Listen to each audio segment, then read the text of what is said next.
Hey there, hold on. I'm just going to get up some. I'm going to go into this and then we can talk just in case somebody's coming for this story that I've written this based on my research of this case. Okay, so just going to pull up and then we're also going to read through the affidavit. So just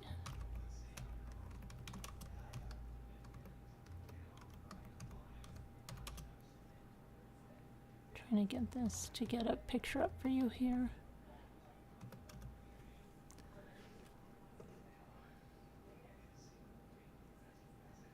Okay. So let's put this up. I don't know if any of you are familiar with this case, but it's pretty interesting. Been doing a lot of research on it.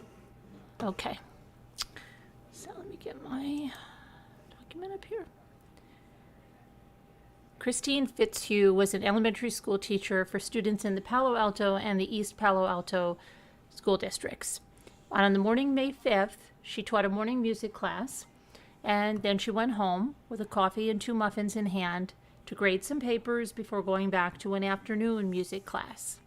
As she sat in her kitchen grading her papers, sipping on her coffee and eating her muffins, she was struck in the back of her head 7 times with a blunt object and subsequently beaten in the face while she was strangled with one hand.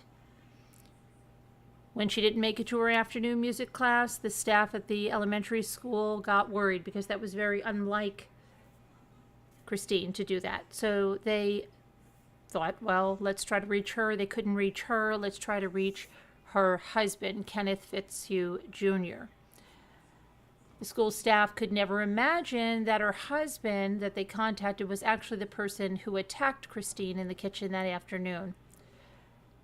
Now, after killing his wife, Kenneth tried to clean up the blood that had dripped on the counters and the floor and on the chairs and all over the kitchen. He then moved his wife's body to the foot of the basement stairs, and he staged it to look like she had fallen down the stairs, hit her head, and died. So he tried to mislead investigators, and he told his wife, who didn't have any shoes on, that she shouldn't be, walking around without shoes on. And he told investigators that he came home with 2 friends at 1:40 p.m. and that he found his wife at the bottom of the basement stairs, laying as she was, face down in a pile of papers and some dry cleaning. One of her shoes was on the 7th step. So, and I quote, he had previously warned her about wearing those shoes. On a prior occasion, he had caught her when she fell in those shoes. Okay, the investigators wrote. But forensics told a different story.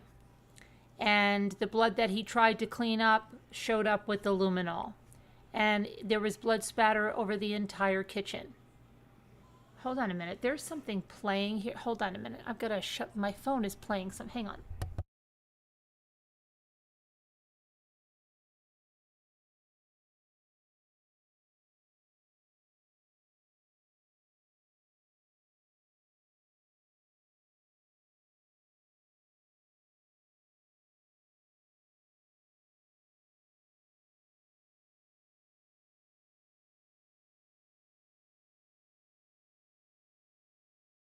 Was good. It wasn't my phone. It was something Jimmy was playing, but I just realized I didn't take my vitamins. Or did I take my vitamins? I don't know whether I took my vitamins or I didn't take my vitamins. Oh, I'm going to take them again. Hang on 1 minute.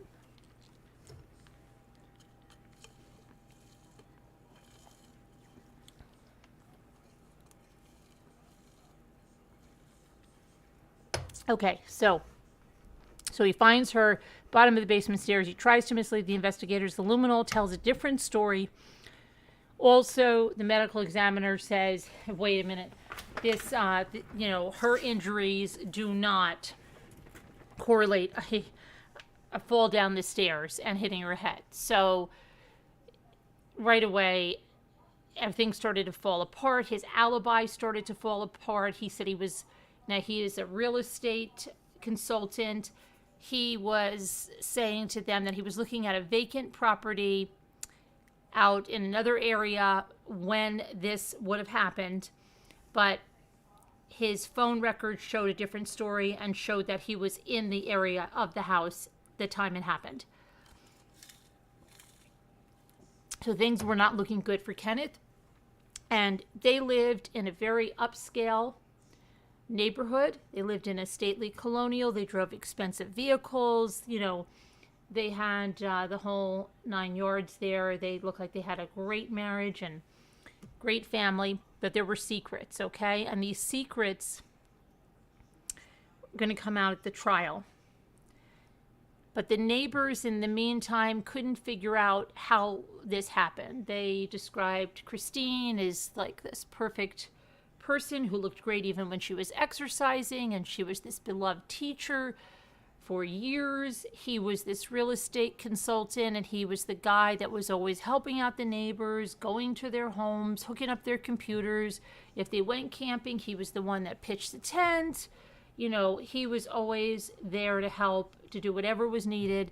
And so what happened? So neighbors were speculating, was it a life insurance policy? Was it money problems? What was going on? Did someone having an affair? But they could never, they didn't even fathom what it was. So here's what the prosecutor, Michael Fletcher, said at the trial. He said that Kenneth Fitzhugh Jr. killed his wife because she was planning to tell their oldest son that Kenneth was not his biological father. Oh my gosh, how could that be, right? Well, it was the 1970s. And Kristine had been keeping a secret from Kenneth all these years. They had friends. One of those friends was a man named Robert Brown. Now, he was an attorney, and he met with them while they lived in San Diego. And Kristine and Robert Brown became very close, closer than her husband could ever imagine. Now, they vacationed together, they invested in things together, they had business ventures together. But Robert Brown also had another problem or secret, and that was that he had a drug problem. Now that the couple both knew, and they wanted to help their friend.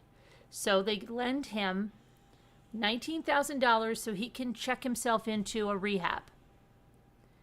But by 1995, it wasn't working. He was still using drugs, and this is according to the court records. The couple decides, we got to break off ties with this guy. He's bad news, right?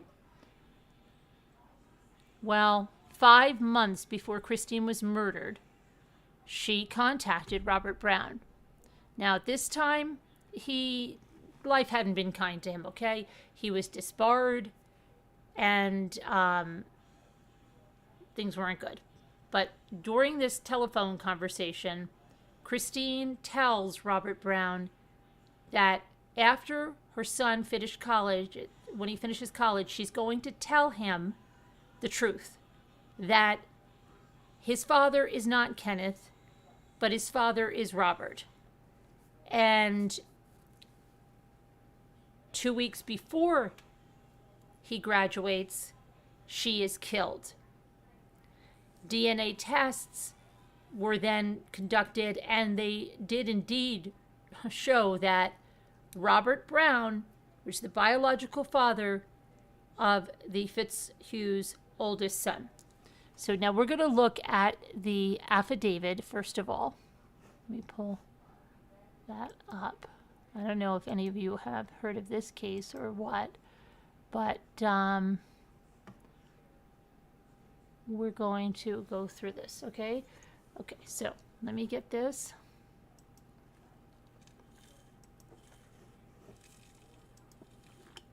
I may have to get another drink. I don't know. We'll see how. See how I do. So this is going to be the sworn affidavit that was sworn in the Santa Clara County Superior Court by Palo Alto.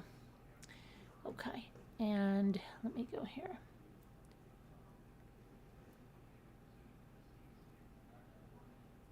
Okay.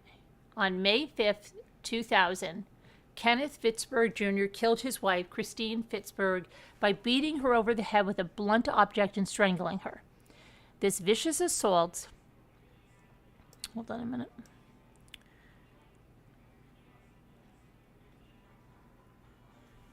Occurred in the kitchen of their home located at 1545 Escobita Avenue, Palo Alto, California. Let's look at that address, okay? Let's see what their house looks like now.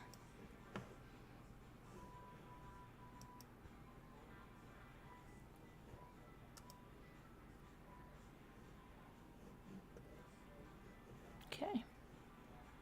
So, hold on one second. Let me pull this over. There's their house. This is the neighborhood. So you'll see it was not the kind of area that you would think that, you know, she's going to come home for lunch and be bludgeoned in the back of the head and killed. So this is their house. Just hang on 1 minute. I gotta tell Jimmy I'm live because he's...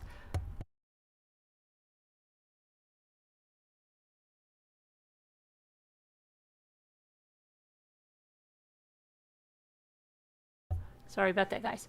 So now let's go back to this. During the assault, the victim lost a substantial amount of blood. Mr. Fitzhugh attempted to clean up the victim's blood, which had dripped onto the kitchen floor and furniture.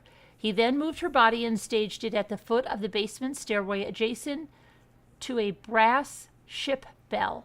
Later, he brought friends to the scene so that he would have witnesses to the discovery of his wife's body. He attempted to mislead investigators by suggesting the victim had been killed when she fell down the basement stairs and hit her head. The victim, Kristine Fitzhugh, and the defendant were married for the last 33 years. They had 2 children. The victim worked as a part-time music teacher for the Palo Alto School District and did volunteer work for community organizations. Mr. Fitzhugh was self-employed as a real estate consultant, and he ran a business out of their residence. He also did paralegal work on a part-time basis. For the last 18 years, the Fitzhugh family has lived at 1545 Escobita Avenue, Palo Alto. The Fitzhugh's home, I keep calling the Fitzhughs, I'm sorry. The Fitzhugh's home is in a neighborhood known as Southgate. The house has 2 stories, 4 bedrooms, an attic, and a basement. The following description reflects the appearance of the home when police saw it on May 5th, 2000, the day Kristine was killed. The kitchen had a hardwood floor, an island, and a stainless steel sink with a garbage disposal. On the pink tile counter was a paper towel rack. Under the sink was a storage cabinet that contained cleaning fluids and paper bags. A rectangular wooden table and 4 chairs were located by the east wall. One of the chairs was situated at the south end of the table. The table was centered in front of a large window that looked eastward towards a section of the backyard. Dark green patterned wallpaper covered the kitchen walls. This is a very detailed affidavit here. At the end of the hallway was a laundry room. The room had shelving that was used for storage, including a large package of paper towels. There was a washer and dryer that had blood spatter on them. Directly across from the kitchen was a door that led down to the basement. The basement floor was cement. The basement contained storage cabinets, cleaning materials, tools, and other objects consistent with a home that had been lived in for the last 18 years. The 12 stairs leading into the basement appeared to have been rebuilt recently. The white steps had synthetic anti-slip strips attached to the leading edge of each step. There was a round wooden handrail adjacent to the stairs, One of the victim's shoes was located on the left side of the 7th step from the top of the staircase. The landing was about 4 feet square and was covered with a carpet. The carpet had a wet blood stain on it. A large, heavy brass ship bell had been placed at an unusual location, blocking a portion of the landing. Fire personnel moved the bell because it interfered with their resuscitation efforts. A telephone was located at the base of the stairs. Items of clothing in dry cleaning bags and school papers were found near the victim's body. These items had blood on them by the time police arrived. The basement floor had a large pool of wet blood consistent with the location of the victim's head when resuscitation efforts were attempted. The Fitzhughs owned 3 automobiles. There is no garage, and only one of their cars could fit in the driveway. Escobita Avenue is a narrow, tree-lined street. When a large car, such as the Fitzhughs' Suburban, was parked on the street, there was room for only one car to pass at a time. Mr. Fitzhugh typically drove a green convertible 325 BMW or a blue 1999 Suburban. Both of these vehicles typically were parked on the street in front of the house. Mr. Fitzhugh drove a silver 325, Ms. Fitzhugh drove a silver 325 BMW, which she parked in the driveway. Officers responding to the scene found Ms. Fitzhugh's car parked in the driveway and other vehicles parked on the street in front of the house. According to witnesses, Kristine Fitzhugh was at Pete's coffee shop in Palo Alto on May 5, 2000, after teaching her regularly scheduled music class. At approximately noon, she bought 2 muffins and a coffee. The investigation determined that a FedEx employee who attempted to deliver a package to the victim's home at 12:08 p.m. on May 5th said that no one answered the door. The driver stated that there were no cars in the driveway and that the Suburban was not parked in front of the house. The event was initially reported to the police by way of 911 call that was placed from the victim's residence at 1:41 p.m. on May 5th, 2000. Based on this and other information, I believe that the time of the victim's death was between 12:08 p.m., the time the FedEx driver knocked on the door, and 1:41 p.m., the time of the 911 call. 2 female friends of the victim told the investigators that Mr. Fitzhugh arrived at their home on May 5th, 2000, around 1:30 p.m., driving his blue Suburban.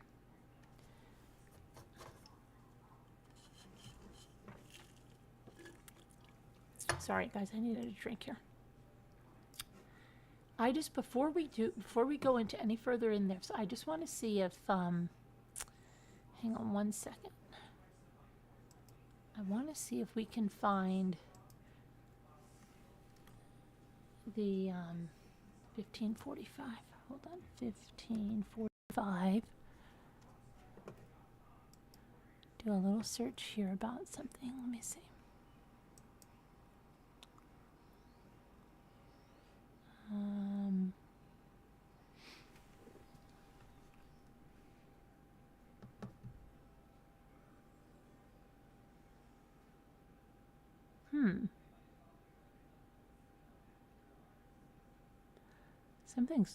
I'm looking, it says this house last sold for $2 million on October 11th in the year 2000. So that was, wow. Right, my goodness, that was fast.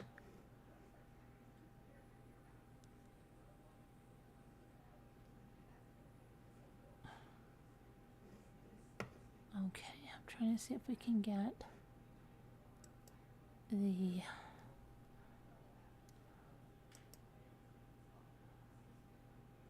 any photos of the interior of the house afterwards.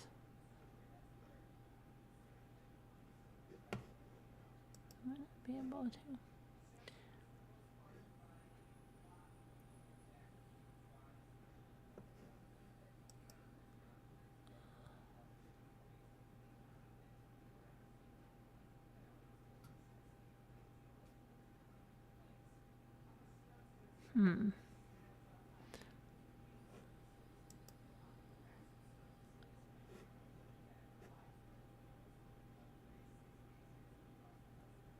Okay. All right. So we're going to go back to that. I just thought we were going to see something that I wanted to see there, but I'm not going to see it. They apparently didn't put that down when, let me just see here, Redfin off the market. Street view, property details.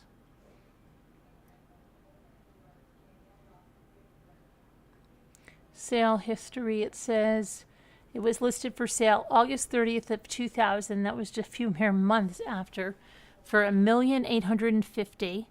And then it says it was sold October 5th for $2 million.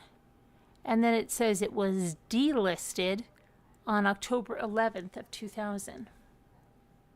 And they bought it May 1st of 1981 for $380,000. Interesting. Okay.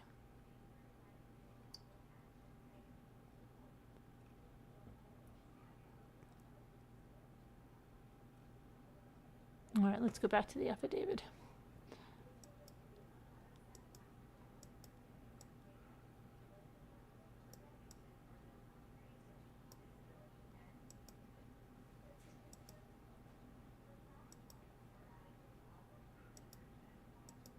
Okay, so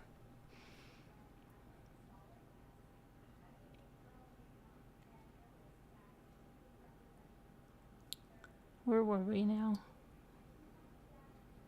No one answered the door. The driver stayed. Okay, so I think we were two female friends of the victim told investigators that Mr. Fitzhugh arrived at their home on May 5th, 2000 around 1:30 p.m. driving his blue Suburban. He told them that his wife had not shown, hold on a minute, had not shown up for class, and he wanted to go by his house to see if she was there. They rode with Fitzhugh to his Escobita Avenue home. They noticed that the front door was ajar and remained in the car while Mr. Fitzhugh went inside. They saw him go upstairs, and they heard him calling out Kristine's name. Mr. Fitzhugh looked around downstairs and then came back outside and told them he needed help because his wife was injured. One of the women went downstairs with Mr. Fitzhugh. She observed Kristine Fitzhugh's body lying at the base of the stairs. Her head was on the landing near the ship's bell, and her legs extended up the stairwell. There were several pieces of clothing in the dry cleaning bags and school papers under her body. One woman called 911 and told the Palo Alto Police Department dispatcher that a person was injured inside the residence located at 1545 Escobita Avenue. The fire department and Officer Prius of the Palo Alto Police Department were dispatched to the residence. In the meantime, one of the women and Mr. Fitzhugh moved the victim to a flat area of the basement. Fire department personnel arrived and were directed to the basement. Resuscitation was attempted, but Miss Fitzhugh was already dead. Officer Prius, hold on a second. Just lost my thing here. Officer Prius arrived shortly after the fire department. He found Kenneth Fitzhugh Jr. and the two women at the residence. He noticed that Kenneth Fitzhugh was wearing black dress shoes, black pants, and a light-colored dress shirt. Mr. Fitzhugh told Officer Prius that the injured woman was his wife, and he went on to say that she must have slipped while carrying some dry cleaning down the stairs and hit her head.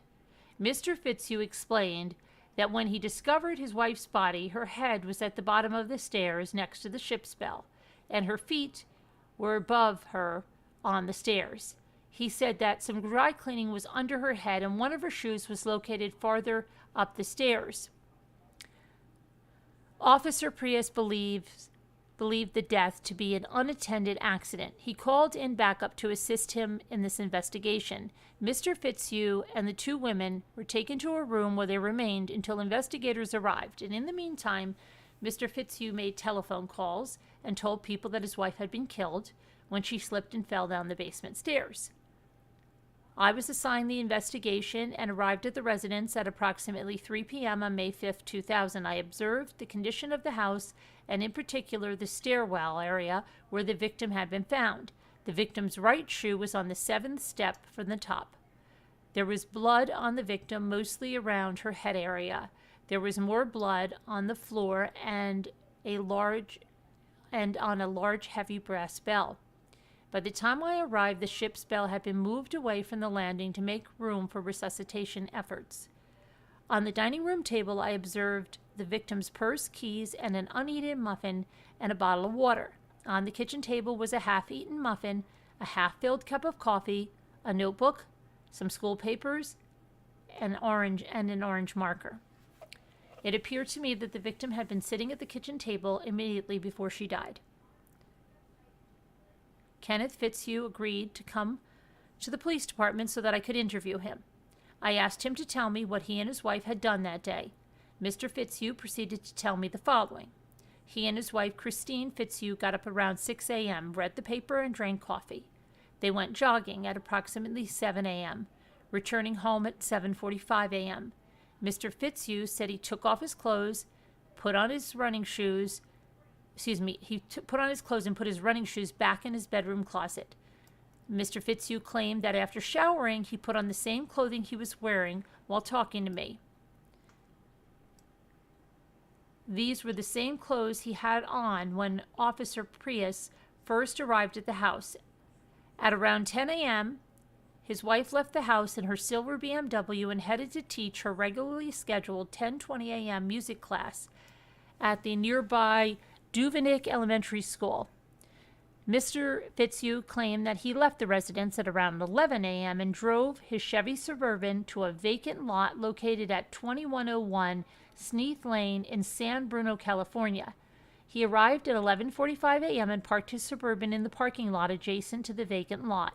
He said he then walked around the undeveloped property for about an hour and considered whether it was a suitable site for building for a potential client who wished to construct. However, Mr. Fitzhugh could not provide specific details concerning what he did during that time on the property. He admitted that he did not have any plans or drawings, and he didn't know the layout or size of the building, and lacked many of the particulars necessary to evaluate whether the property would be suitable. He said he did not speak with anyone while at the site. He and his wife, Mr. Fitzhugh said that he had an appointment at 1:30 to pick up some friends in Palo Alto to run errands. He left the property and drove southbound on Highway 101. At approximately 1:15 p.m., near the Woodside Road turnoff, he received a call on his cell phone from a coworker of Kristine, which had been forwarded from his home phone. The coworker told him that his wife had not arrived to teach her 12:50 p.m. class at Addison Elementary School.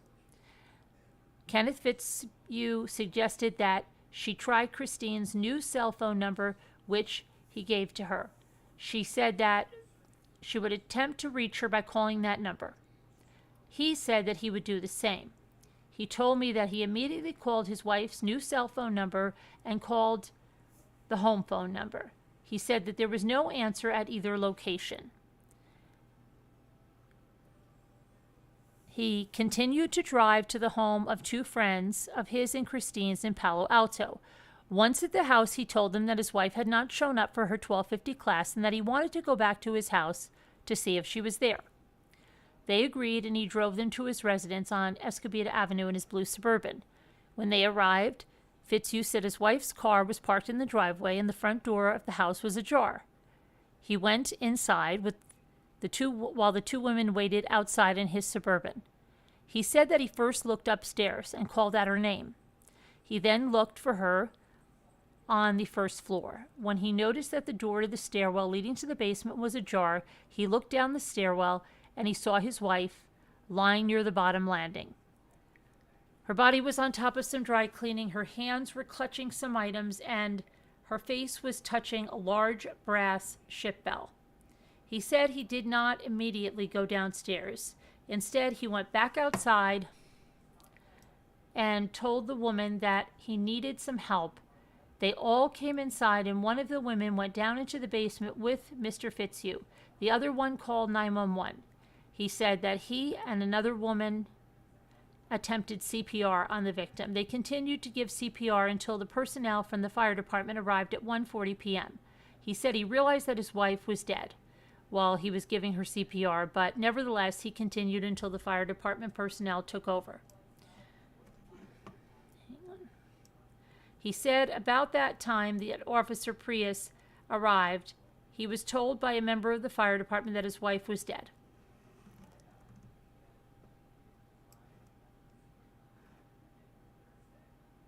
I returned to the house with Mr. Fitzhugh. Other officers assisted in searching the home and the vehicles. While at the home, an officer told me that a bloody paper towel and a bloody pair of running shoes had been found in Mr. Fitzhugh's Suburban. The Suburban was sealed and impounded. I asked Mr. Fitzhugh if he could show me where the running shoes he had worn that morning were.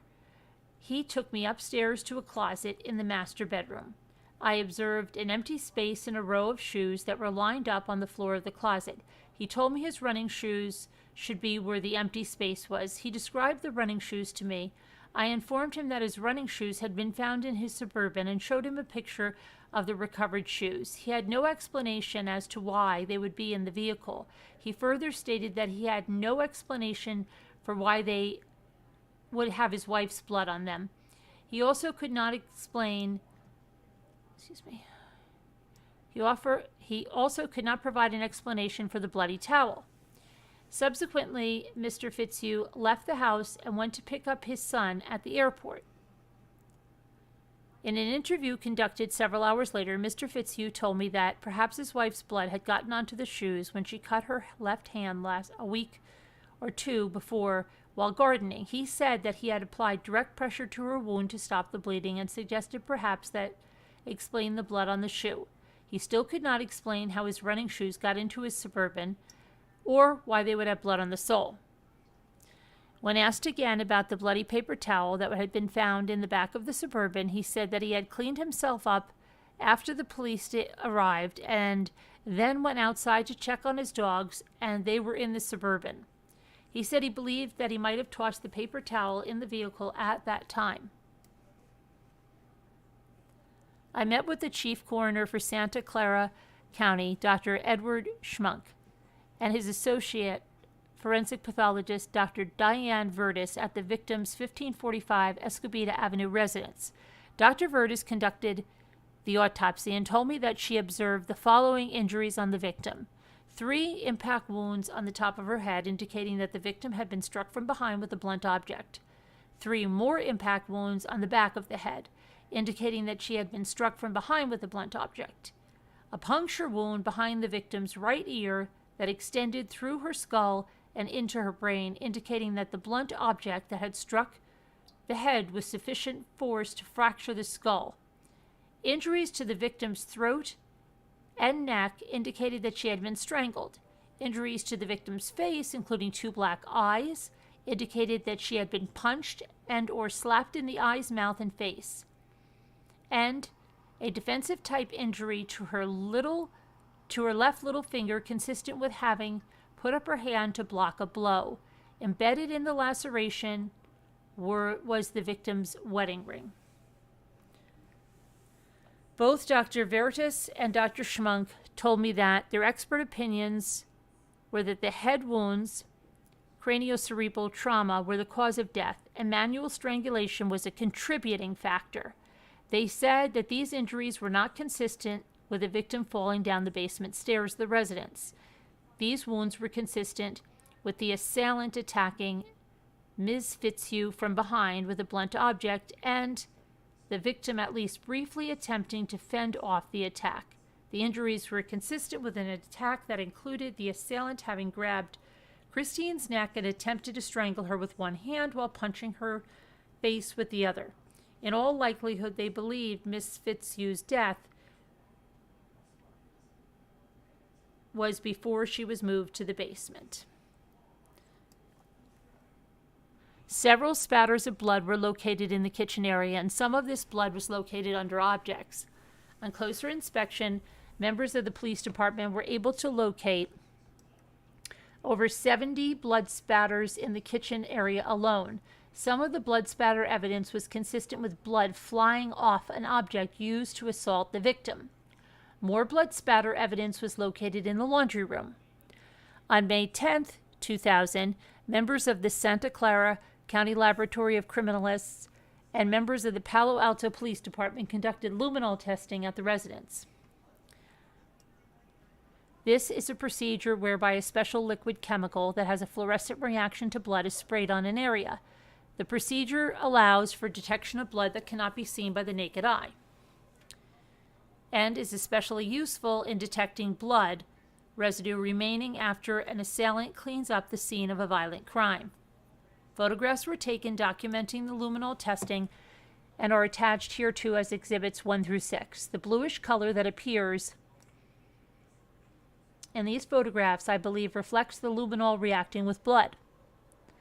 Evidence of blood was located on the kitchen chair that was found next to the half-eaten muffin and Ms. Fitzhugh's music papers, Exhibit 1B and 2B.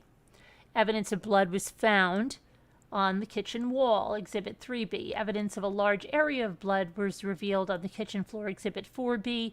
A luminous path of blood led from the kitchen to the top of the basement stairs, Exhibit 5B. Evidence of a pool of blood was detected on the top of the basement stairs, Exhibit 5B and 6B. Apparent in Exhibits 4B and 5B are distinctive patterns that appeared to me to be consistent with the soles of Mr. Fitzhugh's running shoes. Within the luminous images in Exhibits 4B and 6B, there appeared to be a pattern consistent with someone having wiped up blood. A complete search of Mr. Fitzhugh's Suburban was conducted on May 10, 2000. A medium-sized Brooks Brothers shirt was found stuffed under the front seat. On the front of the shirt was a large round stain that appeared to be blood. In the master bedroom closet, I found other medium-sized men's dress shirts. A witness recalled Mr. Fitzhugh wearing a similar shirt on many occasions. A blood sample was taken from Kristine Fitzhugh at the time of autopsy. A blood sample was also obtained from Mr. Fitzhugh. Mr. Fitzhugh's running shoes and the shirt found in his Suburban were submitted to the Santa Clara County Crime Laboratory for DNA testing. The Santa Clara Crime Laboratory is nationally certified to conduct DNA testing.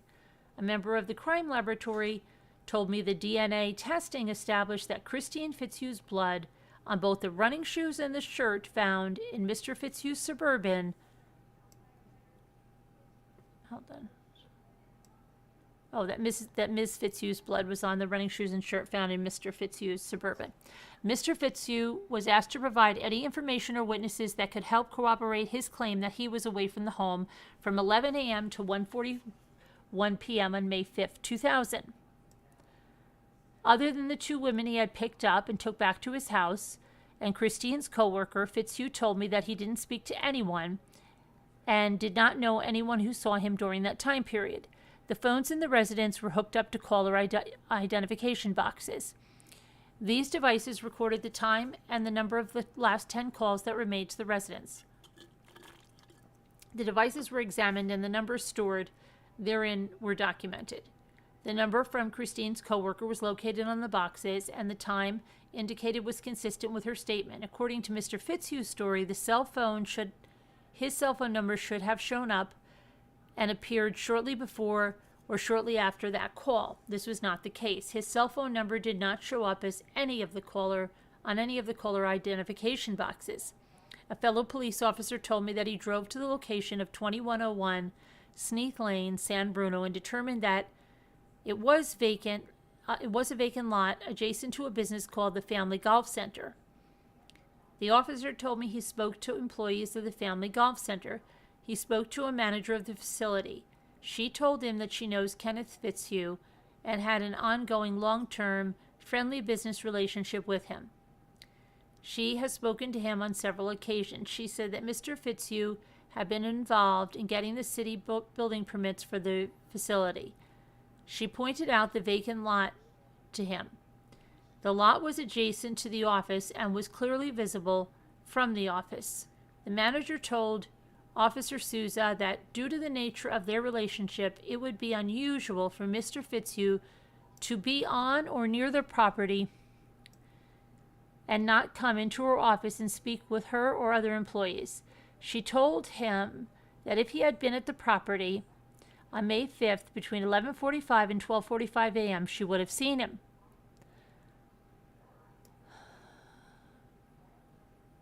Mr. Fitzhugh has shown me where on Kristine's hand she had allegedly been injured in the garden accident. Dr. Vertis examined the same area of the victim's hand and said, based on the description of the injury, she expected to see some sort of indication of the wound. She found none. Mr. Fitzhugh has told me that nothing was missing from the residence. During the investigation, I have not discovered any evidence of a forced entry into the residence or any evidence that property was stolen from the residence. The facts set forth and written in this statement are true based upon my information and belief, except those facts which are set forth as my own observations, which I know to be true based upon personal knowledge. And that was dated May 19th, 2000 by Detective Mike Denson from the Palo Alto Police Department. Okay, so now that, hold on a minute, I've gone through this. We've got to go through what happened afterwards now. So, let me see who's here. You guys are still here? Good. Hang on. Let me get to the next part of this.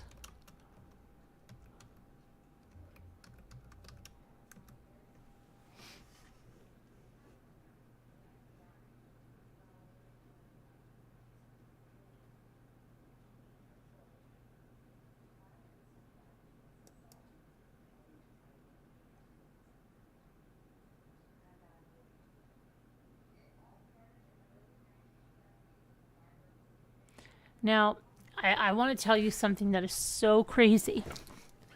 Okay, just listen to this. Fitzhugh, is it a very popular name? But just in researching this case and looking up the court documents, there was another case I came across, and it was Fitzhugh versus State. And I'm just going to read you this part. On September 29th, 1985, Fitzhugh hit Ruby Dugan, with whom he was living, in the head with a claw hammer. Look at that, right? Isn't that crazy? I don't know. I just found it crazy, but that was in Arkansas. Who knows? Maybe it was his cousin. I don't know.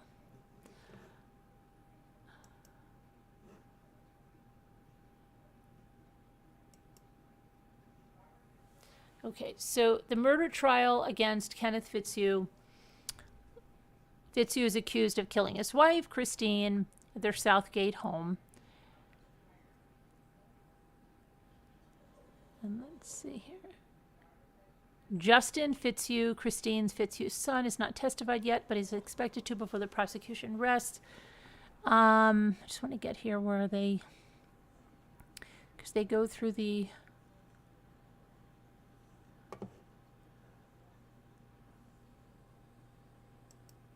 Well, they ask him about his son, and where it comes out, the trial.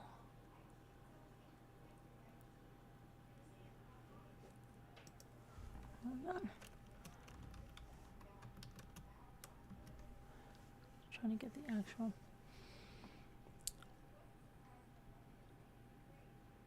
Okay, let's see.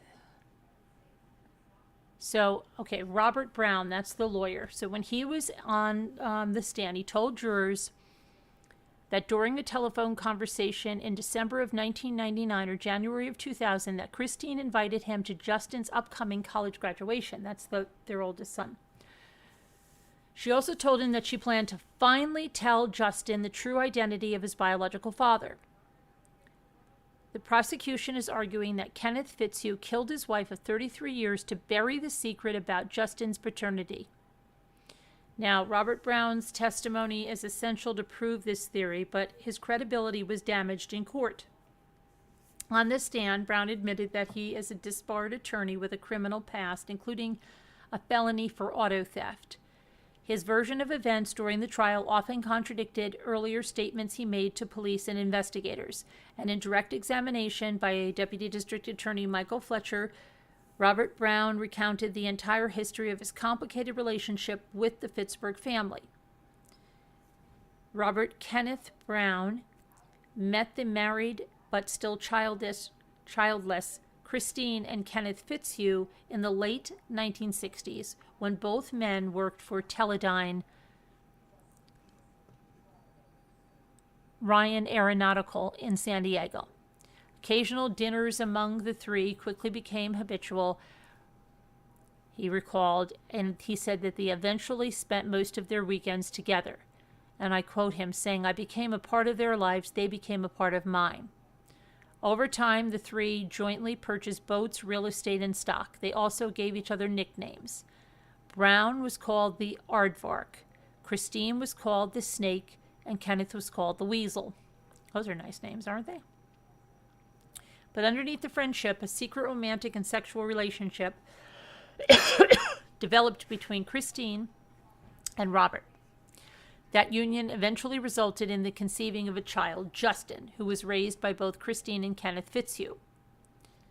Robert Brown testified that when Kristine was pregnant, she told him she hadn't had sex with anyone else for the 4 months around the time of the baby's conception. Okay. Didn't Kenneth wonder how his wife was pregnant? According to Robert Brown, she had also intentionally stopped taking birth control. Robert Brown never knew for certain that he was Justin's biological father. However, the DNA tests were performed after Kristine's death that showed that he did mention that he always knew the truth in his heart. In 1996, Robert Brown put Justin in his will, calling him "my son." Kristine Fitzhugh is also described as the mother of Justin.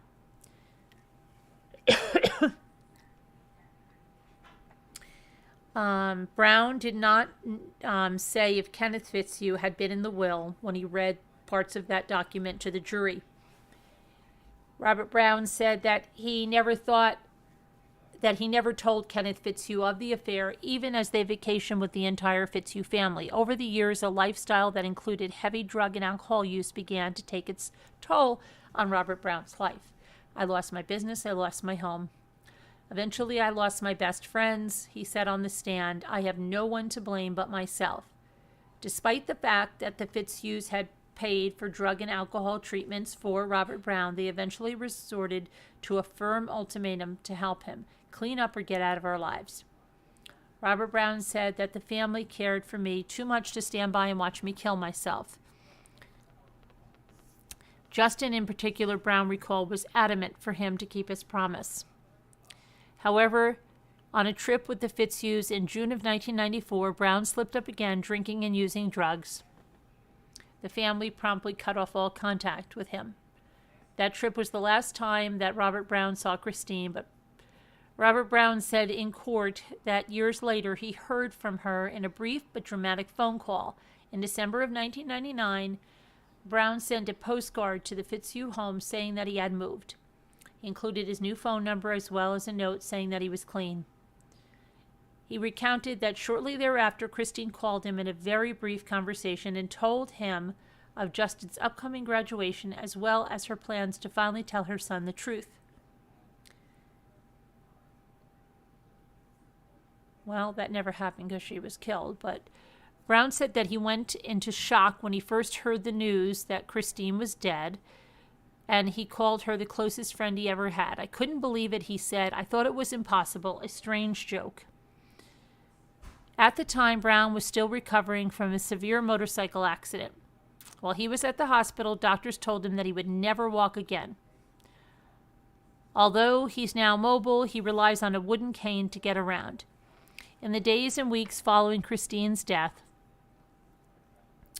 Brown spoke with Palo Alto police investigators. He admitted in court, however, that at the time his mind was cluttered with pain medication, including codeine, morphine, and drugs to control his diabetes.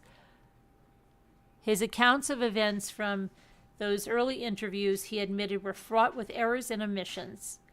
And most critically, he admitted to failing to alert the police about the phone conversations he now claimed to have had with Kristine regarding her plans to disclose Justin's true paternity. Robert Brown gave a plethora of reasons to the jury why he didn't initially tell police about the call. He didn't think it was important. He was never asked the questions directly. He was under the influence of heavy medication. Now, Kenneth Fitzhugh's attorney, Thomas Nolan, tried to get Robert Brown to admit that he had told the truth earlier to investigators, that Kristine said she was never going to reveal the truth to Justin. Robert Brown, however, was struck by the story he gave to the prosecution that the two had often discussed in the past, that Kristine always said that she would tell Justin the truth when he was old enough.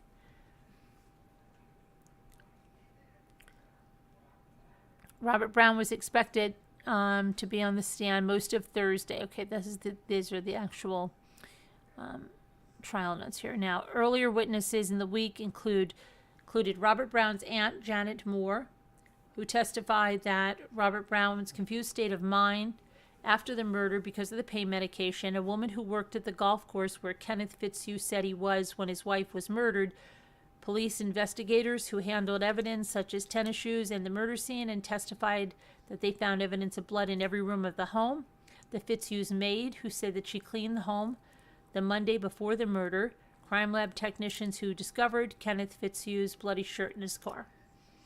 So, but that's still not...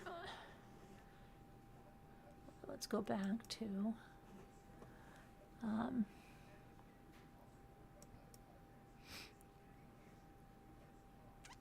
Okay. In a gritty police video filmed on the day of Kristine Fitzhugh's death, Kenneth Fitzhugh screamed and pounded his fist as he described finding his wife's body sprawled on the basement steps of his home. And I quote, "I looked down the stairs and she was lying there at the bottom of the stairs with her feet up and her face down, just lying there," he said in a ragged voice recorded on the video that was played for the jurors at the trial. "I looked to see if she was breathing. Her back and chest were not going up and down at all. So then I saw the black shoe. The G-damn black shoes." The recording, Fitzhugh cried. In the recording, the recorded call, Fitzhugh cried, his fists pounding the table of the interview room at the Palo Alto Police Department. The outburst set murmurs through the packed courtroom as the video showed Fitzhugh calmer, explaining more quietly how the shoes he found besides his wife's bloody body were the same ones she had fallen in before, the ones he had told her 6 times to get rid of. He said he should have thrown them away. As the tape was played, Fitzhugh sat quietly in the courtroom beside his attorney. "Don't start blaming yourself," Palo Alto Police Agent Mike Denson could be heard saying on the recording. "You don't know if that would have done any good either." 2 weeks after the video was made, Palo Alto police arrested Kenneth Fitzhugh on suspicion of killing his wife, possibly, as investigators later theorized, because she planned to tell her oldest son that another man was his biological father. The prosecuting deputy district attorney Michael E. Fletcher played the hour-long interview with Fitzhugh yesterday at the opening of the 3rd week of Fitzhugh's trial. Fitzhugh's attorney Thomas Nolan has said his client is innocent. He alleges that police ran a slipshod investigation and that Kristine Fitzhugh was probably killed by an intruder. Except for the emotional outburst about the shoes, Fitzhugh's voice is fairly quiet on the 2 recordings, sometimes impossible to hear, rising and falling in volume and occasionally broken with emotion. Early in the interview, Dennison asked Fitzhugh for permission to search his home, Fitzhugh's Chevy Suburban and his wife's BMW. Fitzhugh granted permission at first, and then he changed his mind after Denson presented him with a consent form to sign.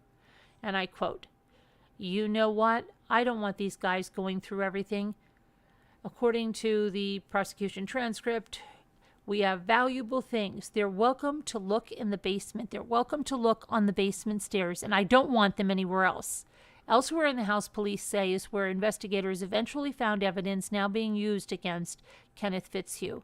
In the kitchen, police say they found drops of Kristine's blood and evidence that her blood had been cleaned away, leading to their conclusion that the popular music teacher was killed there and her body moved into the basement.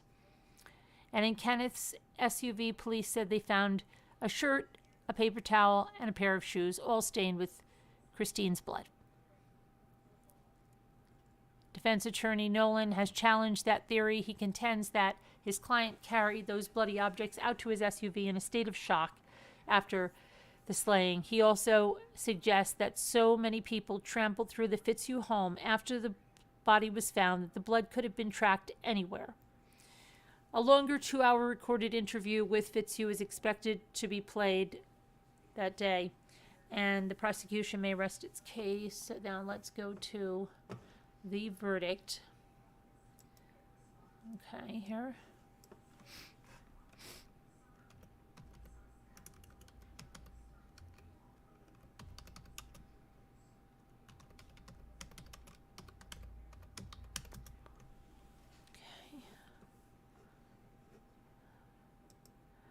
Talk about Justin Fitzhugh took the stand at his father's trial. The first question posed to him had little to do with the facts of the case and everything to do with the turbulent family history. And the Deputy District Attorney Michael E. Fletcher asked, "Can you think of a more difficult place to be than you are right now?" "No," Justin replied. Although he testified for less than 30 minutes, the 23-year-old son of Kenneth and Kristine Fitzhugh offered testimony that could prove crucial to the case, memories of his special relationship with Robert Brown. Genetic tests taken after the murder proved that Brown, an estranged family friend, is Justin Fitzhugh's biological father. Justin testified yesterday that he only learned of his true paternity after his mother's death.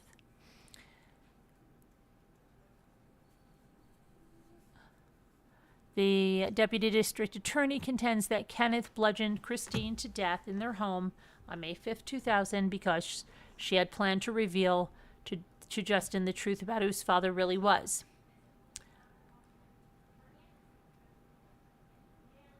Let's see here.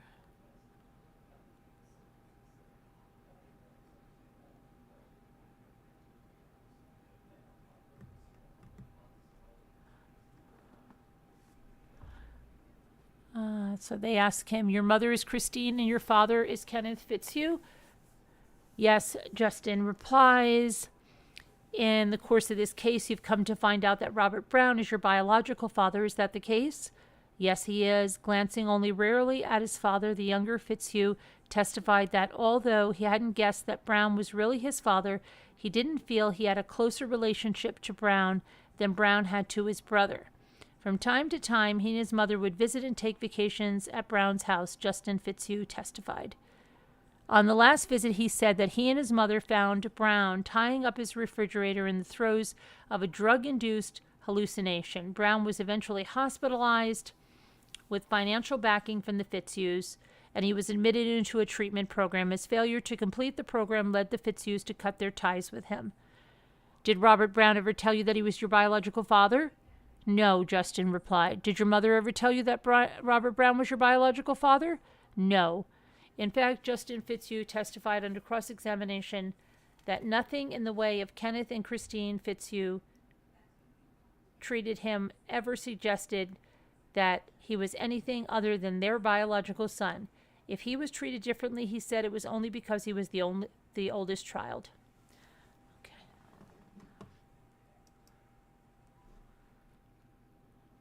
So let's go to the verdict. Here's the prosecutor. Very happy because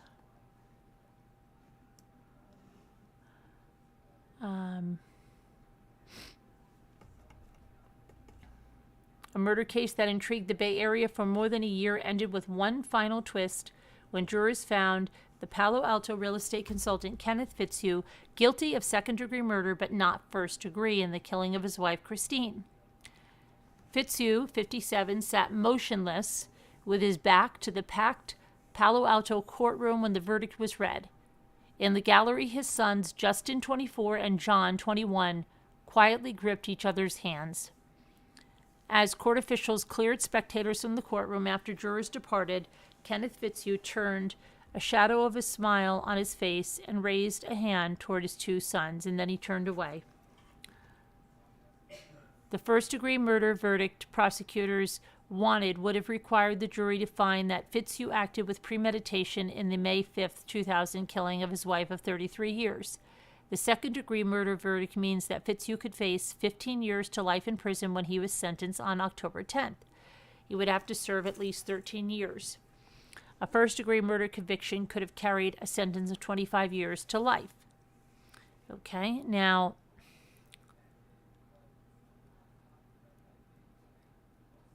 let's go to what happened afterwards.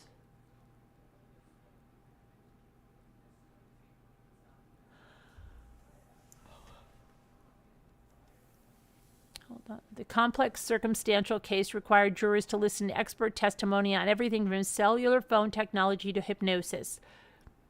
Nolan used the latter to try to help his client explain how a bloodstained shirt and a pair of shoes and a paper towel wound up in his 1999 Chevy Suburban the day of the murder. Now, an alternate juror said that he believed that Kenneth Fitzhugh may have been telling the truth when he testified that he carried those items to his SUV in a traumatized haze after failing to resuscitate his wife, or at least that the defendant believed that he was telling the truth. But in the end, he said, that did not translate to a belief that Fitzhugh was innocent. I needed to sketch out what happened the day Kristine Fitzhugh was killed, said the 26-year-old software consultant. Once I did that, after listening to all the evidence, I'd come to the same conclusion. Guilty. Okay, now here's what happens. Now, because there's another twist. Okay.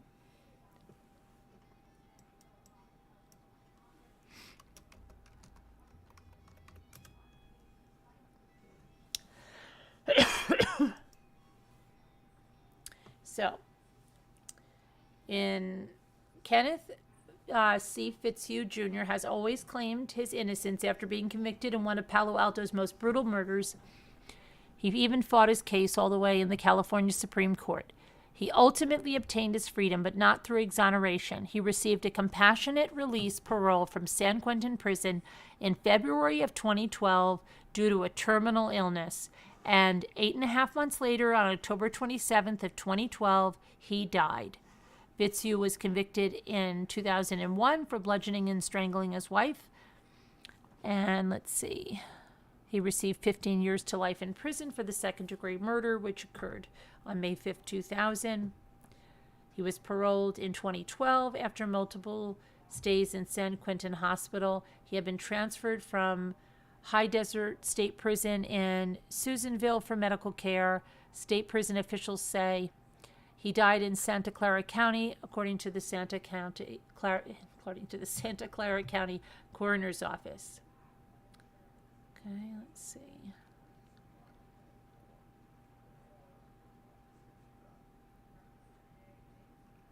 And that is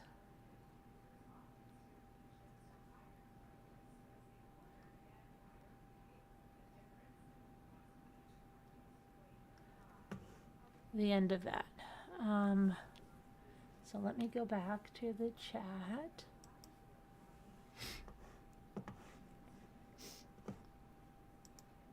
So I believe this was on a Dateline at one time. I believe it was, because I remember that scene with that bell and stuff. But so what did you think of that true crime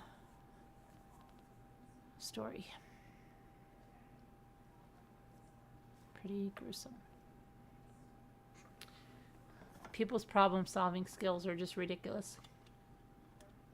Hi 61. Hi, Nicole Griffith. Hi, Susie B. Hi, Josie West. Hi, Tammy. Hi, Debbie. Al. Hi, Ren. Let's see. Who else is here? Hi, Deb on the Move. Hi, Muppets and Manilow. Hi, Danielle C. Kubi. Hi, Jackie Burns. Rubbity Boob. Let's see. Sour Milk and Cookies, Deborah Vancouverden. Let me see. Doors of Perception, hello there. Julie W, hi.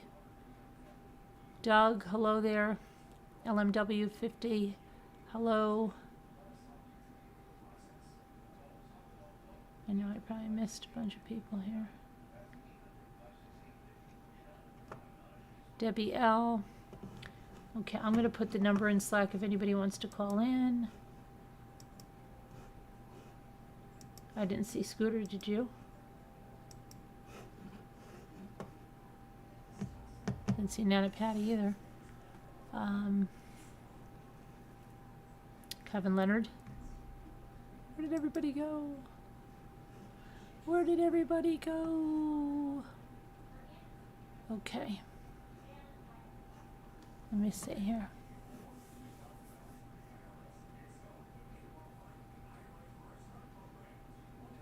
Hold on.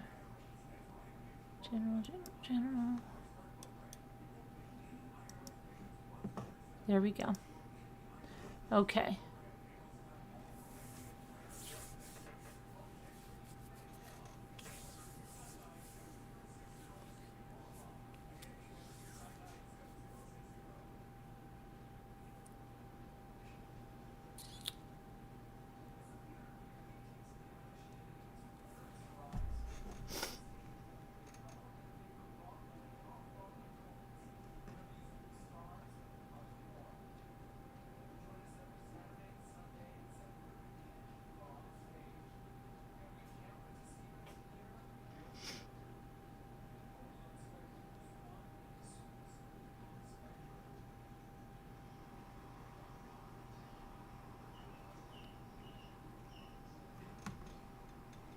Okay, so let me put this over here and go over here.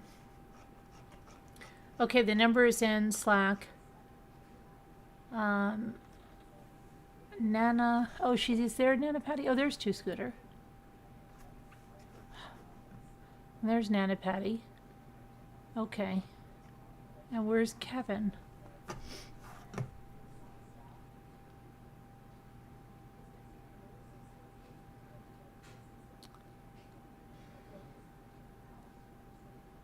Scooter's ears were ringing.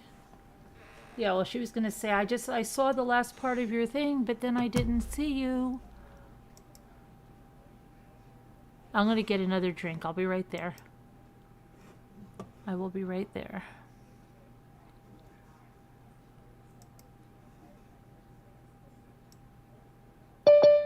Uh-oh.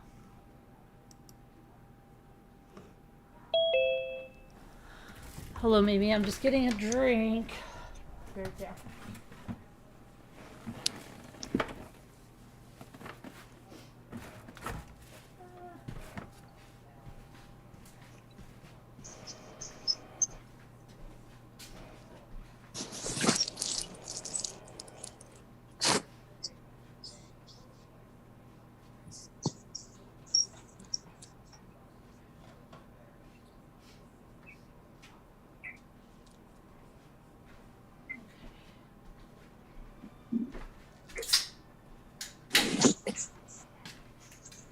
How you doing, Mimi? I'm good, Carolyn. How are you? Okay. No, I'm talking to Mimi. He's always thinking I'm talking to him now. My goodness. So I'm excited you had your power back. Yeah, me too. Yep, that's good. We go through that during hurricane season. It's Yeah. always the pain. And it's amazing, these electrical companies, they make so much money and they know about these things that happen. Well, see, And that's they what don't care if they ours doesn't do maintenance. I'm telling you, it's really bad. And to get them out, if you see so, it's terrible. They're like, "Oh, we'll be out in 2 weeks." It's crazy. Well, It is crazy. The county cuts our trees, which is a big problem. The Yeah. electric company does not cut the trees. And a lot of places here, you know, they're lower your property line. Your property is lower. A lot of places are just like a bowl. So like your cable, which runs to your internet, is in the ground. So if there's ever a lot of rain, forget it. You won't have internet for a while. If Oh. there's no electricity, you won't have internet for a while. So we have one phone with a hotspot, Right. and we have a generator. It was always really inconvenient. And I was just thinking last night, we were all like, oh, is Caroline going to be able to get back on? And I thought, wow, can you imagine how insane people would go if anything happened to our electrical grid? Yeah. Like all throughout the country, they would be nuts without internet. Yeah, oh yeah. Oh yeah. But your fireplace is very pretty. Oh yeah, but it's I, just I love the turtle tank. And Rocky probably watches that turtle all the time. oh yeah. Well, yeah. Yeah. I think they're happier. They used to be on opposite sides, but then now they're like right near each other. So So is there a screen on the top of the turtle tank? there's a cover, like a total cover There's a on it. cover, so Like so, Rocky he can just just. had. Well, Rocky, yeah, but Rocky. I mean, anytime we let Rocky out, he's supervised. We never let. He's never like just with the door open by himself, because he could get into something that could be dangerous. Yes, And he's he wants cute. to stay on P. Like you see, he doesn't just run off. He either runs from Jimmy to me, to Jimmy to me. He wants to be on somebody. He's adorable. Yeah, he's it's not like he's like jumping to get away or something, like running across the room. He just goes from person to person, and if there's more people there, he'll jump to other people. Well, all your animals look happy and well taken care of. Yeah, he's a fun little guy. He likes his wheel. He runs. I don't know how he's not like a stick figure, because he runs in that wheel all night. There was one point he didn't use it, right? Right. He wouldn't use it for like, oh my gosh, like 5 months. And I thought crazy, because Jimmy said, we have to get this wheel. This is the one that all the squirrels get. It's expensive. It's got these ball bearings on it. And I'm like, really? And he's like, yeah, because I had bought him a different wheel, right? And I'm like, oh no, we can't use that. So we get this wheel, and I'm like, oh, that's great that we got this wheel, and he doesn't use it. And then one day, I don't know, he like is never. He just goes in that wheel all night He, long. he discovered it. Yeah, it's so crazy. How is Jimmy? Jimmy's okay. I think he's getting a little bit better today. I mean, Did he fall asleep? no, he's in there. I think he was playing the guitar again. Yeah, we're gonna have to keep an eye on him because I think he's like my husband, where he'll still do things when he's not supposed to. Yeah, he thinks that because if I hold it under my arm, I'm not really holding it. And I think the doctor will say that. You sent me a message in Slack. It's not urgent. Okay, thank you, Nana Patty. Hi, baby Beth. I can't see chat, but hello, everybody in chat. Hi, Felicia Lewis. Yeah, Rocky's sweet. Where's Lisa H tonight? I don't know.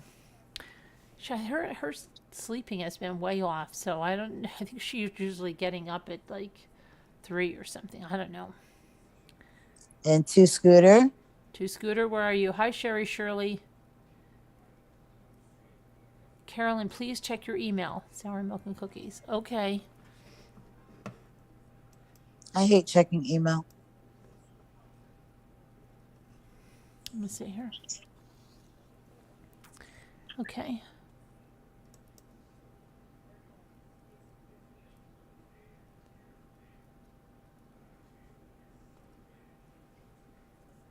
Oh gosh, I didn't, Stephanie, because you didn't get back to me. You think that could have been worth a small fortune? Oh wow. Great. Is that Steph that sells Yeah, red seashell? yeah. I showed her this box of these bracelets that could have been Bakelite, and I wasn't sure. Yeah, I'm going to tell you what they went for, Steph. Let me tell you what they went for at auction. I have a problem I have to ask. Oh, you have a problem? Yeah, big one. We're not taking any problems.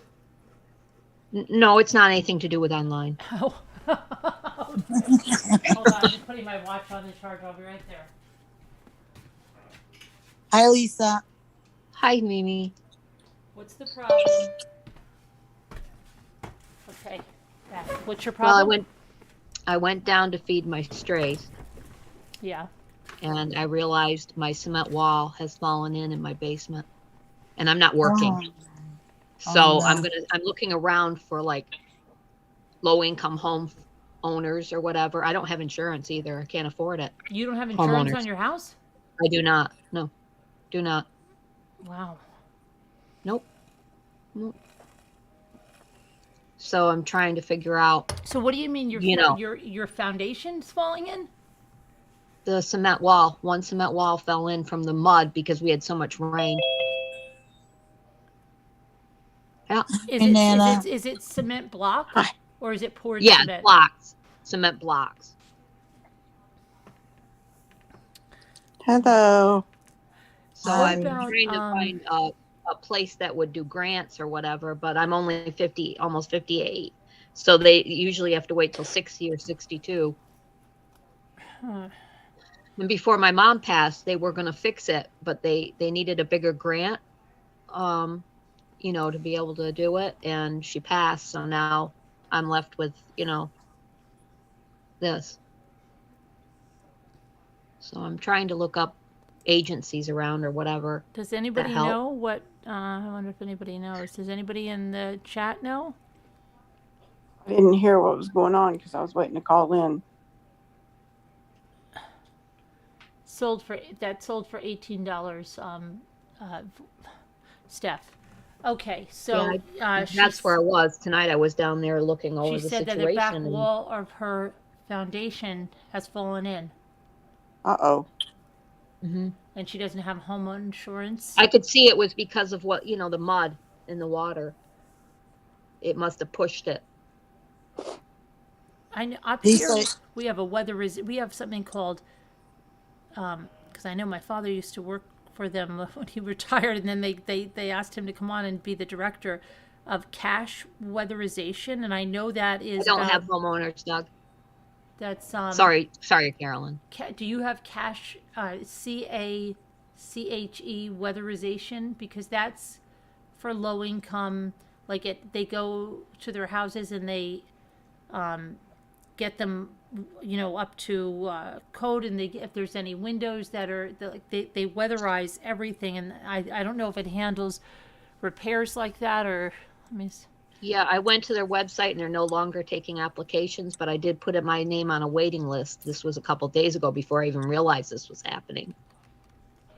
For some doors and stuff that they're like, my front door doesn't close the right way, although I do have another one that locks well, the porch door. Mm-hmm. So that's fine.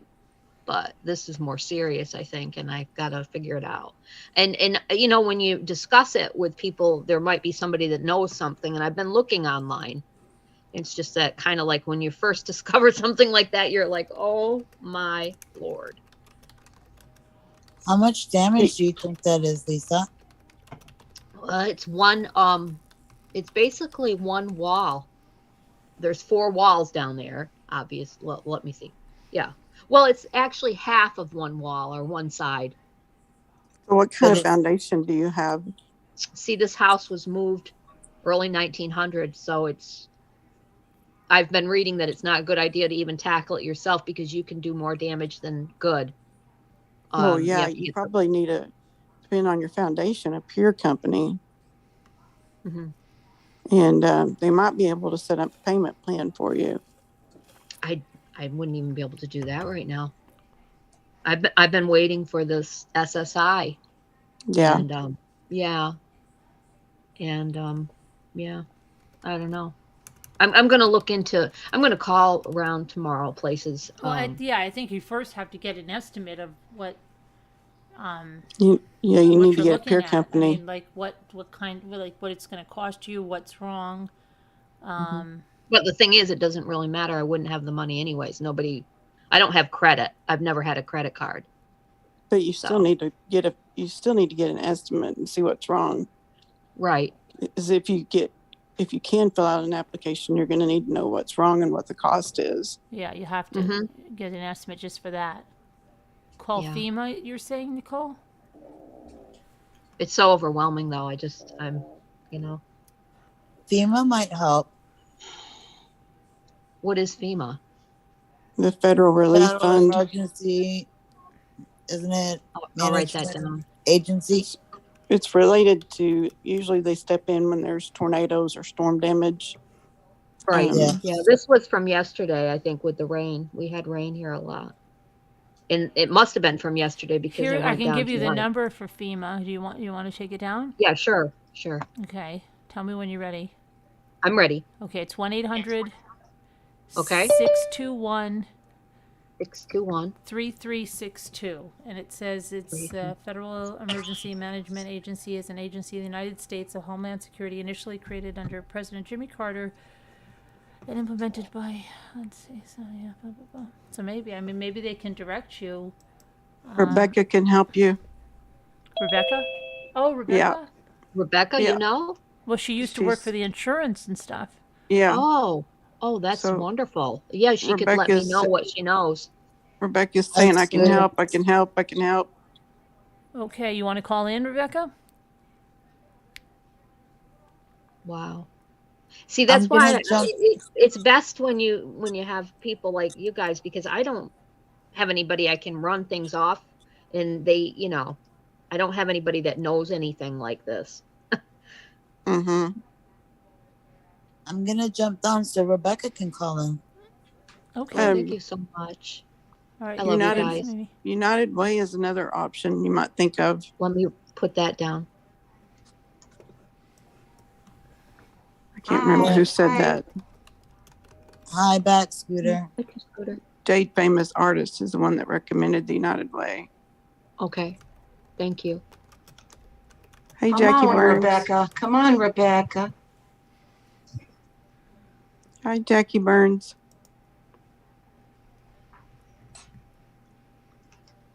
Well, I love you guys. Thank you, Nicole Griffith. What county are you in? Washington. Washington. Okay, here. Yeah. Got my spaghetti dinner here. I was so upset that I didn't even eat it yet. Doug, it's just one. It's probably, I don't know how long. It has to be 4 Taller foot. than you are. Yes, a little bit, not much. Here's A little the bit. here's the Tri-County United Way. It's 518 793. Wait a minute. Okay. Let me get back to my notepad here. What is it? 518 For what one? for the Tri-County United Way. Okay, okay. 518 793 793. 3136. And that's Tri-County? United Way. Yep. All right. Hi, Rebecca. Okay. Hi, Rebecca. Hi, I'm Rebecca. gonna go back to Hey chat. there. Okay, Mimi. Thanks for calling Okay, in. take care. You're welcome. Bye-bye. Hi, Mimi. Oops. Hi, Trying to Rebecca. save it so I don't Hey, lose how are it. y'all? I'm going to have to mute Dave's TV Okay. so you can Okay, hear Scooter. Rebecca. Okay. Hey, if she can just email me, I don't want to, ask her all of her information on Zoom. Right, so if she right. can email me, I can help her. Well, you can Rebecca, contact. I put my address for you in Slack. Okay. Okay. Yeah. Do you have an email that you can send me? Yeah, sure. I can put that in there too. Slack. Is that Okay. okay to put it in Slack? Yeah, just send her a just- private. Yeah, just Private send it to me message. so I know how to get in touch with you and ask you some questions and stuff. Okay. Let me see. Yeah. I'll help you. Yeah, I'm gonna put my email. Do you want my phone number or anything? Yeah, I mean, if you don't mind. No, I ahead don't at and- all. All right, send it to me, and I just need some questions on where you are, what's going on, and all that, and then I can help you. Okay. Okay. And I do have an answering machine too if I don't happen to get it right away. Okay. Okay. Just FYI, I got a dentist appointment at 2:30, so it may be later in the afternoon, but I'll get in touch with you. That's fine. Okay. There, I put it in there in the Slack Okay. right now. My email and my number. Okay. Thank you so Okay. much. All right, I'll get in touch with you tomorrow afternoon. Okay, that's great. Okay. All right. Yep. Thanks. Thank you. All right. Thanks, Carolyn. I was just trying thanks, to Rebecca. get you in the chat. I was like, can anybody see me? Steph, Sorry. Saw you. Steph needs an That's okay. address. Okay. Oh, I Steph, was just going to tell you that, Carolyn, about Steph. yeah. Just send. Steph. Did you send me an email, Steph, of what you need? Steph, did you get my email? Nana Patty? What about, somebody said, what about a home equity loan? Can you get that on your house to help you pay for the repairs? I don't know. She doesn't have a way to pay the loan right now. Yeah, I wouldn't have a way to pay it at all right now. Oh, okay, yeah. Let me see what Steph needs. You've just been orphaned and left with nothing, huh? Pretty much. I'm left with the house, but when you have Mhm. so much to do, it's Yeah. and it's with all the health things that's going on with me, it's overwhelming. It's just overwhelming. I mean, even going down the stairs, I have to hold on to everything because I just would, I'm just unsteady and my knees, they're hurting. And I just want to get better. I know I'm getting older, so you don't usually always get better, but it's just like I'm trying.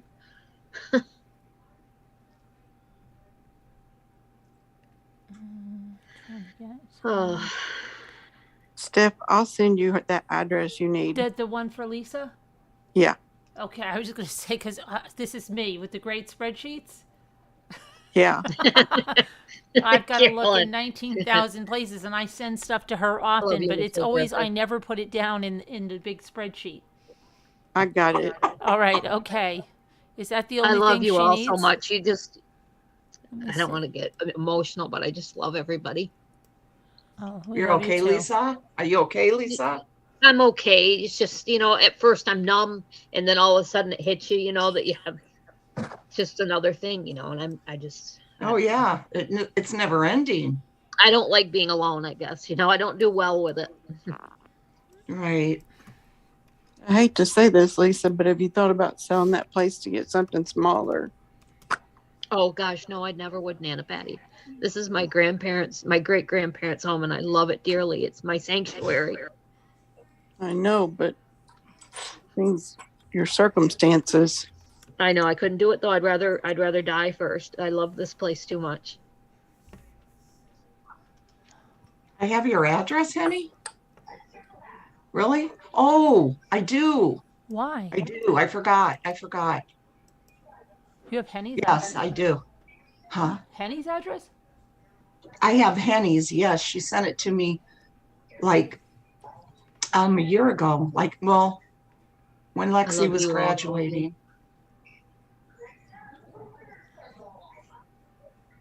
Right, Henny?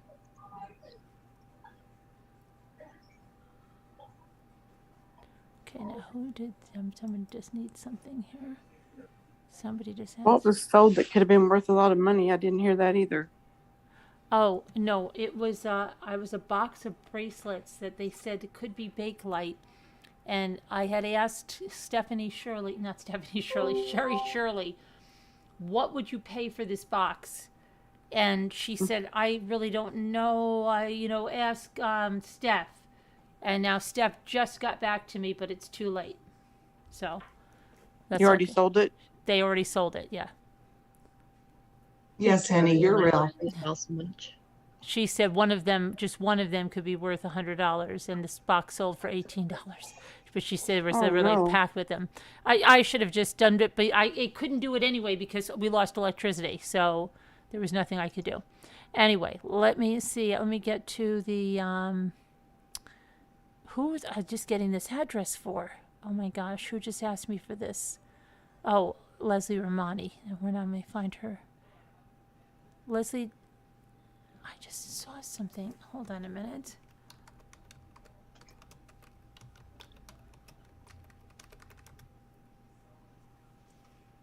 Okay.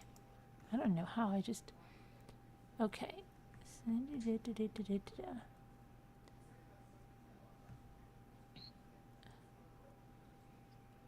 Are we having the auction tomorrow, Carolyn?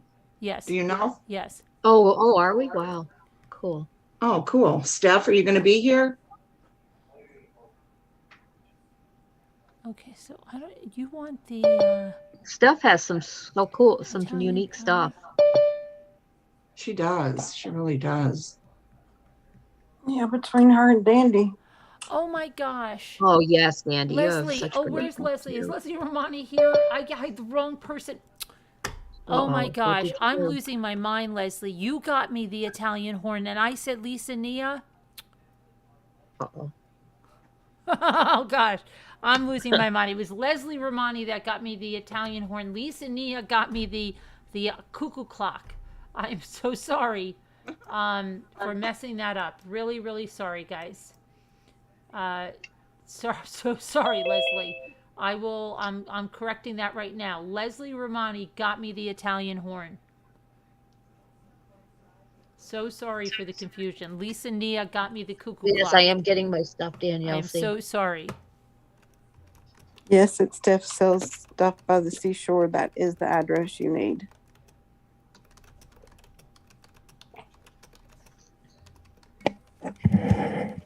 Hello. Hey, Hi. Doug. Hi, Doug. I'm sorry, Lisa, you're going through that. Well, I'm sure it'll get better. I really try to stay positive, and I'll just keep working at it, you know? So do you have the back soil coming in? I mean, is it all Yes. the concrete in that section? Is it all the way down to the floor level of the basement? Just the basement, that section of the, yeah. It still has foundation up. It's just the wall, like with the front part of the wall. Yeah. Yeah.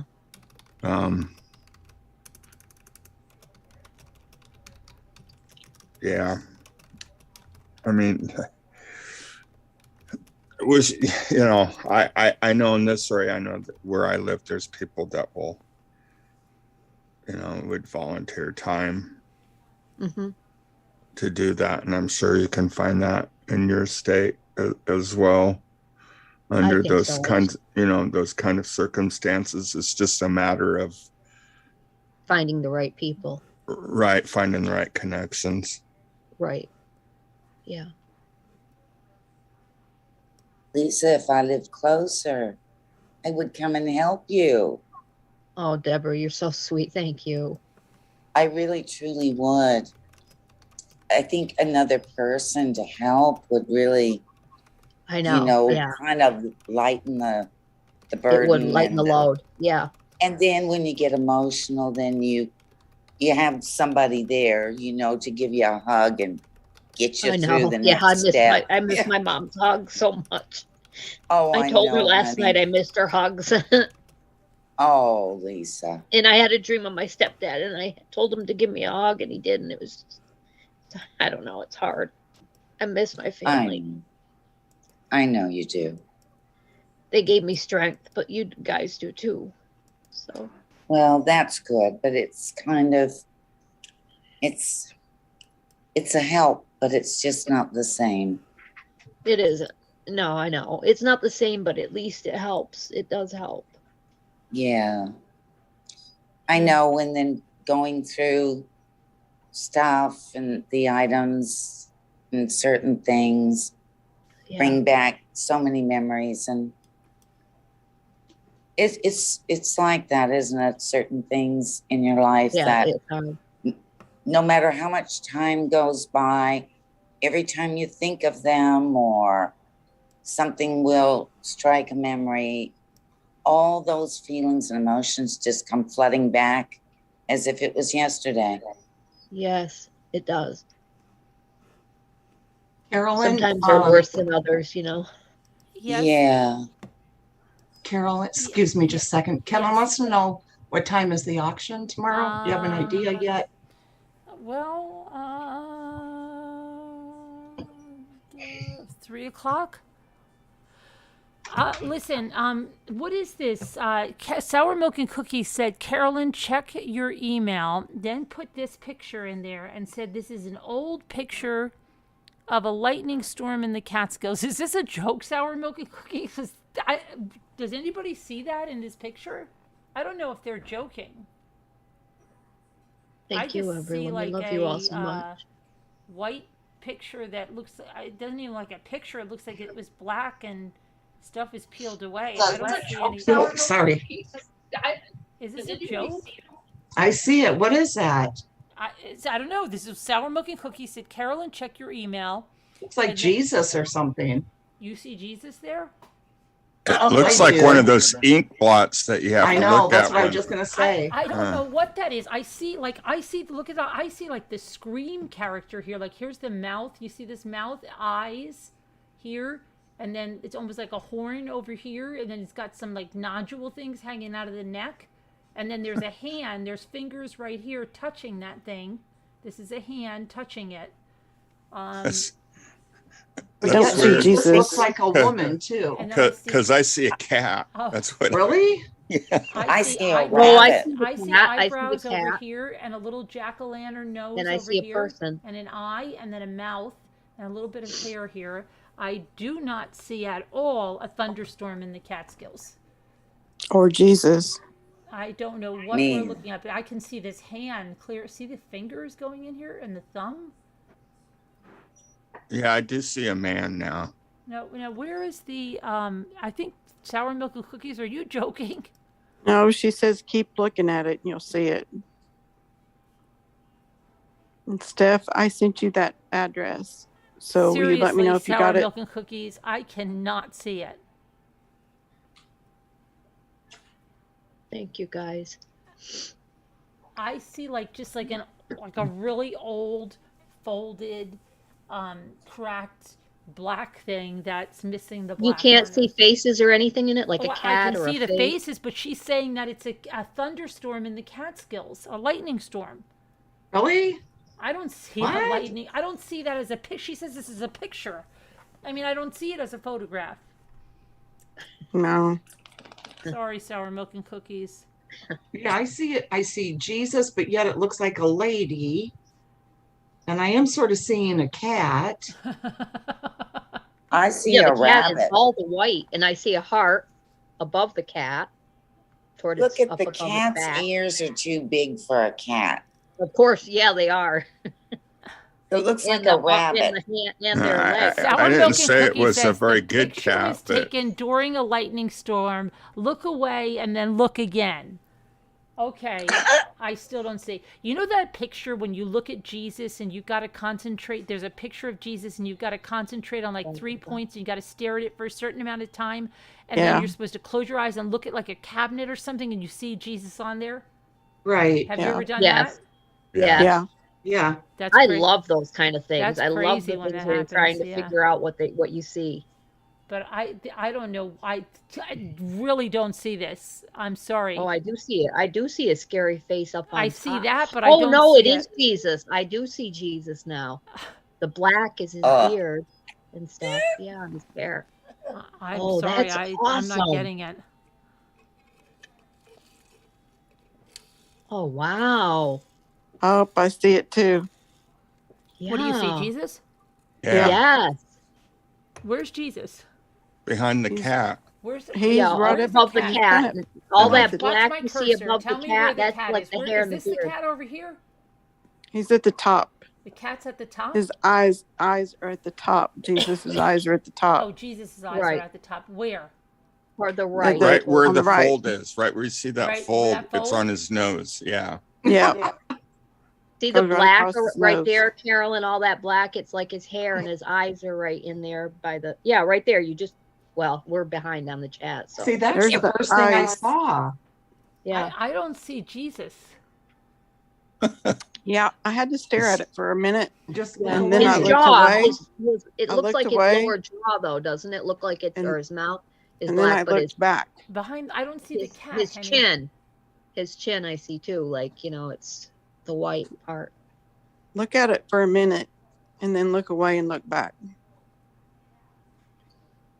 Danielle said, back up and just look at the white on top.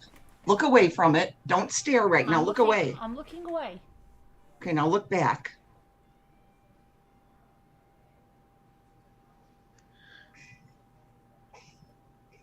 Yeah, I see Jesus. It's beautiful. I love it. I see. we're I supposed wish to I be could looking see, for a I wish I could thunderstorm? see Jesus. Well, I guess if you're getting struck That by a sounds bolt funny, of Carolyn. lightning, you're going to see Jesus. Was this Doors of Perception that sent you this? No, it's, sour milk and cookies. Oh, Sour milk and cookies says see his robe too. You see Jesus too, sour milk and cookies? You knew this was Jesus? Yeah. Oh, they did? Yeah. I She don't said in see the it. chat. Oh, wait a minute. Hold on. This is not Wait, is this where you're I don't seeing even Jesus see them. right here? Oh, Is Milk this and Jesus? cookies. Is this I Jesus? see what they're Is this saying. Jesus here? You will Here? blank when you do see it. Really? Who said what? Sour Milk just said Oh. something right there in chat. But is this Jesus right here? Yes, that's his eyeball. Well, we're behind. Oh, I'm seeing his head up here. Like, Yeah.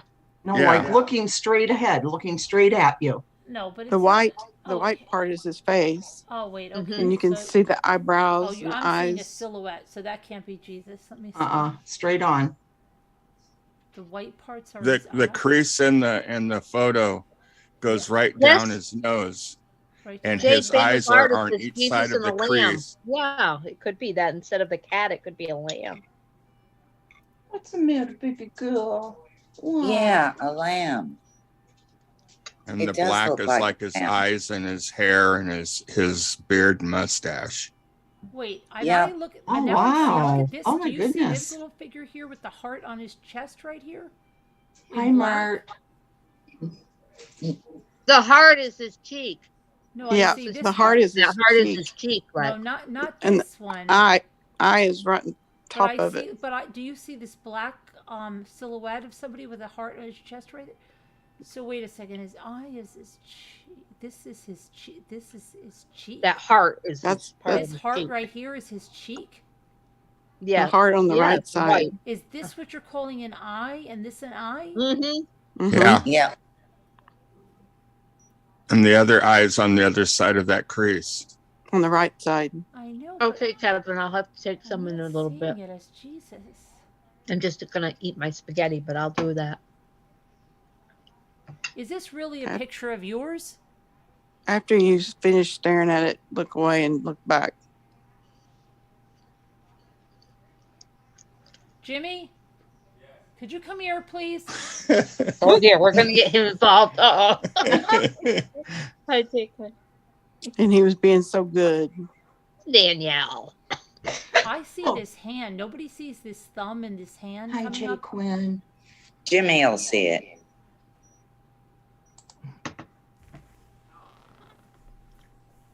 Don't tell him. Don't tell him. No. Okay.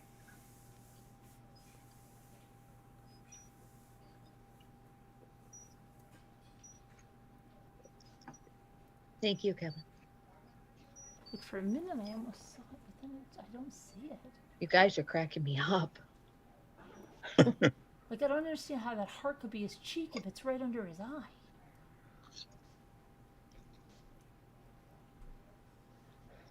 Jimmy, please come here. Hey, Lisa, No, you. Hmm? Well, okay. Put something on. Go ahead. Rebecca would like for you to send her some pictures. Okay. I will after I get done eating here.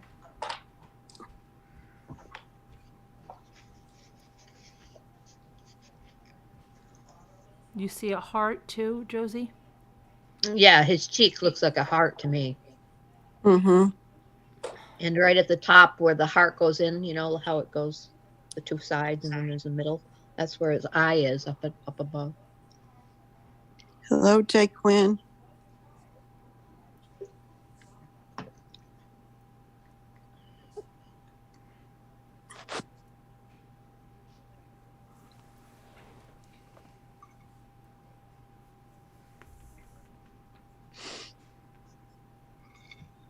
Jimmy She sleeping? says if he's over or no, he's got it. He said he had to put something away. Oh, As okay. if he's over or holding a lamb. Gosh, I wish I I could see. know, right, honey? I wish Mhm. I could see Jesus. You can see all sorts of things if you look long enough. Yeah, sour milk and cookies. I see it. Hi, help me, Rhonda. Hi, help me, Rhonda. Did you try looking away again and looking back? Yeah, I am. I can't see Jesus. I see like something, but it doesn't come together like just Jesus. Something about this is like freaking me out because this is like a I don't know. This is like a Gonzo nose or something from the Muppets. I'm not seeing that as a heart in his cheek. I don't get that. His No, eye Jesus is right just, like, in the the heart. middle-ish to the right, but toward the top. His eye is right in the top of that heart.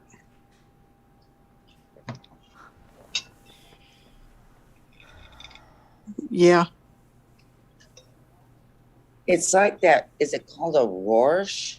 No, Test like, where Sour it's a Milk Cookies is saying it's a psychological- picture, but it looks like a picture that the picture has been ripped off in places. Yeah, I've seen a picture like this before. You think Sour Milk and Cookies is a big liar? This has been around somewhere else? Mm, Sour Milk and Cookies is your big liar. I don't say, I'm not saying she's a big liar. I Oh, just know okay. I've seen something like this before. Okay. I'm Oh, a foot away from Caroline? the computer, Oh, see sorry. Jesus holding up a lamb. Oh my gosh. I wish I could see Jesus holding up a lamb. Every Anybody time I just think I tuning start in. to see it, then I look at it and I don't see it. Nobody sees this hand over here, these fingers and this thumb coming up from the bottom. Yeah, Yeah, I I saw see that. that. Yeah. Yeah, Mhm. Yeah. I think Yes. that's Jesus holding that Mhm. lamb. yeah. Mhm. Me too, Nana Patty. I see it got hand over here. It may look this might be a hand here. I just took my thing Oh, off don't so I say could anything. exercise anyway. Okay, just wait, Jim. Don't nobody say anything now. Don't look at the chat. Don't look Jimmy. at chat. Don't Don't look look at at chat. Do not Chat. look at chat. What do you see here? Okay, let me look. What I This see. is supposed to be a picture in the Catskills of taken Let me during a look. thunderstorm. Let But me what look. do you see in the picture?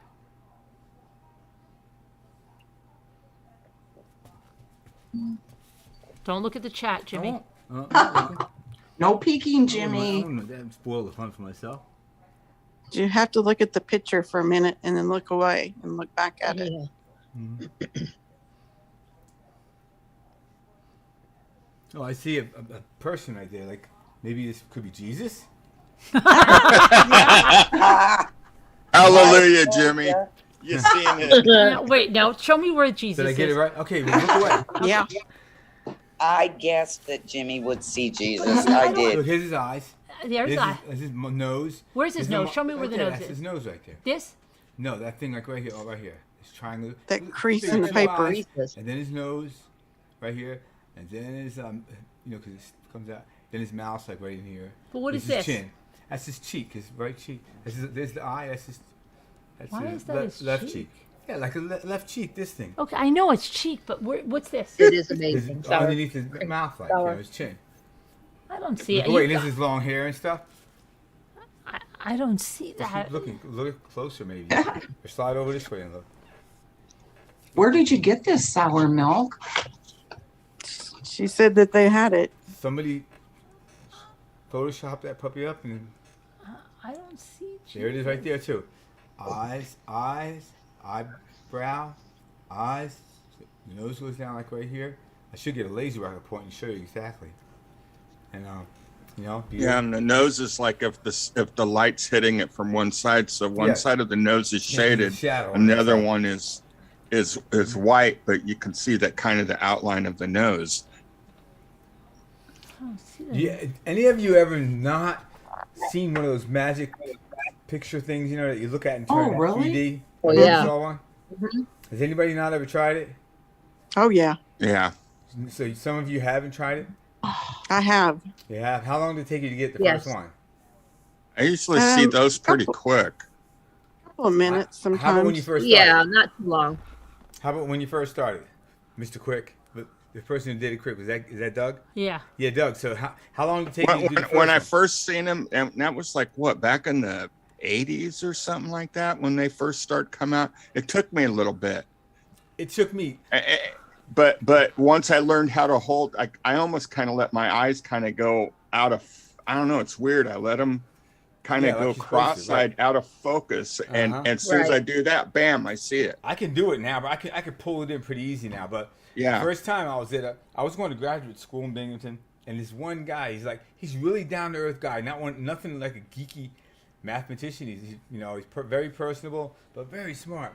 And I will go there when I have some hard statistics questions, because statistics at that level is like high level calculus, like integrals with multiple integrals, like integrals within integrals, and so I would go in there, and then he had one of them on the wall there, and I look at it, and I go, and then I go back to my class, do whatever I had to do, teach, or most of the time I was just doing math, not teaching. I had to teach like just one course every semester for the grad student, for the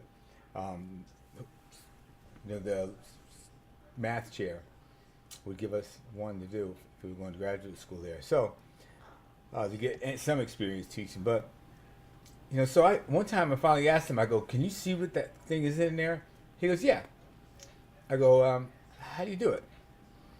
He said, "Look," he goes, I could try to tell you different ways to do it. Like, you can go up, put your nose on the picture, and then back up. It was a big one, a big poster size one. Can they see me if I go like this? I don't know. Oh, Yeah, nobody can see me anyway. Oh, no. If I take this away. Yeah, so you put your Here. nose in the middle. Put your nose into the middle of it. It's about that big on the wall there, like huge, like 2 by 3 or something. And he said, put your nose in the middle of it, and then you start backing up real slow and looking at it, and you may be able to see it. And he said other ways is just keep staring at it, and let your eyes go blurry, and and just keep letting them stay blurry. I sat there for until I had something else I had to do, like 45 minutes, and I couldn't see it. Next day, same thing. I might have spent like 2 hours there one time in one day, sitting there. He's there doing his work, maybe talking to me once in a while, and I'm standing in front of that dang poster, looking at that thing. It took me, I don't know how many days, a couple of days, and all of a sudden when I brought it in, you know how you bring it in? It's like it comes in for a second, and you're like, oh wow, I saw it, and then you got to let him go all the way, and then all of a sudden, bam, this three-dimensional picture. And you know what? Does that give you any feeling of like another, a cool thing, like another dimension, or like another, like a cool, I don't know. It makes you feel like it's, to me, it makes me feel like, let me think what the word is, that it could be another world or something to live in, just it kind of feels good to figure it out, and it feels good to look at it. Even just feels good looking at it. Yeah. Oh, Foxy Bob's Anybody feel? here, Do you feel like that, Doug? Well, I remember just thinking the harder I looked at it, the harder I strained my eyes trying to figure it out. I couldn't. But if I just relaxed my eyes and like you, I kind of did it by accident, and I got a little glimpse of it. I'm like, whoa. And then you knew how to hold your eyes to relax them, and almost kind of letting them kind of go cross-eyed kind of feeling. Yeah. And then it just zing, and then it popped right in. And I can do that. Now there's some there that are so good. Even when you do that, it's still kind of tough to see them because they do a really good job of it. But for the most part, some days I can do it really quick. Other days, I think it just depends on how much eye strain I've had for the day or something like that. I don't know. Some days are easier than others. But do you feel like it's like a cool place to go, like a cool thing to do? It makes you feel cool, kind of unusually cool thing to do? Like it feels good. You don't feel like that? I do. I just feel like, wow. It's like I can go in there and just hide in there or something. Be right back. It's an odd feeling, I was wondering if anybody else felt that way. I never asked. But yeah, we have a little book about this big, little small paperback book that has a few of them in there, and you can the printing is not really good on it, but you can still pull the stuff in. Yeah. So, but I would want to get a poster. I want to get a poster and hang it up around here somewhere, and and not tell my kids what's on it, and let them finally figure it out for themselves. Yeah. They used to sell them. I remember when they first came out. It seems to me it was like the It's Pink was selling a book the other day with those. Yeah, I would rather get a poster. I would buy a book too, just to look at it, because it takes me away. It feels cool to do that. It's like I'll go into another dimension. Okay, well, I know. I'm always afraid that my eyes are going to get stuck in that out of focus mode. I'm going to be like walking around. I'm like that anyway. Carolyn always said, she goes, I'm gonna. Oh, I feel like I'm forgetting something. You know, I go. I feel like that all the time. Just imagine that. So how are you feeling, Jimmy? Like I'm forgetting something. Your shoulder. Yeah, I know, man. My shoulder is like it's not good, but you know, as far as playing the guitar, like yeah, if I can't hold it out, you know, that's the hard part there. And so you hold it out. Maybe I get a couple picks in, ding ding ding, and then it's sore. I got to take it and put it back. But you know, they say they want me to exercise my wrist and my fingers as much as possible. And then I also have to hang it down like 3 times a day and do all this business here, let it roll around. And then I also have to sit at a table, put my hand on it. I'll do it with my right hand or my left hand. Put my hand on the table like this and start reaching forward and forward and forward and reach forward with my body all the way as far as I can go, and then come back and do that. You know, like 10 minutes. I think it said like 30 seconds or 60 seconds of each, 3 times a day. I'm looking at that. But you're feeling better than the day you came home? Oh my God. Well, I'm feeling way better because, you know, the day I came home, you know, I don't know, I didn't really pay attention. I knew it was going to hurt. I was expecting that. And part of the next day too, but this one wouldn't go away.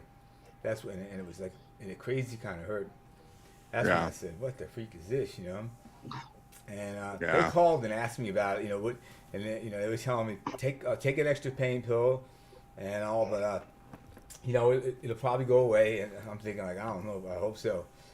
And so the next day, it was a little bit better. And then on the next night, after that, I finally learned how to sleep. Like, if your arm hurts when you're sitting down, lay down and you'll be able to go back to sleep. If it's hurting then, get up and sit up. Like, keep switching back and forth. Sit up and then lay down. And you know, I started getting to sleep after that. That's what I do now. Yeah. And it still has, you know, a little pain in here. And when that pain that was really hurting, it was in my forearm and sometimes it's in my bicep. It's not really in my shoulder. Yeah. Yeah, you know, it's just weird. So they said. Well, I'm glad it's starting to get better. Yeah, it is. You're going in the right Jimmy? direction. I'm ready to start banging out some stuff, you know. Yeah, right. Well, you gotta. Us men, we tend to try to do more than we're supposed to, and we pay the price for it. So I'm so dumb for that. You know, I've paid the price so many times for this goofy crap. So it's I don't know if it's our male ego or what it is, Jimmy, but no, I'm the freaking man. You know, it's like you guys talk about. You guys have to do all this bullshit rehab stuff, whatever the hell you're talking about. Hey, you're cursing a lot lately. I know.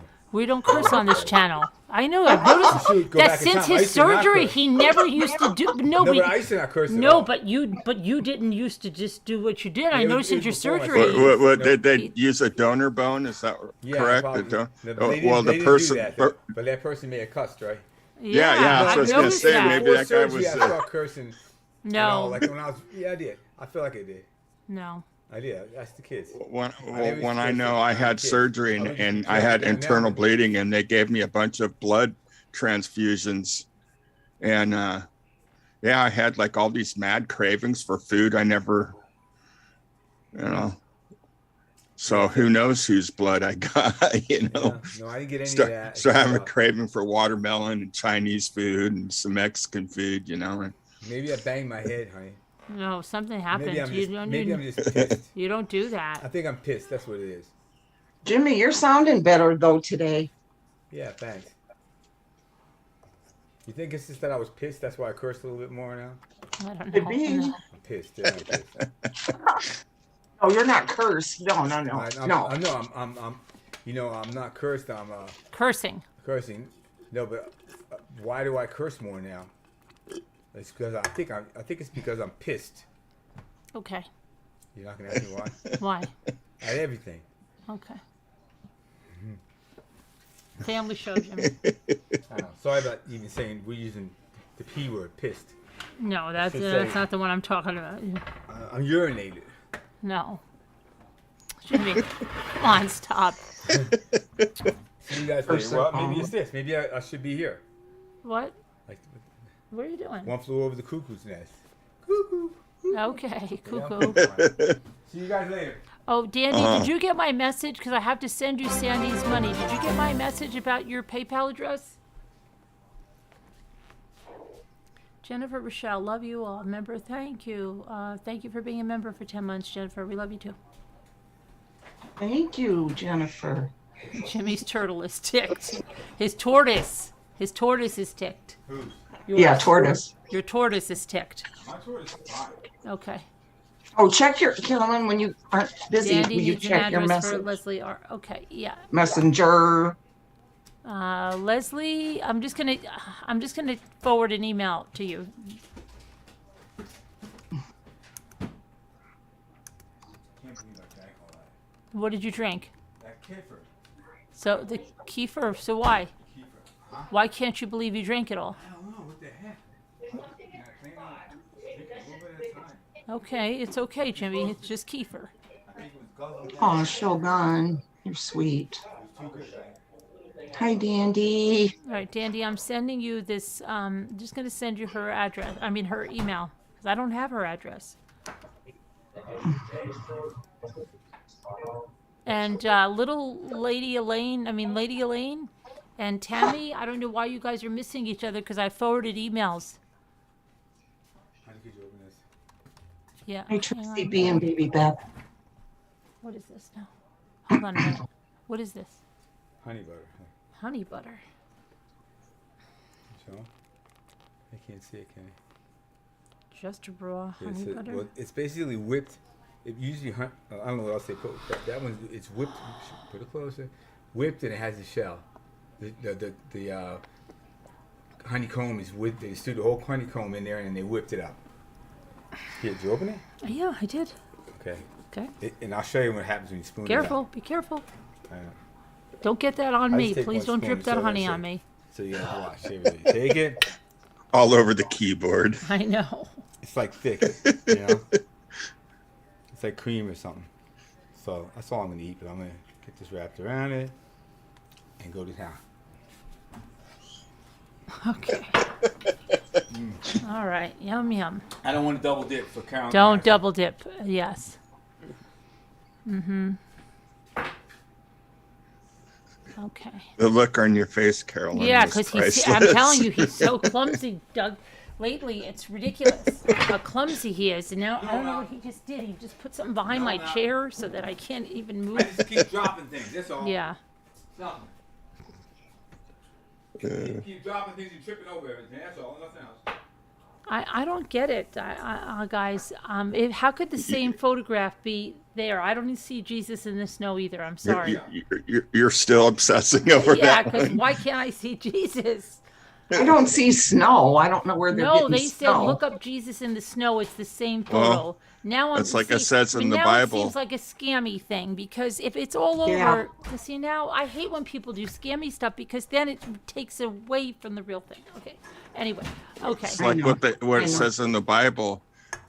How great are those that believe that can't see Right. than those that. Doubting Thomas, right? Yes. Yeah. Yeah. Blessed is he that believes and cannot see. Exactly. Yes. How in the world does that skinny man? I know, Jackie. He eats like everything in creation.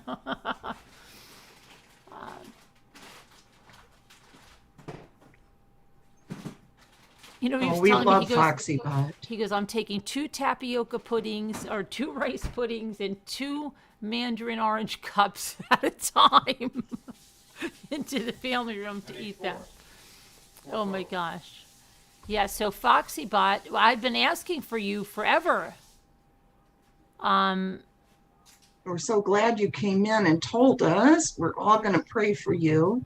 So you can't speak now, Fox? She can't speak?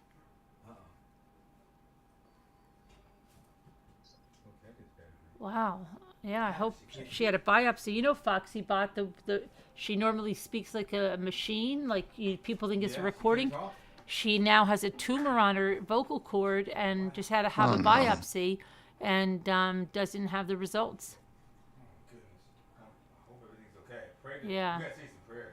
Yeah, prayers everything's okay, Foxy. Yes, definitely. Yes.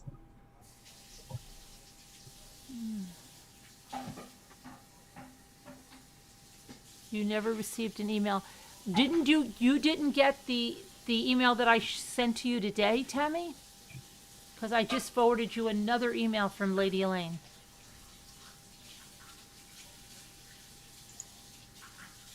Oh, it's on your okay, wait. It's on your thyroid? Oh, wait a minute. I can make you feel a lot better. It's probably nothing. I had 5 of them. Wait, hold on a minute, Jimmy. I had 5 of them on my thyroid, Foxy, but I had the biopsy is terrible, right? They go in with the needle. They have to go in like 3 different times. The majority of them, Foxy Bot, are benign. So you'll probably be fine. If that's what it is. It's on the thyroid or the vocal cord? Thyroid. Oh, okay. Didn't they tell you that, Foxy?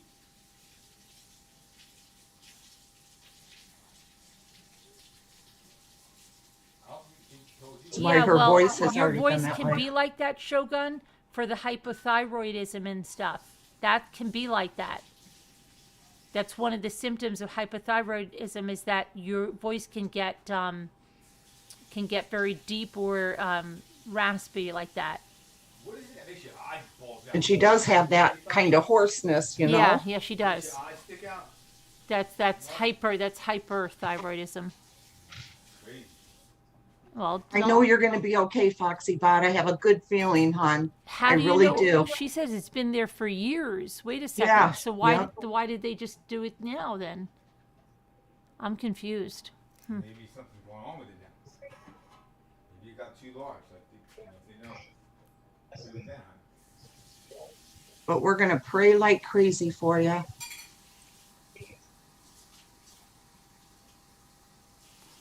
Because of your vocal cord, but it's not on your vocal cord, Foxy Bot. If it's on your She has thyroid, one vocal cord. It's paralyzed, I guess. It depends on how big it is. Is it in the top, in the middle, or the bottom? Remember, honey? I know. Some of them have more chance of being cancer, whether they're of a certain size, and whether they're on the bottom half or the middle half. I think the middle half is pretty bad, or the upper half might be worse. I don't remember. Thursday. Wasn't it? Thursday. Let me check. We need to know how big it is. How many millimeters is it? Millimeters or centimeters? Let's see.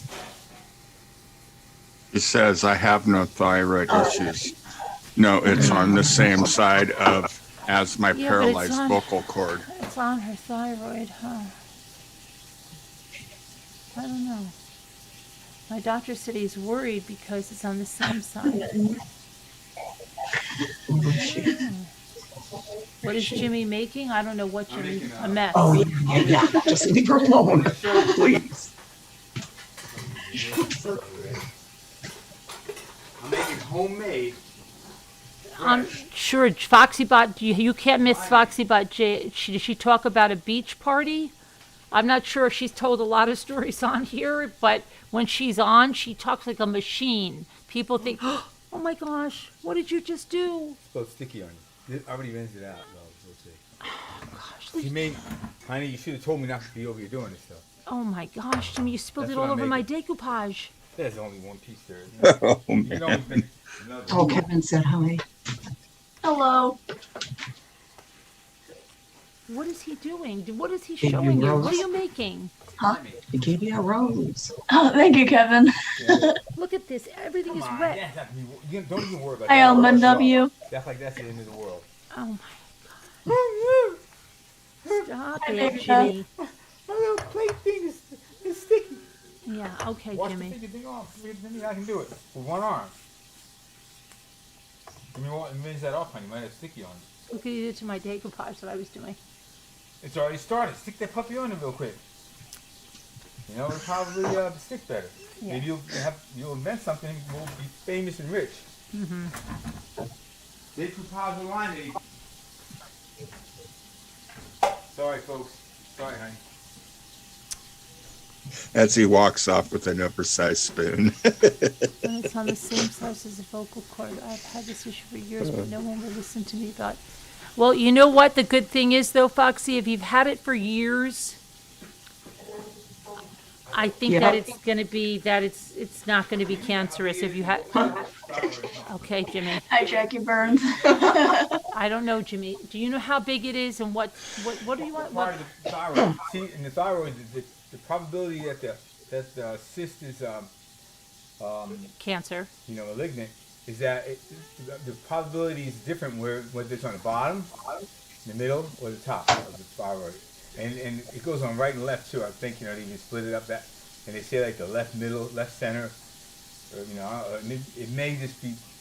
Don't say something if you don't know. Yeah, I don't want to say, but it has to. Mine were all over, Jimmy. They were all benign. And when where are yours at? I think she just has one, Jimmy. Yeah, where is it at? I don't know, but don't make her nervous. Yeah, just have positive. She's very nervous. Okay, but she'll probably tell us. Foxybot is good if you've had it for years, Karen H. said. Pick a ball bat up and cure Jimmy. What did I do? Kevin Leonard. And cure Jimmy. Pick a ball bat up and cure Jimmy. Danielle said Hi, Daniel. Jimmy, you have the water running. I know. I can't really hear it though, can I? I'm supposed to have part here. I hear it. It's cold water. And that's the worst thing, Foxybot, when you have to wait and wait and wait. Yeah. It's horrible.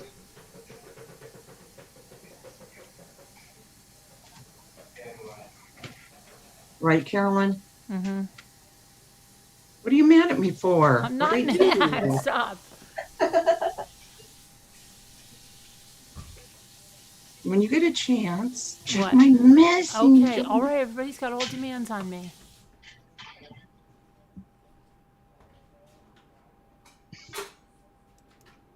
Let me see.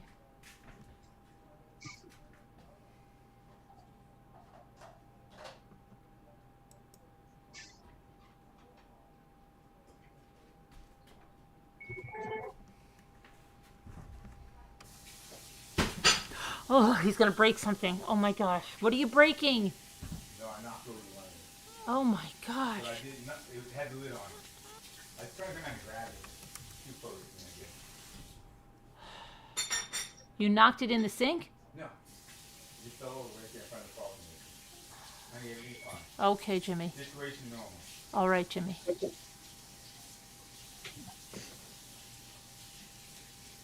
ball bat might cure that, maybe. Where's Kevin Leonard from? To talk like it. From Carolina, son? No, we're not allowed to say where Kevin Leonard's from. He doesn't like to be doxxed. I can try to figure people out sometimes, like the things they say. Jimmy, I wish you could find this for me, this puppet here that I have. Go what? This puppet. The guy that talks? This puppet, I wish you could find that for me. I'll try, maybe. Not right now, though. Okay. See, I don't see the chat. I know, because I was just looking at something. The scooter only made me to check a message. That's okay. The wait. It's already, yeah. Yeah, so waiting for the results. I mean, she's probably going to have. Yeah, she's got to be worried. Yeah, don't look up stuff on Google if you can help it.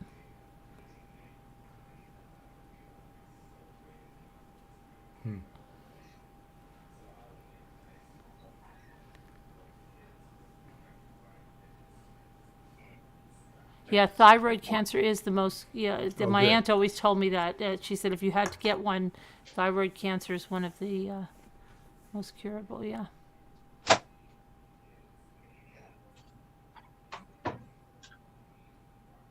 No, Kevin's from Mars.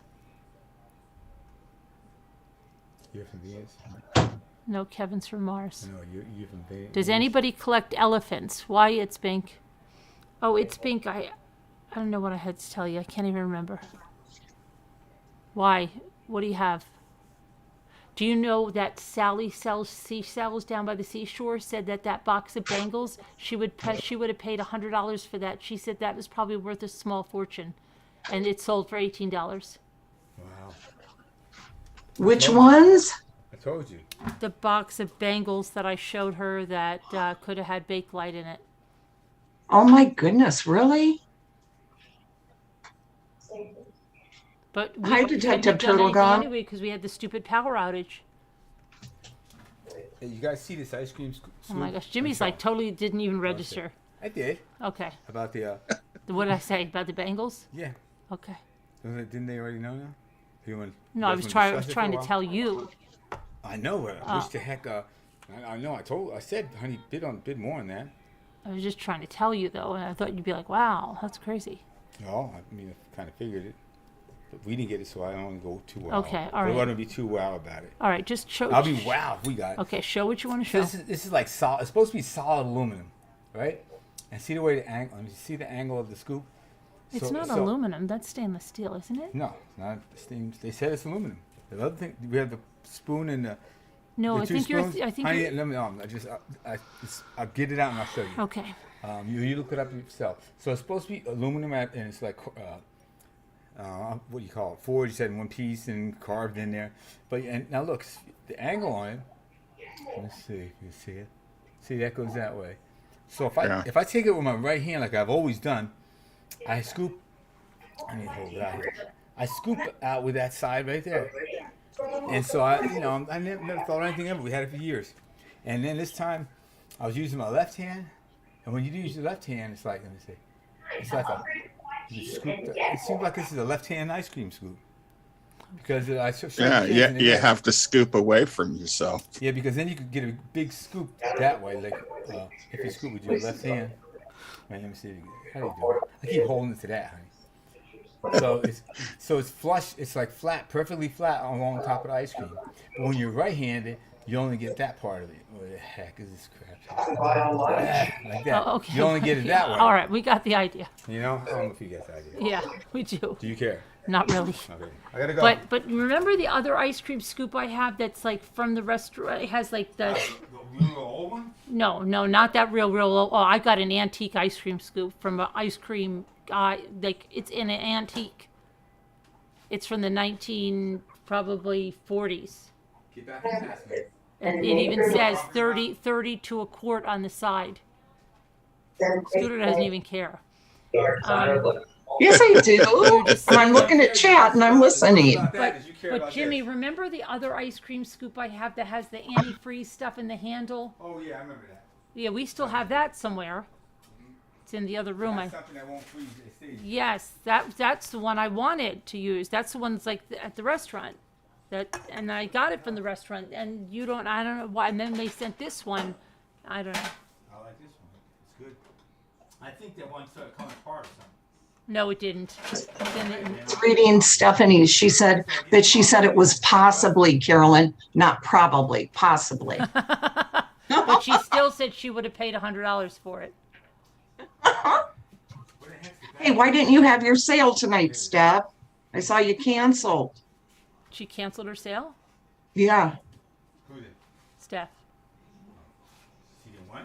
She didn't want to sell? No, Steph canceled her. No, Jimmy, no. Okay, never I mind. was going to go to it since I'm into these auctions now.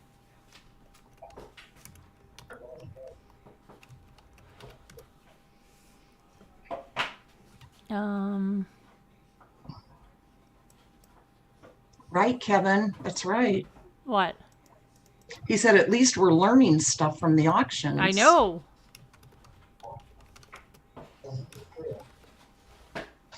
You ever watch that Antique Roadhouse show? Yes. Yes. Yes.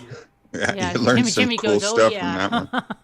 I've never seen any of that. What's a bummer is when they show something that you like, oh wow, I used to have that, and then you find out how much it's worth. You're like, oh man. That's the thing. I never had anything like that. The only thing I had is baseball cards before. You know, Well, my parents gave my brother and I, we had this radio in our bedroom, and it was an old radio, and it had a horse, like a brass horse on top of it with a saddle and everything. And because the radio didn't work anymore, my mom got rid of it. Well, so years later, I see it on that show, and it's worth several $100s. I'm like,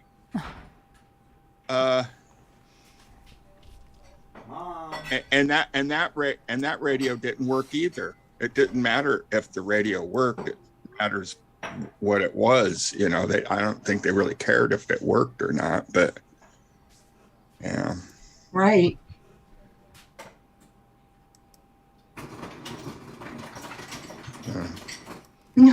Right, Kevin?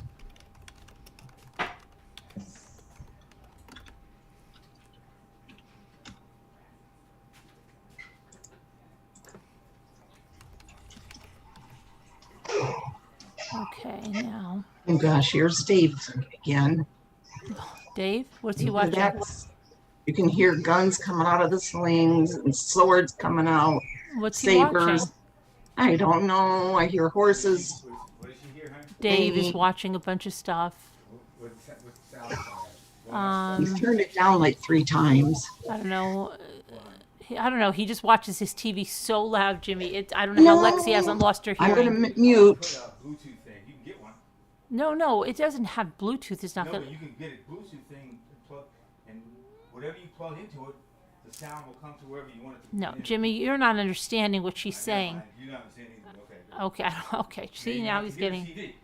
No, you don't understand. What? Jimmy Dave is watching TV so loud in Scooter's house that none of them can hear. And she has to keep muting because he has the TV so loud. Okay. Now, what is Bluetooth going to help them with? Easy. I have one right downstairs. You take it and over to the TV and you plug out the left and right output into it, and then a little power supply with it, and then there's a receiver you put maybe for headphones or plug something in it, and the sound will come out to that, and he can turn it up as loud as he wants. Nobody else will hear it but him. But he's got to wear headphones. Yeah. Well, he doesn't want to wear headphones. There you go. Then you can't. Well, that's what I just said. Okay. There you go. Be happy. Well, it's not happy because Lexi's going to lose her hearing. Okay, well then don't be happy then. That's all you can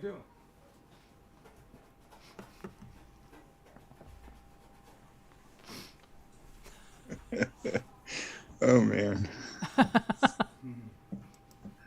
Oh my gosh. We need to get Dave a Bluetooth smart TV. Oh my gosh. Hi, Nightmare. Dave eats salad without dressing. I know. Amber Karen. I'm back. You remember that, Amber Karen. Good for you that Dave eats salad without dressing. That's horrible. Where'd you go? Oh, I went down the cellar or the basement or whatever you want to call it to take pictures. Almost fell. I got the pictures. Oh gosh, I was just thinking about that lady that, well, she didn't really fall, but. No, I didn't. I caught myself, and I had my phone and I have it in a case. All my cards fell out. You can't see down so well. There's only one light down there. So I had to go get my backup generator thing. It's just a little car. No, it's not a generator. It's a car starter. Has a light on it. So I took that down, weighs 100 tons. Can't find my license of my mom. Like I had hers in my wallet because I love to look at her picture. So I can't find that. So that made me upset, but I'll have to look another day. I looked really thoroughly with that light and I can't find it. So I'm back anyways, and I'll send the pictures to Rebecca. Well, so you did get the pictures taken? I did get the pictures, yes. Oh, that's good. Yeah. I did it on my phone. Yeah. Yeah. Because even if I don't use the phone, my minutes have run out, you could still take pictures, get online and stuff like that. At least yeah. Yeah. Yeah. So. Well, it sounds like she'll be able to help you, or at least lead you in the right direction. Right. Yeah. I don't like walking the stairs though. I don't even like walking the stairs here anymore. I don't do well. I really don't. I'm very unsteady and nervous. My legs shake and no, it's not good. Do you have family or friends that live nearby? Nobody. I have my dad, but he's in his 80s and he has arthritis. He just had surgery on his knees, and I don't ask of them anything, and never have, and I wouldn't start. it's not the situation that I really want to be in. So what about selling? Did you say you got some stuff to sell? I found a few things, some things that I want to sell on eBay because they were going for really big bucks, and I'm not going to ask something like that for here. So I really wouldn't want to. Mm-hmm. You know, it's a set of toys that I found that for the whole set, I'm going to probably put them on for like 100 and something. What kind of for a toys? set of three.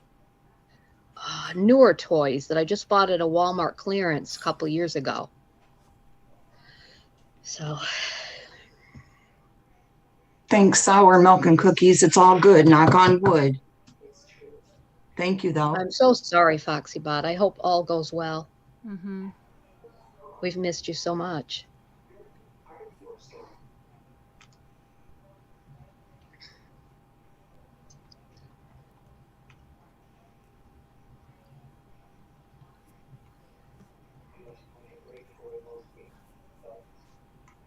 You got that important message, right? Because I had to let you know that. Another one? Another one? No, that one. You got it, right? Yeah, I did. Okay, all right. And there was I something didn't know else sour milk and cookies. I'm not sure. Oh yeah, a reverse mortgage. You'd be the perfect person for that. Yeah, but the house isn't worth that much. But yeah, I might be able to. Because that's just bad if you have like heirs, because then they won't get anything. 'Cause the bank will own your house, but if you get a reverse mortgage, they'll give you money every month. Right. I'll look into it. The house has to be paid for, of course. It is, and there's no mortgage, no. Oh, okay. There's nothing on it. Actually, there's no mortgage on it. It never has been. Not on this one.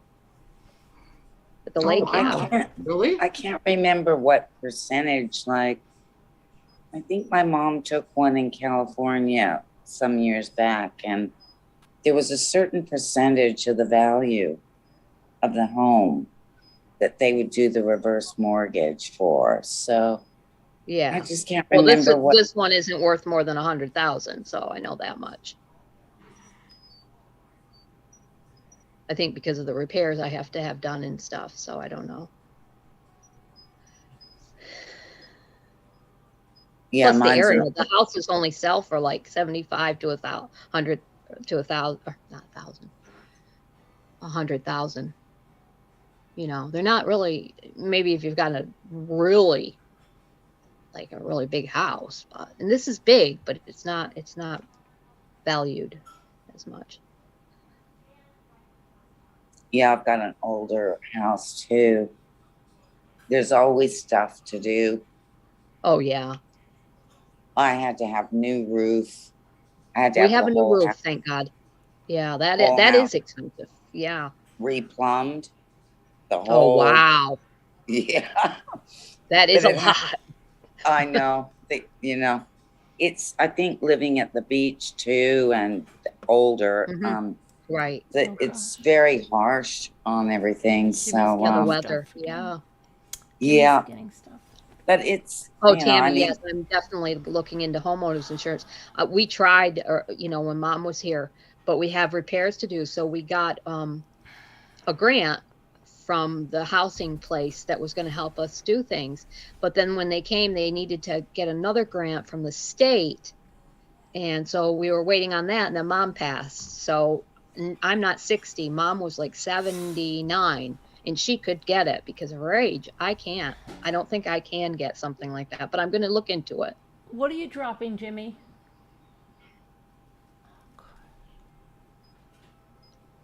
No, Mimi, when I did my taxes this year, I saw what my house was estimated for. And it was, it was below 100,000. So no, it's not a lot.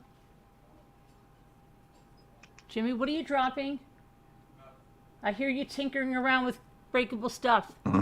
Houses dear, are is he hard in to your stuff find again? here, and they've skyrocketed.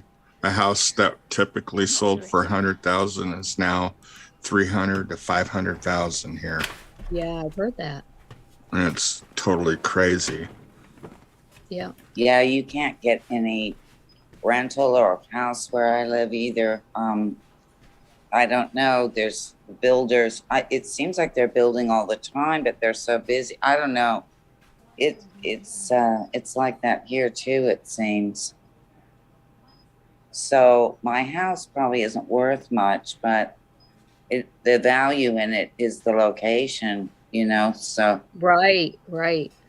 that's the value there. Yeah. That was the same at the lake. The value of the location was, Mm. I know my son was ready to buy a home, and then the prices started jumping up, and I told him, don't buy one right now. Wait for the prices to come back down, because they eventually will, hopefully. Well, the interest Jada? rates in Australia waiting are for really low on a loan if you can buy somewhere. Yeah. But I hate for him to buy a house and then down the road, it's not worth what he's paying for it, Exactly. Because the house that's next to us, what it sold for, it's not worth it. I would have never bought it for that much. Mm.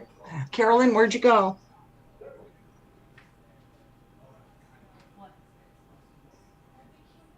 The Foxy Pot. That's funny, Foxy Bot. I love her stories too. I do too. Carolyn.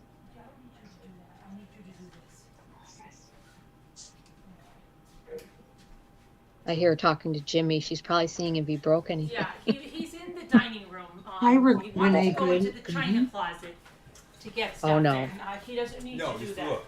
I wasn't gonna get it. Really, Marianne?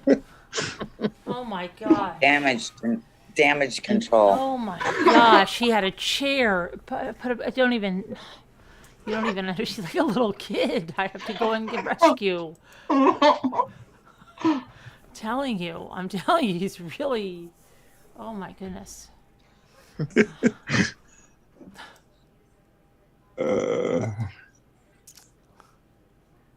Where's Jimmy? There he is. Yeah, Jade, famous artist. I since August I've had I did all the work for that SSI because I have a lot of disabling medical things going on. So I'm waiting back, but you know how long that can take. It takes forever. Oh, it does. My friend did it, quite a few years back, and it took her 3 years. And I'm like, I pray to God it doesn't take me that long. Took me 5 years. Wow. I fell through the flooring of this house that was being built, and I was carrying some heavy cabinets. We were carrying some heavy cabinets in, and I fell through the flooring and messed my back up, and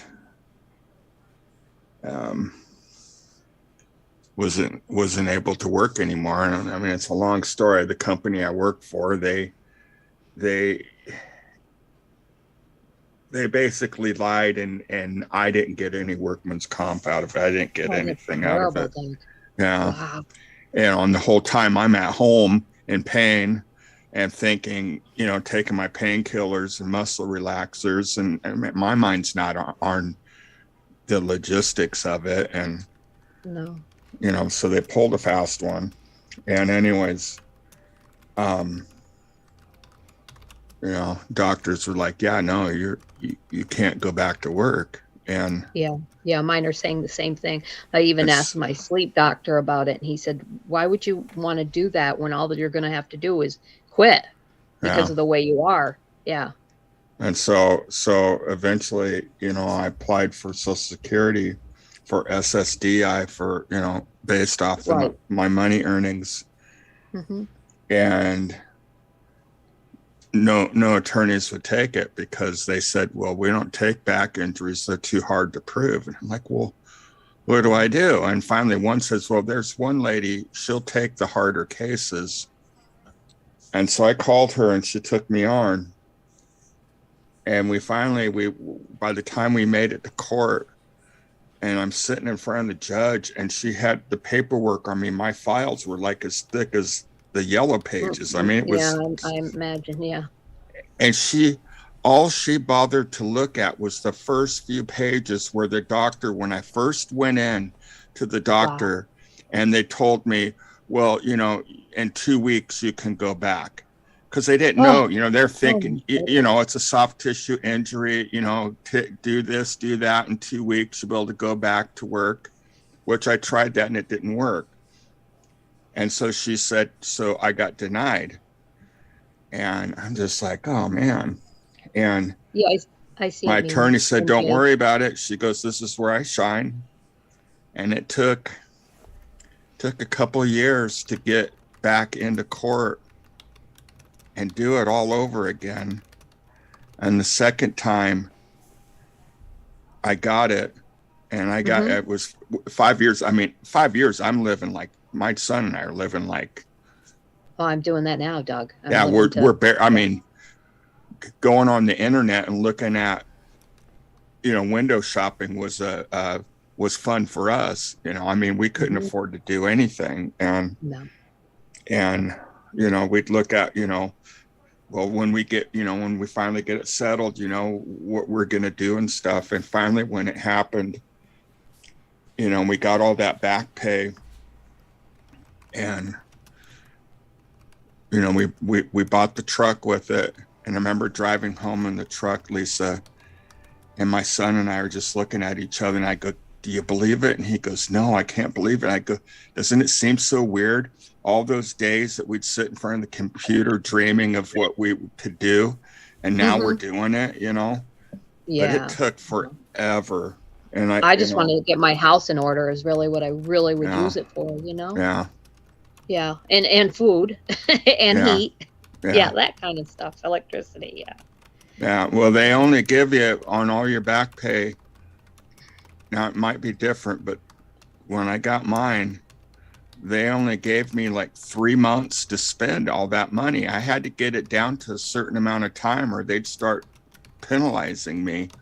Wow. And my caseworker said, and we want receipts for it, and you can't give money away. And I'm thinking, give money away? Who does that? But I guess Right. people start getting down to that deadline and they can't spend the money fast enough. And so they're giving it away. And I'm thinking, how stupid is that they do that? I know. They want you to, what?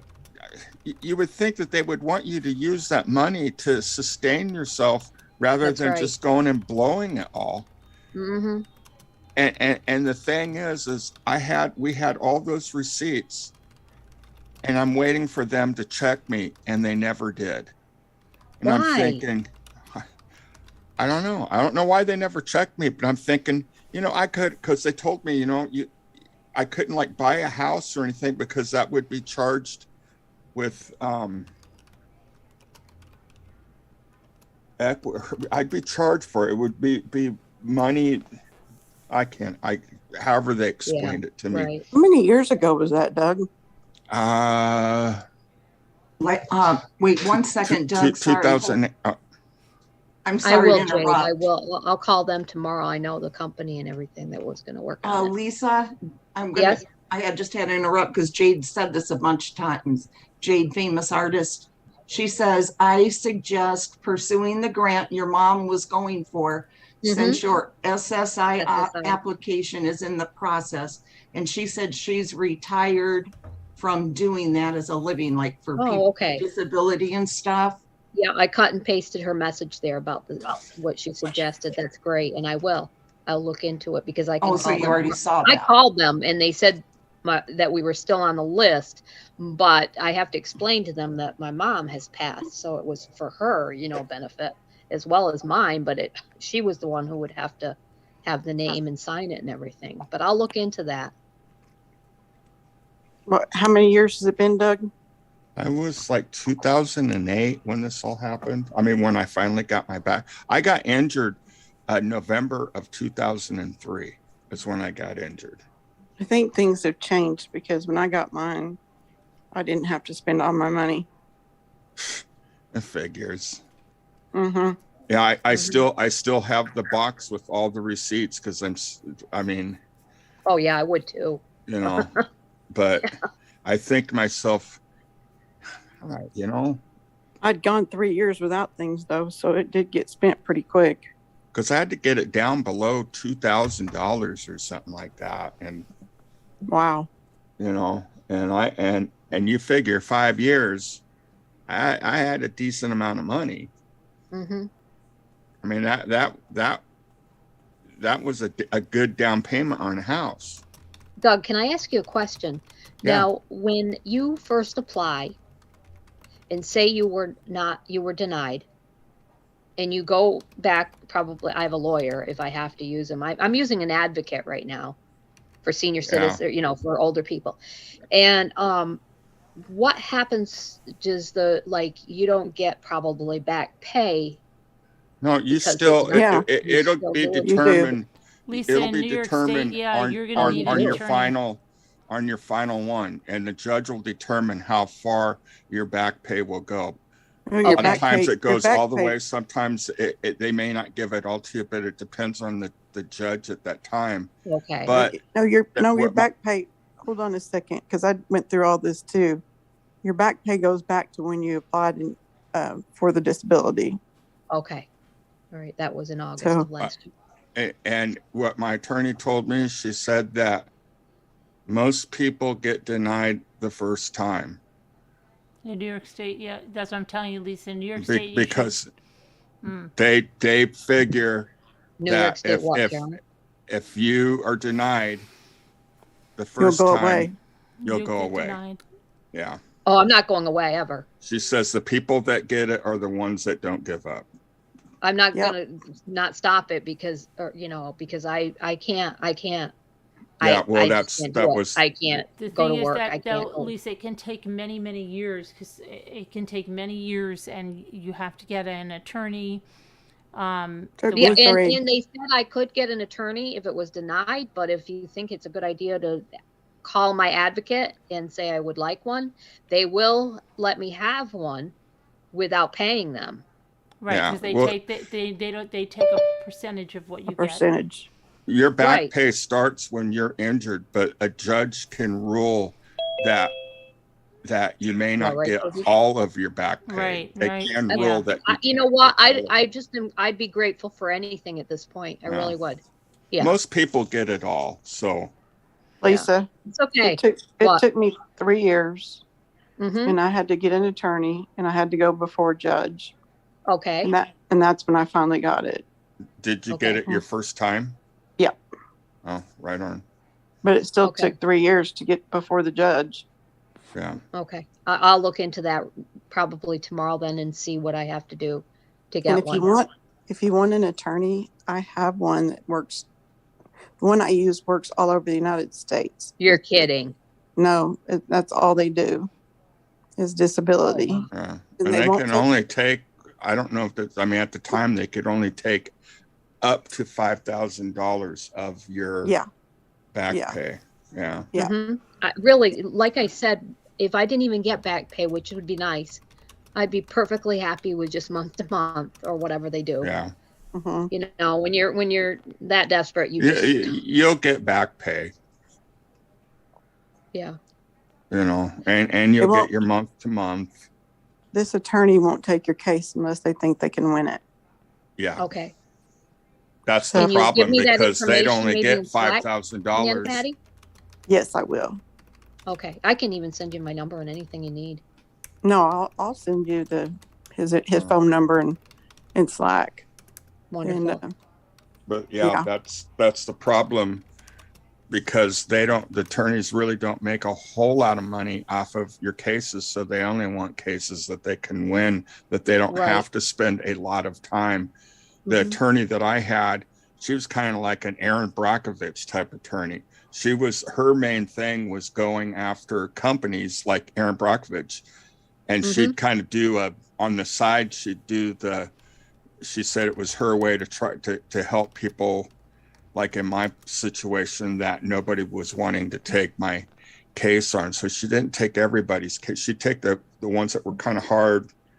I mean, I lucked out because if it wasn't for her, I don't know what I would have done. I really don't. Doors of perception. I'm working with a disability advocate.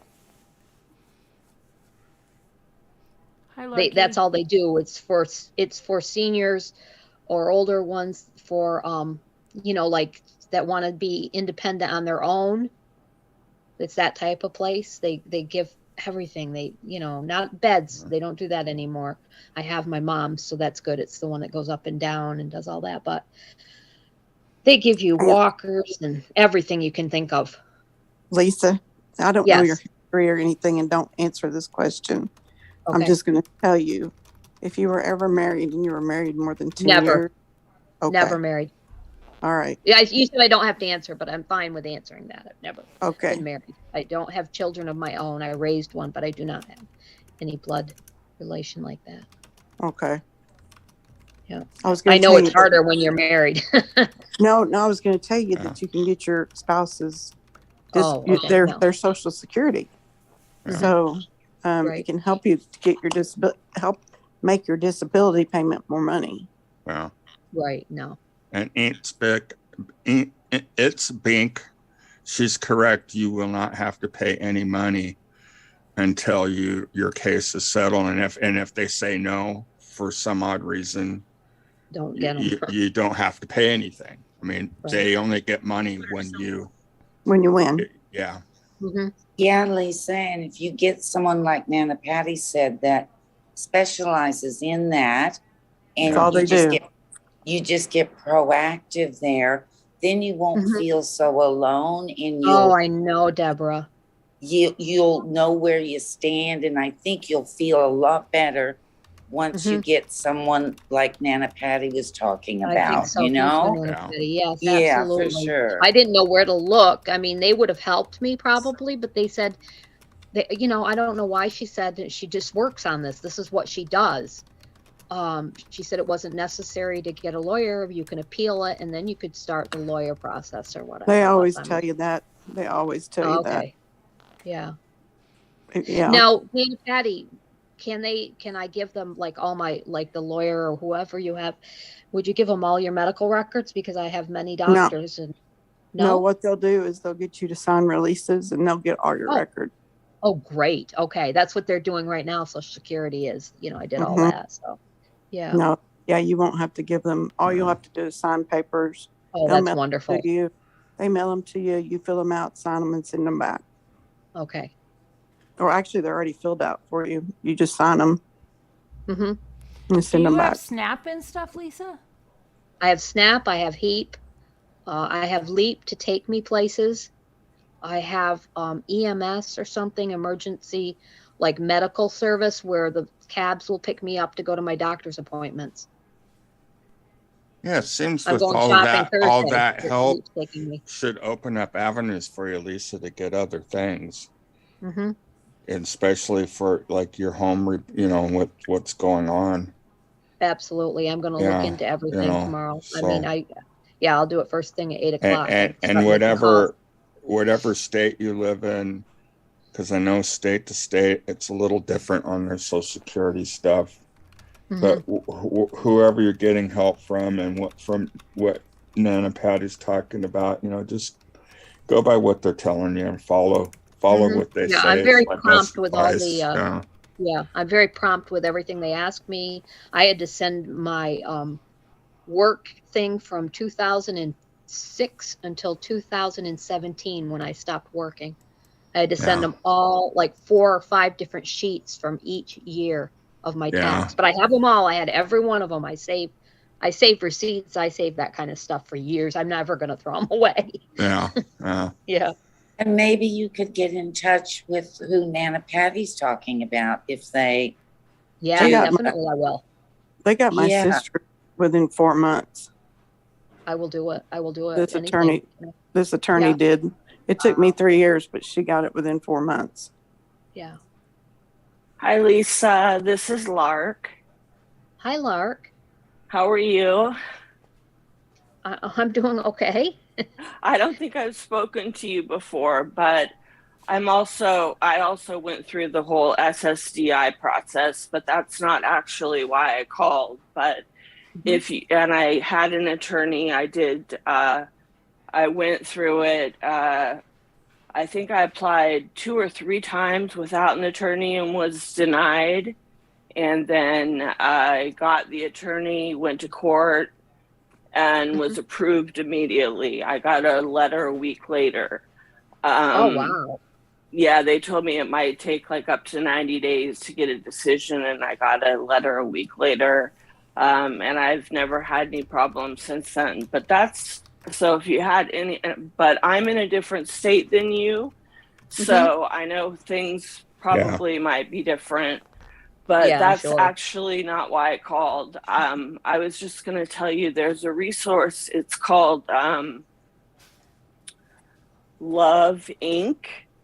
And the Inc., INC, stands for In the Name of Christ. And it's an organization all over the United States and also in other parts of the world, but mainly based in the United States. And it's, I looked it up. There are different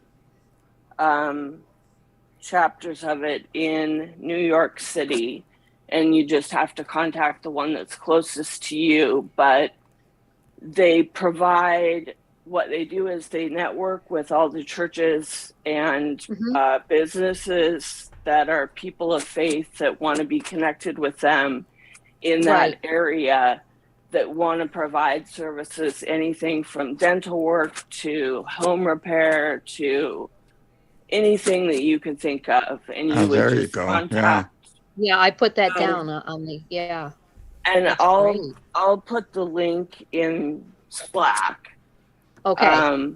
But I have a neighbor that just used them to have her dryer repaired.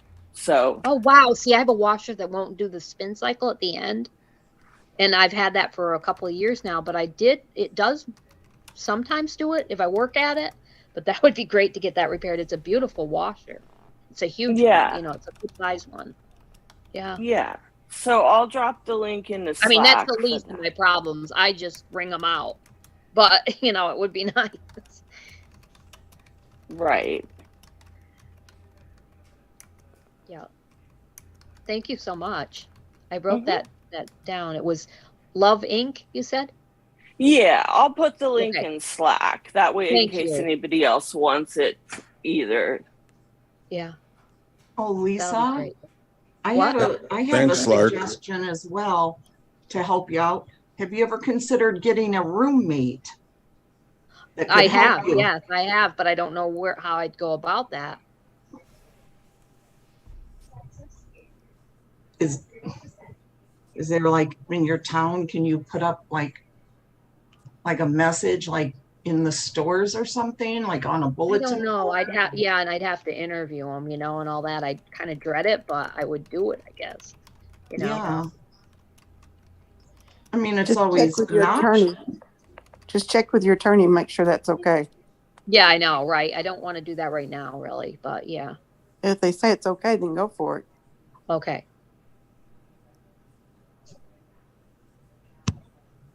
Yeah. Yeah. See, this is why I love everyone here. You have such great ideas, or at least, you're just very caring, and it made me like what she just said.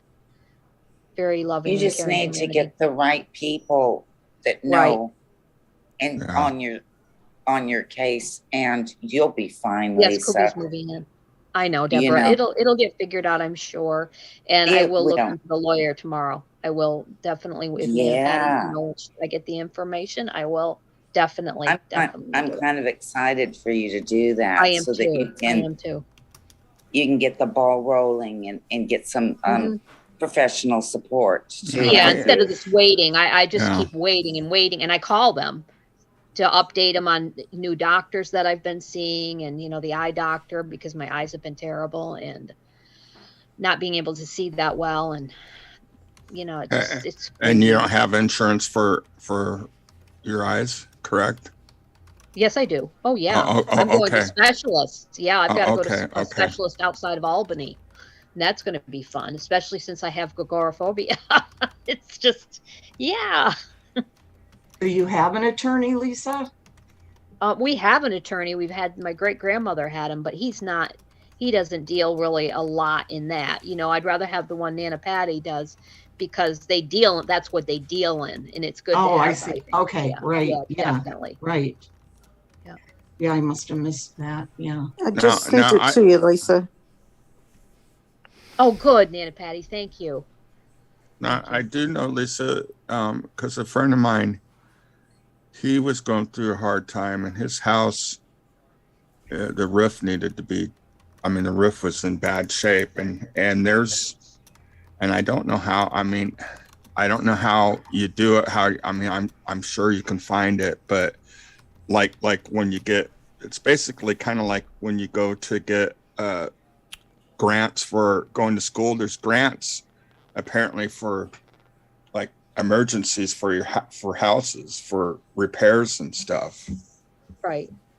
And that lady that is, she probably knows about that, the one that's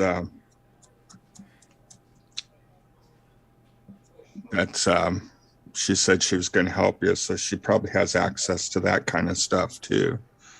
So I do know there's grants through the government that you can get for stuff like that, and you fit the criteria for low income to be able to do that. So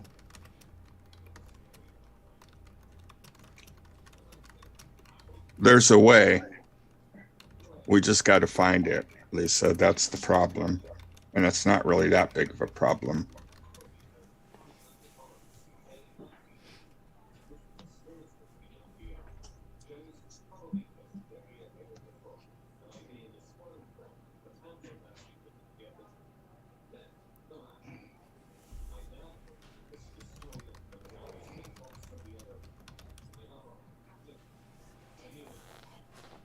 Element W50 wants to know how Jimmy's doing.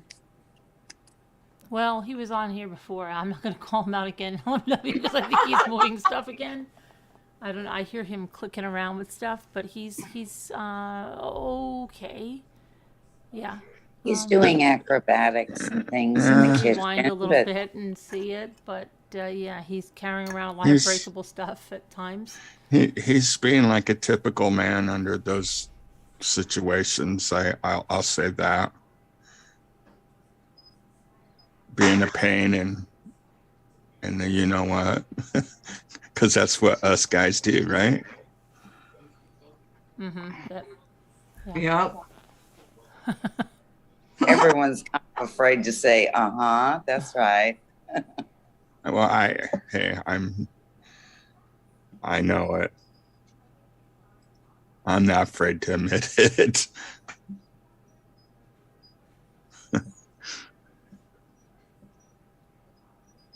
Social Security is different than your retirement, though, QB. Yes. It's different. SSI and SSDI. Well, not really, because some people that's their only retirement. Well, yeah, that's true. Yeah, if you don't. What do you mean? Like if you don't have if they haven't worked for a certain place, that's it'll be only, SSI. That's it. Right. That's what I'm. Yeah, that's what I'm saying. I mean, yeah. She asked. Not everybody gets. It's usually when you work for the state, the government, teachers and stuff like that. But not everybody gets that. Has that for their retirement. Right. But doesn't everybody get it once they reach a certain age anyway, or no? Social Security, yes. But yeah, that's what I'm talking about. Yeah. No, you have to pay in. Yeah. If you don't pay in, you don't get it. Right. Well, you have to have worked. Yeah. Yeah. So what happens to people that never worked in their life? Because Lisa, didn't you say? That's what I've wondered too. Lisa, have you worked? Yeah, she has. Well, I thought she said she hasn't. I thought she said she just did eBay. She said she worked from 2006 to 2017, I think. I don't know. Lisa, where'd you go?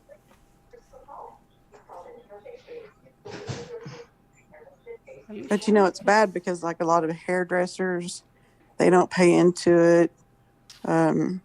Nail techs, a lot of people that are self-employed, they don't pay into it. Well, thank goodness they or if you're married, you know that you get half of your husband's if it's higher than what you would get normally. And thank goodness, because I would have gotten barely anything. If they, you know, just went by mine, I got to get half of Dave's.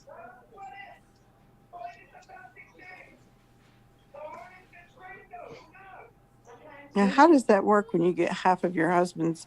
Does that decrease his amount he gets? Where did Lisa go? No. No, because no. Whatever he gets, then I get half of that. You know, he gets his, and then I get half of it, you know, whichever on. Mm-hmm. Or they could have went by what I would have gotten, which was peanuts, you know. They showed me what I would have gotten when I applied, when we turned 62. Yeah. Because we're the same age. And yeah, mine was just a few hundred. Yeah. I think So my Josie, sister, SSI is what you would get when you hit retirement age and you've never worked before. I think my sister got like $500 a month on her disability. And that was it. But fortunately, she has a husband that made good money and didn't have to worry about that. Mm-hmm. Yeah, I think regular SSI is $600 a month, and then SSDI is based upon your work history, Right. your work credits. Mm-hmm. How many work credits you have had. It was so complicated when they did mine. It had to do with how many work credits you have within the time period that you became disabled. Like, that has to do with it too. If you have a ton of work credits and then you don't work for X amount of years because, like Doug said, you got hurt and you can't work and you didn't file, and then you go to file and then they tell you, oh, well, you don't have enough work credits within this time period that you've become disabled, you can no longer file. That didn't happen to me, but I was close to that happening to me. Lisa was probably close to it if she quit working in 17. Lisa, are I you filed there? pretty quickly. Lisa. Now she's muted. Lisa. She's probably looking at stuff that got sent to her.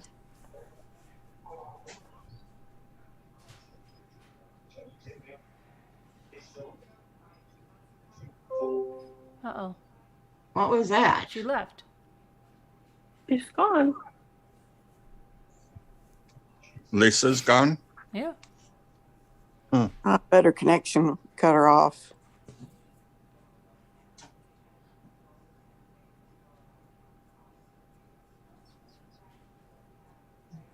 That's the way mine's been lately. It's just not reliable.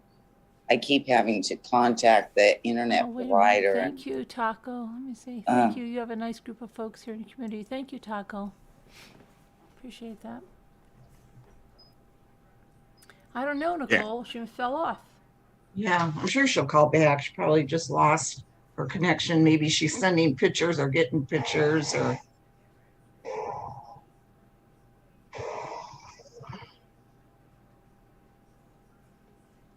Sour Milk has a link that she wondered if you could forward to Lisa for her.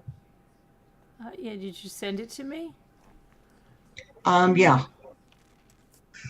I bet Lisa went to send those pictures to Rebecca and got disconnected. Probably. Mm-hmm.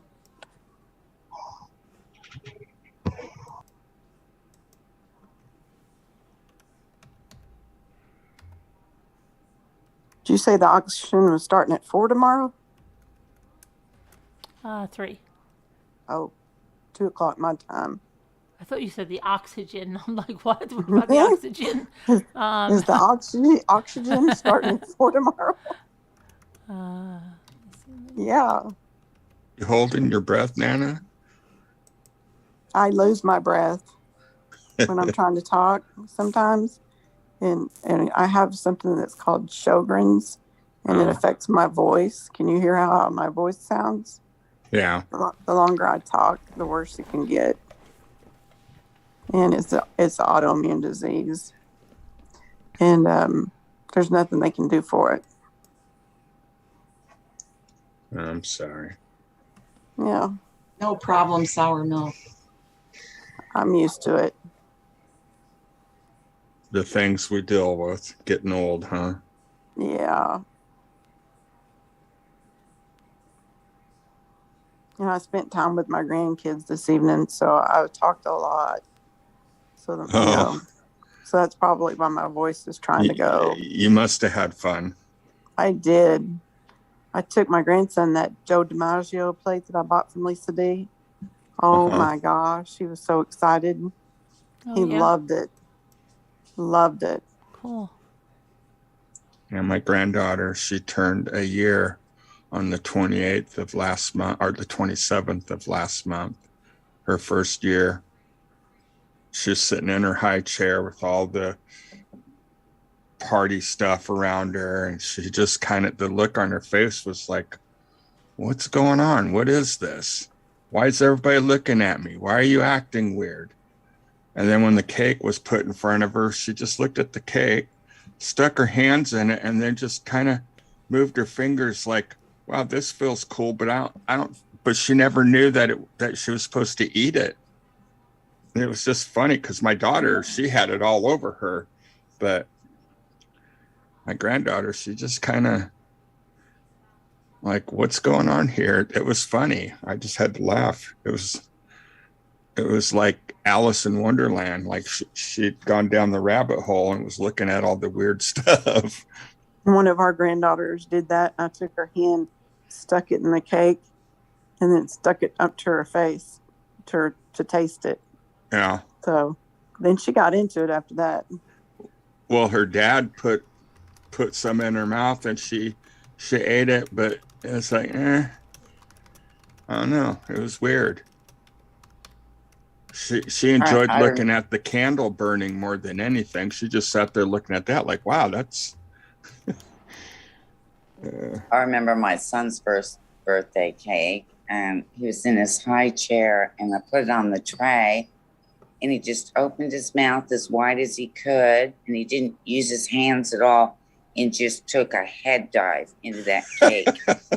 It was the funniest thing. So he was going for the biggest bite, no hands, no nothing, just the head dive into the cake. So I got a photo of him, I think, doing that. It's so much fun watching them do that, their first cake when they just get into it. Yeah. And I was expecting my granddaughter to do the same thing. Both my kids were just, they had more on them than in them. And she just kind of, I think she was more into the feel of it than eating it. Yeah, I thought he would use his hands or something, but no. It was, look, Mom, no hands. I'm just going to head dive in here. I don't need my hands. I just need my mouth. So I was surprised, too, because I thought for sure he'd grab at it, and, but no. So I guess they all have their different approach to their first cake. Yeah, yeah.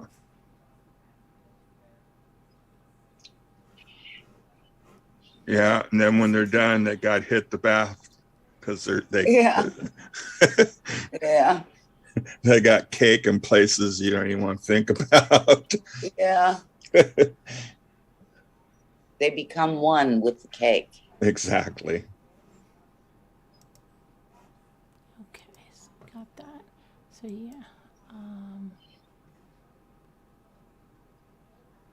Lisa should try selling some stuff. Put a price on it. If she doesn't get a price, Kevin said, just try it. You don't know.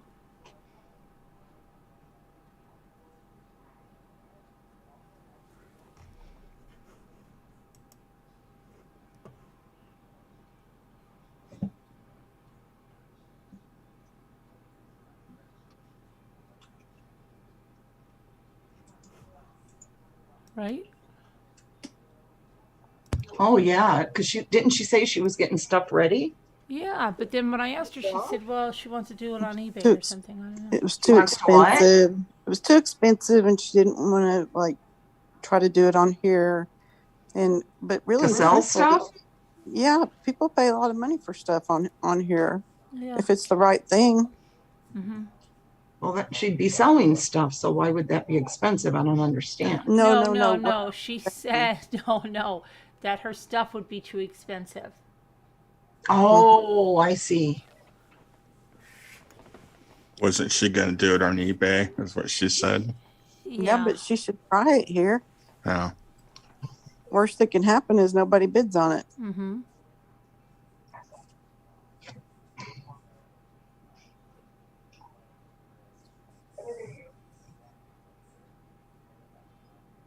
So, Carolyn, what are gas prices like on your side of the? Yeah, gosh, about $5. It's ridiculous. Yeah, we're about that too. I think they said, I heard up in Portland it was 6. So I don't even want to think about it because somebody said it was going to keep going higher and higher. Yeah. I sent you. The, Did you, Davita, Rebecca? Oh, thank you. Davita said there was one place selling for $9 a gallon in California. Oh my gosh. Oh my gosh. And Gordon and I had to have a little meeting. Farm wife said, and she would save the eBay fees and the PayPal fees and stuff. Mm-hmm. Oh wow, okay, farm wife. Yes, she did. That's right. I remember. Like what Steph says, you got to figure that all in. Right. Yeah. And then you're dealing with a bunch of strangers, and you might get scammed, and you might get, Yeah. Yeah. We had to have a discussion today about whether or not we're still going to go to Mississippi in April because of the gas prices. Right. Oh, yeah. And I think we decided to go ahead and do it. Yeah. We need to get away. Mm-hmm. Well, at least keep planning on it and $3.89. That sounds cross that bridge when you come to it. I mean, if it comes to it and at that time you're like, oh, wow, this is totally ridiculous, then you change. But you get there and you might, I just plan. And if something really bad happens, whether it's like $12 a gallon or something. Yeah. Right.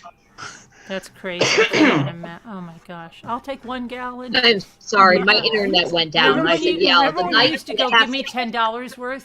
And that used to be like a good amount of gas. Yeah. I'll take 10 or I'll take $20 worth. Now it's like, all right, that's 2 gallons coming up. If I go out again, it's because of the internet, okay? I had to unplug and wait. Yeah?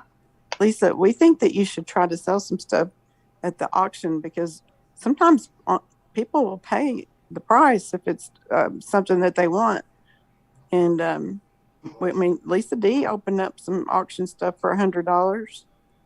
And but you might but I have pictures and everything done of it, and I can, if I'm live, then I can show it, and not have to do the pictures. I took pictures for eBay and everything, You wouldn't have to pay the eBay fees and the right. Any other fees. I can try it. Yeah. Might as well, Yeah.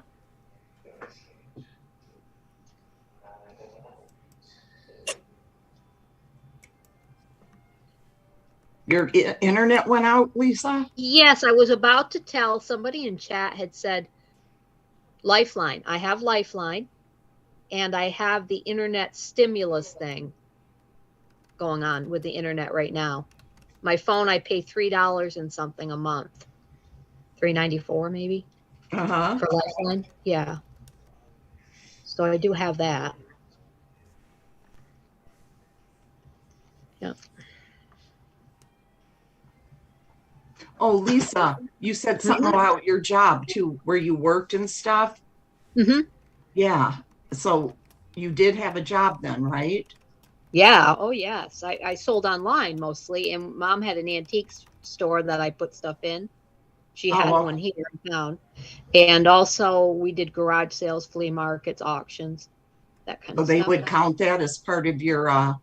Oh yes. Yeah. Oh, okay. In eBay, you have to, I did all my taxes and everything. Probably February, I think it was, or March. March is when I always did it. And I got that done for free at a local Head Start for children. It's a school, but they used it as a tax place in the evening hours. Uh-huh. Yeah. Okay.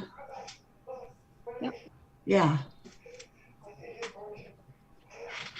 Yeah, because I thought you had said you hadn't worked. I was just trying to remember, you know. Oh yeah, I haven't worked on that since November of 2017. I was with mom and taking care of her, but also my health was when that all started, and I started seeing all the doctors and stuff for everything. Yeah. Yeah. I just Thank you, had to Felicia. mute. There was like a colony of cockatoos that just flew over. They're so noisy. Oh wow. So they are noisy. I know some people, I guess, have them. Well, not so much here as pets, you know, but they are really noisy. But I get like, you know, several hundred flying over at once. And I noticed the black, you know, the pure black cockatoos have been around lately. And they come in from the west, from the desert direction to the coast, because it's been so hot lately. So you always know when it's hot, you'll see, you know, the bunches of the pure black cockatoos. They're really beautiful, and then you got the white ones around them too. So. Oh wait, I see. Yeah. I see Jesus here now. I just saw Jesus here, and this is the Oh, Jesus dear. in the Good. snow image. But Oh, I don't see him holding a lamb. maybe you'll But I see see it. the It's like, eyes here, and the nose, and the mouth, and the beard, the hair. well, it's kind of the This is white a robe here, part. yeah. Okay, but I don't see him Yeah. holding a lamb. See above where you said you saw his hand? See now That's- but this is not the same picture. This is Jesus Oh. in the snow. It sure looks okay. the same. Yeah. I'm here still. It looks the same to me too. Mm-hmm. The other one just had wrinkles in the paper and stuff. Where did you get this one at? Somebody told me to look up Jesus in the snow. Oh, Boy, we got some clued in people in this chat. They know where to find anything. oh, Carolyn, Yeah. can you give Mimi my email address? Sure.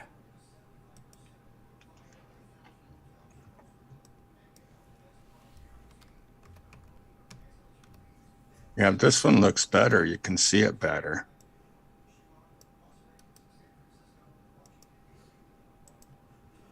But I'm still lost about the lightning part. Yeah, I know. Me That- too. Me too.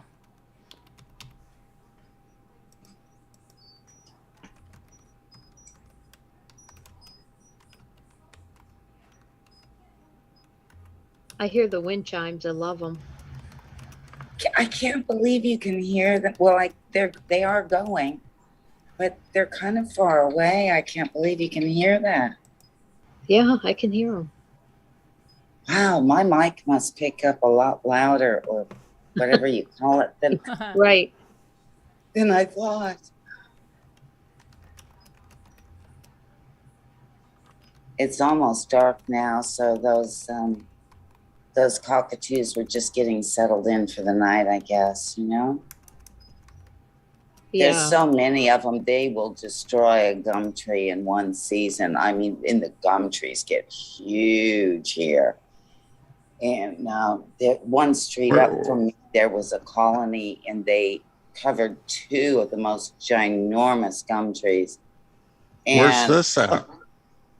I'm in North Queensland. Oh, okay. In Australia.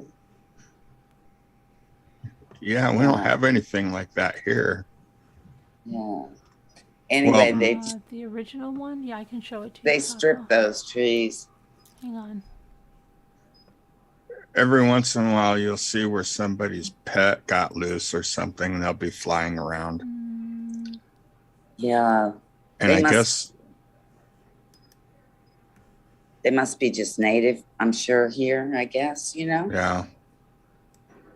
I'm trying to remember. I seen on the news where and I can't remember where it was, but like people's parakeets had gotten this, so many parakeets had gotten loose, and they just started reproducing, and they've like taken over, and they're like building these huge nests. Oh yeah. Those are those are. It's not that they got loose. Those are the monk parrots or the Quaker parrots, and yes, in Connecticut and stuff, because they're very. Oh, okay. Hardy, yeah. And how did they get started there? I'm not sure how they did, but I don't know if they were pets or whatever it was, but they started colonies, and they're blue and green. Yeah. Yeah. I can see Jesus now in this. Now I can see Jesus. Do you feel better now, Carolyn? Yeah, I do.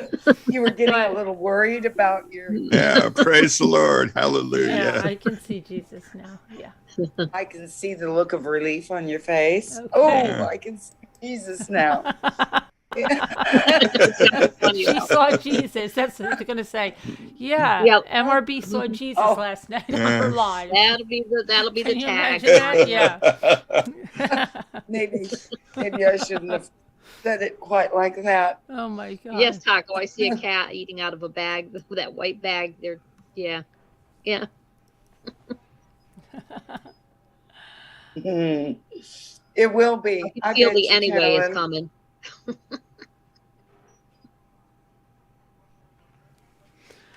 Oh my gosh. Must be that time, right, Carolyn? But don't they still have those parrots there, Carolyn? Yeah, I believe so. Yes. I see 2 ninjas in this. Oh my gosh. Did you send the pictures to Rebecca? No, I couldn't because the thing went, but I have them on my phone and I can send them. Yeah. My internet was out for 4 hours today. Oh. 4 hours. Wow. Ugh. I'm so tired. Mine's been going out the with last few nights at night, and that's horrible because that's when I need it the most. The internet, Mm-hmm. Mine's been Mine's been 4 or 5 months, but not going out for 4 hours and at a time, and several days before that it went out for 3 hours. It's getting really ridiculous. I just started paying a bill again, but I had to call them this morning. Now they've halved my bill, but they said if it continues, I have to call them again. They just make it so painful to have to call them that. Yeah, they do the same here with Spectrum. For me, anyways, it's just, yeah. Oh, don't you love Spectrum? Oh, love them, Doug. Love them. I actually had to raise my voice at the person. Oh, I did. He started getting snarky with me, and I had to remind him who the customer was and that he doesn't pay my bill. I do. Right. But I didn't quite say it in that tone. But yeah, he got, and then he backed right down then. I don't know how they get snippy with you. You're the one that's having the problem for all this long, Oh, yeah. And I'm always polite when I approach anyone because I figure you get more bees with honey. Right. Just ask Jimmy. Me too, until they really, yeah. Yeah. But Jimmy does it by the spoonfuls. yeah. And so I'm like that. But then all of a sudden they don't want to deal with my problem, and it makes them get snarky at me. So I don't usually even do that, but today I did have to raise my voice at this person because just felt like it, So I did. Well, you've put up with it for so long too. And don't be rude to me like that. This is now I'm feeling agitated, and I'm going to let you know who's boss here in this situation, and it's not you. It's not you. So, yeah, oh boy. I just, I'm more than happy to pay my full amount on my bill. I'm actually looking forward to it because, it was good that I'm not having to pay a bill, but I did pay one bill, and I'm not kidding. When I went to hit pay on the iPad, the internet went out and it stayed out for several hours. So I couldn't even pay the bill. The first bill I was going to pay in about 4 months. wow. I know. It's just crazy, isn't it? It is. So, yeah. So, yeah, it's not, well, my internet's not been reliable for it. You know what? For years, it was fine. I never had any, I don't know what's going on with it. I think they're working on it in the area, you know, and it's just taking them forever to finish what they're doing, I guess, you know? Yeah. But it's terrible to be without, like you said, Lisa, at night or something, and you really Yes. want to use it.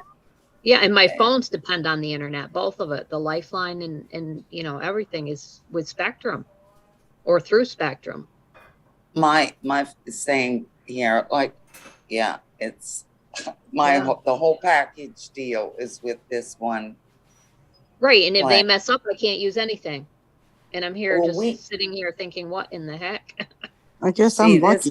We have AT&T. All right, the company that I have kind of, well, there is competitors, but they're not as good. So they really have the monopoly on it. Mm-hmm. And Carolyn, so where'd you you go? I'm cutting a Carolyn. pineapple. Just Huh? getting an apple. Cutting a pineapple. Oh, pineapple. Sorry. I'll shut up. Scooter, you don't have to shut up. What are you talking about? Go I'm over just and listening. go over and start reading now in her I'm channel. just listening. She's gonna read that. Okay.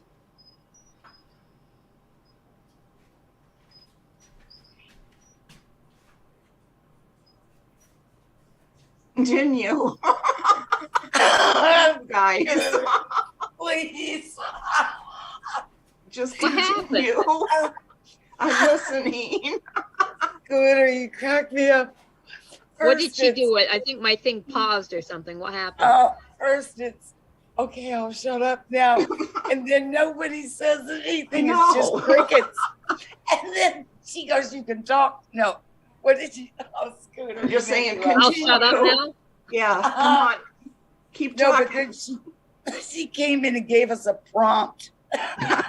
Just start talking again. Oh, okay. Oh, my face. I have to mute. I'm laughing so hard. That just struck. So sorry about that. So Lisa, you really love your internet, you said? No, I don't. Oh, I thought you said you did. Sorry. I'm really No, messing up. You are. My goodness. Spectrum is okay, but they're not. Their service is kind of sucky, you know. Oh, that Okay. hurt. Ooh, Oh dear. Scooter. You were so serious too. Like we're having too big of a pause now, so Well, we you need know some- what? I think it's my internet's gone when you do that, so don't do it. Oh, sorry. Can't we just relax for a minute and like, you know, it's kind of, it means we're all comfortable with each other if we don't have to constantly say Right. something. Although I realize for the sake of the channel, there probably shouldn't be like crickets going for too long, I guess. Yeah. Right, yeah. I don't think people in chat will miss us that much if we take a couple of minutes here and there. Oh, that made me laugh. I needed that laugh, Scooter. Thanks. That was. You've made me laugh a couple of Lisa. times today, and I can't even remember about what, but just a couple of things. It's good value, Scooter. Very good. I'm glad I can be of help in some way. Oh, I'm glad I could be of In some way. assistance. Lisa, how do you get your TV that you have Apple TV Good. and everything? Oh my gosh. How do I get it, Carolyn? Mm-hmm. It's Spectrum. It's internet. I only have internet and phone with them. Oh, but I thought you I had. don't have cable. How do you have Apple Remember, TV? she uses that little gizmo. I don't have Apple TV. She has. Remember, I have a program where I can download movies and shows and stuff. Remember that? It's a free thing. Yeah, it's free. What, so then I can even I don't get know. I can even get Australian and Canada TV and everything. I am but so they're apps. confused. Wait. You download apps to your TV. I can do that. Okay, because remember, how come we couldn't watch that servant thing? Because I could watch it because I can get that stuff for free.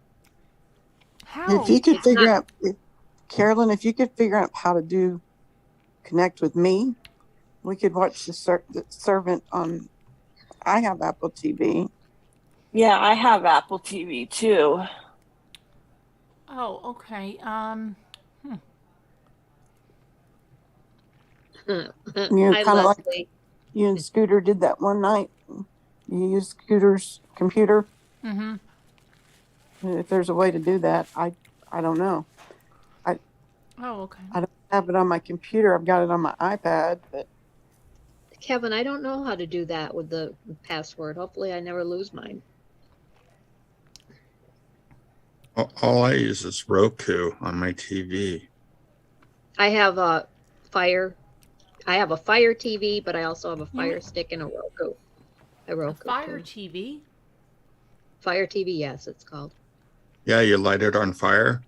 Yeah. No, it comes on and it says, welcome. This is Fire. It's a Fire TV. It's Toshiba.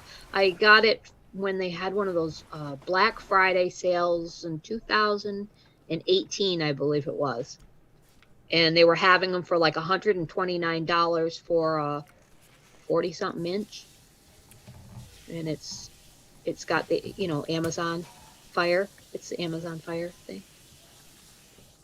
But don't you have to pay a It's subscription? built right in. No, You don't I have get to pay free a TV. subscription for Fire Stick? No, not at all. You don't have to pay for that, honey. You just got. It comes on the TV. Yeah. If you want to download like Netflix and stuff, of course you do. But I have Yeah. programs that I get my movies and shows from that I don't have to pay. I've been doing it for a couple of years I now. don't have Fire, but and I'm sure Fire is similar to Roku, correct? It is, yeah. Yeah. But I think I like it better. I did Do like ya? my Roku. Yeah, I use Roku too, but not as much at all anymore because I have a Fire Stick also on my other TV. I'm not familiar with that. I know with Roku, there's stuff that I can watch for free. Mhm. Oh, sure. And then like I have Amazon, because I have Amazon Prime for Mhm. shipping, and I didn't realize that I could have Amazon Prime Oh, yeah. movies and stuff that You I can can. watch for free. I'm like, Mhm. oh wow. But And with then- the Fire Stick, I think what's good about it, maybe, I don't know, I don't think Roku has it, but it might. You can download a lot of different apps that you see. Like if I find one that I like, I just have to kind of download it, like movie apps or TV apps or, yeah. Yeah, I don't know. I don't understand how you can get Apple for free, though, because Carolyn, it's not actually, I don't get Apple TV. I can get anything that is on Apple TV in the program that I use. Anything that's on Apple TV is available to me with one program, and that program has everything that Netflix has, everything that Hulu has, everything that Apple has, and the newest movies in the theater. That's what I watch all the time. I never watch anything hardly ever except the internet when I'm online. Give it to Rocky. I'm gonna give it to Rocky. isn't that through your Roku? It's through my Fire TV and my Fire Stick because I can download apps on my TVs, and that's how I do it. Put it like right there. Yeah, but usually you have to pay for those on the apps. Not at all. No, because it's just it's an APK they call them. This is a pirate. Well, Oh, yeah. Yeah, I don't know. The ones that I'm on, they have like they have things that disclaimers that say this is for something. So I've done it for 2 years and whatever. I wasn't going to do it because people kept mentioning it to me, and I was like, oh, I don't know. And then finally I did, and I never looked back because I love watching my movies and stuff and TV shows.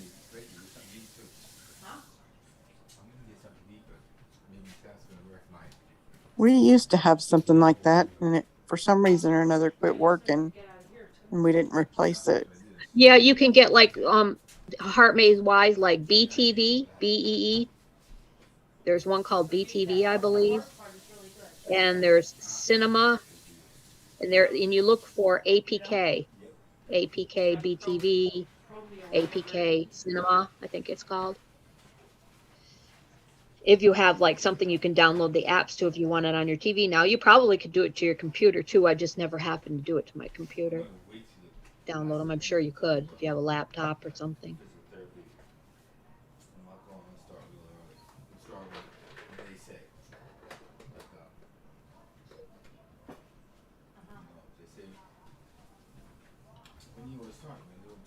And Kubi was asking me if I saw the Weekend Getaway or the Weekend thing that I watched a couple of nights ago, and it was excellent. When is it? What was it? What was it, Lisa? I think it's called The Weekend Getaway on Netflix. Oh.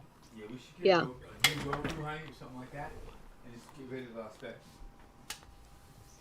That's what we have to do, all right? What is that? What is that? We Can Get Away? Is it a comedy?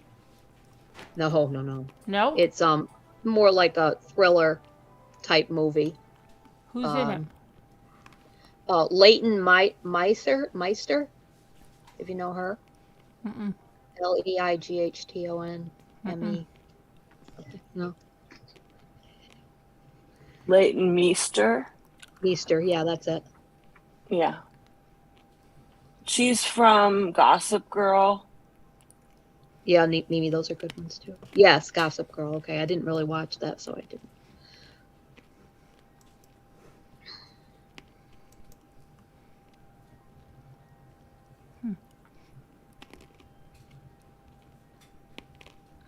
Yeah, all my stuff is pretty much on Wi-Fi at the house, and Your surprisingly, connection sounds good now, Lisa. If you want to post those, your connection seems good now. If you want to post those pictures in Slack. Oh, okay. Yes, I'll get them. I got it right here. I'm going to do it right while I'm on. Got it on my phone. I just have to do my email. Okay. Yeah. You know, what's funny is remember the days when you had like what 4 or 5 channels and you had to use the rabbit ears. Mm-hmm. And, Oh, yes. and you I had to remember go those up and days. literally turn the knob. And then when the first remote TV came out, and you're just like, wow, this is cool. And then all of a sudden cable came out and you had, start out, I think our first cable, you had like 30 some odd channels or something. You thought, oh man, you've hit the big time. You have 30 some odd channels. Now you have Roku and cable and internet. I mean, there's so much stuff. You can't even keep track of it all. No. We canceled our cable about a year ago, and all we use is streaming and an antenna. We use an antenna for local channels. Yeah, where I live, we don't have that option. We have to have cable or streaming because there's no antenna reception. Kind of sucks because I'm not used to that. I'm used to being where we did, and then when we moved here, we had to go like 2 weeks before the cable company came out and installed it, and we're like 2 weeks in our house.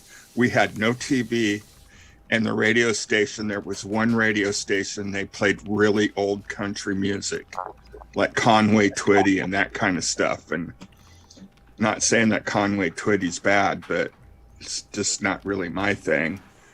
Get out the Monopoly. My son and I, we played a lot of, because it was funny. I mean, we kind of laughed about it, but it was a culture shock. That's what it was. Yeah. Is Rebecca in the chat? Because I don't know her email. I'd like to send her these pictures, and I don't know how to send She was pictures. supposed to private message you her email. Yeah, I don't see it in Slack. No private I message. sent her from mine at 1:47 a.m. and my phone number too. But she did say that she would speak to me tomorrow afternoon. But you can send them to her on Slack. No, Danielle wants to know if you could share the pictures, Lisa, with Carolyn's email. Oh, I So can do Rebecca- that. Yeah, I'll do that right now. Yeah, that's what Danielle Okay, just said. sure, thank you. Okay? Yeah. Or you can upload them in Slack too in private message. I've never done that, so I'll have to try to figure that out. It's easy. There's two little pictures next to each other. They look like pictures. And you pick the Okay. one on the left. Pictures. Yeah, I don't see two pictures in the private one. Yeah, it's in Slack. It's they don't look like really true pictures. They look more like a card. They're shaped Yeah, like a Danielle card. said Danielle said she's in Slack. Oh, she's typing here, so hold on. Yeah.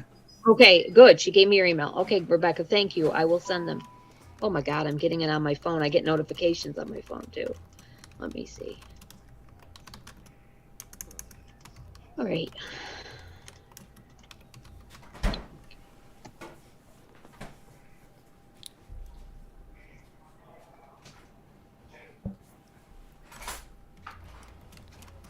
Yeah, I gotta and plug remember these in. back in the day, you had one TV, and the whole family would sit and watch, the shows at night, in the evening. Right. Yeah. Yeah. And it was like a big thing, the whole family. Now, the house has several TVs, and heck, we're never in the same room to watch them together. One's watching one thing, the other one's watching another. And I kind of miss have it where the whole family was sitting watching something. We'll do it for movies every once in a while, but we rent a movie or something. Or when you rented a movie, you actually went down to Blockbuster or whatever, and you got the VHS cassette for the VCR. You thought you're so cool. Wow, we bought a VCR. Yeah. That was a big deal, man. Mm-hmm. Or if Yeah. you had one of those 8-track, I think it was, in your car. Oh, yeah. Uh-huh. You with the big cassette thing for the 8-track. Was it called an 8-track? Yeah, it was the Yeah, 8-track, and then yes. it went to the cassette tape player. Mm-hmm. Yeah, they tracked. They were so freaking big. Uh-huh. I know. And you thought you're so cool when you got the cassette tape player. And then when you played the cassette too much, it was all stretched out, and it used to. Then it would eat Right. it. Sometimes you'd be like, "Oh my gosh, it's eating it!" And you stop it. Uh-huh. And then they would break. Uh-huh. Yeah, they were in those plastic. You'd fill your glove box full of them because they were so big, and they were just everywhere. Yeah. Fortunately, Yeah, back I then, didn't have the 8-tracks long. I pretty much started out with the cassette stereo. Okay. But you pop the cassette out, and the tape would be still stuck in there, and you'd kind of fiddle it out. Then you'd have to get the pencil in it and wind it up. Yeah. Remember that? Yeah. Fortunately, back when we had the 8-tracks, cars still had big glove compartments. Yeah. So My they dad's did. Lincoln Continental had a 8-track. Oh my gosh. Uh-huh. Yeah. That was like a boat. I had Yeah. a T-Bird. I had a 66 T-Bird with a white Landau top. That thing was like a boat down the 101 or whatever in California. So it just floated. It didn't matter if there was a bump in the road or anything. It just was so heavy and so. What's that What noise? is that? Is that That's your my bird? night birds. I've been wanting you to hear them, Oh, Carolyn. I thought that and was everyone. Rocky. Wow. I'm like, he's never made that sound I thought it was before. a teeth thing. Remember, I told you I have these things Yeah, called curlews, and they scream. Remember, I said that before. Yeah. Well, that's down the street from me. That's a long ways away. So if they get closer, I Oh my mean, goodness. Wow. Well- If they get closer, that's wow. they come right up to my house, and my house is all well, I have screens, but it's all open, and they will just. So those are those night birds. So you've heard them for the first time, a little bit, but they might be coming this way. You never know. You might hear them more. A very eerie sound they are. They like scream. And they're funny birds because they nest on the ground, and they kind of have longish legs. They're a really funny looking bird, and they've got that really long beak, really long and curved, because they penetrate like the top of the soil with it and get grubs that are underneath the soil. So they've got this super long beak. They're really weird, but what they'll do is, because they nest on the ground, when you get near them, and they usually have their nests in your shrubs, and well, I have lots of palm trees that are thick, and they'll hiss at you. They'll make the noise of a snake. Oh, that would freak me out. Yeah, because, you know, they don't like snakes, and they know snakes are their enemy to their eggs, but they'll emulate that noise at you when you're scaring them, when you're too close to them. So they make that screaming sound at night. Scary. And then they'll hiss at you like a snake during the day if you get too near their nests. So they're very, they're called curlews. So if you ever get a chance, you know, I'm sure you can look them up, and they probably have like a little soundtrack thing, unless you hear them in the reel at my house.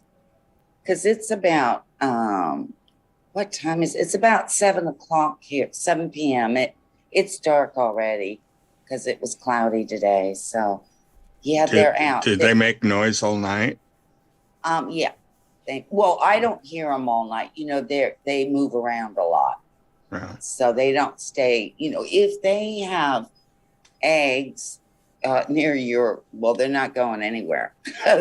then that one will stay near you. So I had some in the front yard not so long ago, but I think they're gone now.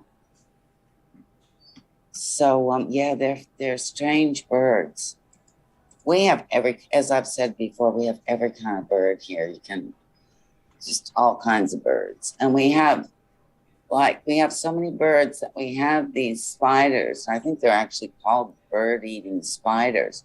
And they actually will catch birds. Their spider web is just incredible. You know, and they'll go from like tree to another tree. You know, I had a tree far from the house, and their web stretched all the way like from that tree to my house. So wow. We've got some interesting things that we cohabitate with.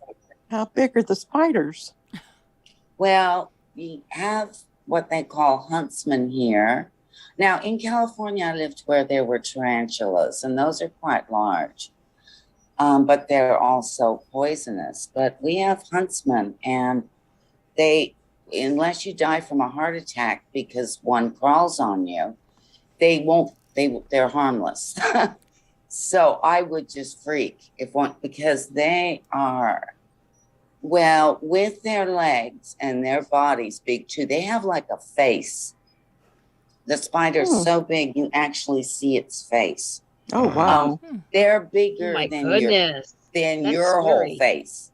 Okay. If one was on your face, like a fully grown one, with the legs and everything, it would cover your entire face. So we have those. Those are called huntsman spiders. So you can look at those too. Yeah, that would freak my son out. He doesn't like spiders. That would freak me out. But, you know, down south, we don't have them here. The redback spider is deadly poisonous, but there's none of those up here. And yet they're quite a smaller spider. So, yeah, but the huntsmen are harmless. But, and like you have to, if one gets in your house, and I shouldn't even speak it. I'm probably going to put the kibosh on my, because they'll probably end up, you know how when you talk about something and then it happens and you go, right. So anyway, I think I'm going to drop that story. I don't want to jinx myself. So I'm a bit superstitious. So anyway, you get the picture. Yeah. Carol, sorry, Carolyn. Yes. Lexi, it's not funny. Lexi's laughing at me. It's so From funny. the other room. Could you check your email so we can see what Lisa's basement looks like? Just so No, we I can- sent them straight to Rebecca. Oh, okay. Yeah, you- she did me. She's private messaged me in Slack. Oh, so you're not going to put them in Slack? I can, or how do you do that? I don't think I've ever put a picture in there. Oh, well, you could just email to Carolyn, couldn't you? Because you emailed Sure. her. Okay. Hold on. Let me forward this. Yeah, I went to go visit my parents in Alabama, and they got a lot of different kinds of birds in there around their property because they got woods right behind them. Birds And are awesome. my parents were like, "Oh, Doug, you got to see the mockingbird. You know, they're so pretty, and there's the sounds they make and stuff." I'm like, "Oh yeah." So that night when I go lay down all night long, this mockingbird was out by my window in the tree, and they make noise all night long. Oh, After wow. the first night, I'm telling my dad, there was some bird outside. And he goes, "Oh yeah, that was the mockingbird. Did you like it?" I'm like, "No, I couldn't sleep. I don't like the bird at all. He was really noisy, but I guess they make noises of different things. Yeah, I guess love if they're birds. around a cat, they'll make a cat noise. If they're Yes, they're so smart, aren't they? They really are. Birds. But this Birds are one very sounded smart. like a screaming girl or something. I don't know. It was driving me up the wall. I wanted to go outside and shoo it off, but They have what's such weird, little heads. They're pretty smart. well, what was cool was during the day, I'd watch them out in the back patio, and the male would be on the top of the tree, and he would fly straight up, then he'd come back down. Then he'd fly straight up and come back down. He was trying to attract the female to his nest. And that was his way of trying to get her attention. Like, hey, look at me. I'm, Yeah. Carolyn, Yeah. can you see if you got my email? Yeah. If you could. Yes, let me Sorry check for it. interrupting. Because I'm looking at sent and it only says to Rebecca. And I forwarded it to you. Yeah, let me see. I can do it again. Yeah, no, I got them. Let me see. yeah, no, birds are pretty cool too. I don't get it. Rebecca. What does that mean, Rebecca? Stay away from that. Yeah, I was other just going to poison read that to you, material. Lisa. What does she mean? What'd she say? What'd she say? Stay away from it? The floor above? Yeah, because it might collapse. I'm really confused. Can I show one of these pictures? Yeah, it's just the basement wall that Yeah, I 'cause I still really have the don't- foundation, you know. Okay, I just don't get it though, Lisa. Hold on a minute. Oh, okay, Rebecca, I won't. Here. Okay. So what is this over here, Lisa? This is dirt? Yes, that's the mud that came in.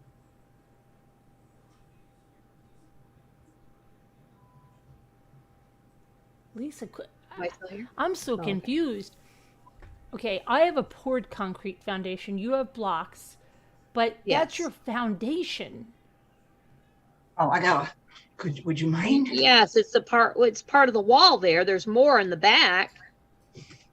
I got to get on YouTube to see. What- Oh, Are you showing it or no? Yeah. Oh, okay. yeah, that needs to be taken care of. Hmm? Yeah, I don't get it, Doug, because isn't that her That's bad. foundation wall? Yeah. What other wall is there, Lisa? Behind it. What do you mean? That's just the dirt. No, if you can, well, up above there's like beams and stuff that are But- there. No, I understand that, but that's your floor above. That's floor could fall hasn't right down to collapsed. the basement. Yeah. Floor has not collapsed at all. It's It up could. on a. Well, yeah, maybe it but could, if but I'm saying- if it rains anymore and that dirt wall if that starts to cave in, then all your No. support. Because that's Yeah, just your dirt. That's just the So dirt. who would you call then for an emergency like that? Has it been like this for FEMA. a while, Lisa? Just happened in the night last night when I went down tonight. I saw it. The whole wall FEMA. collapsed on one night? Just that Yeah. part there. Well, Yeah. that looks like a lot of wall. God, am I? I now I feel And, like and, am I and seeing is that a Jesus or hollow not? spot? I do. Is that a hollow spot to the right, back behind the wall Yeah, right here. in the mud? Yeah, is that hollow? Oh, it's just It's like all the mud. Like, is that like a? She's got some more pictures. Let me see what she's got. Let me see what. Looks like a sinkhole almost. I know. That looks weird, Lisa. Yeah, but I don't know who I'm supposed to call if it's an emergency. The police? FEMA. Mm,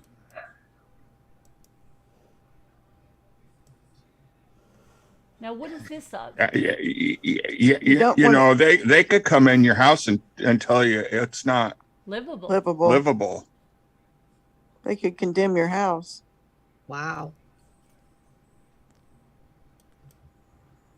I have an extra bedroom, Lisa. Wow. Yeah, We just have Lisa, to get you to Oklahoma.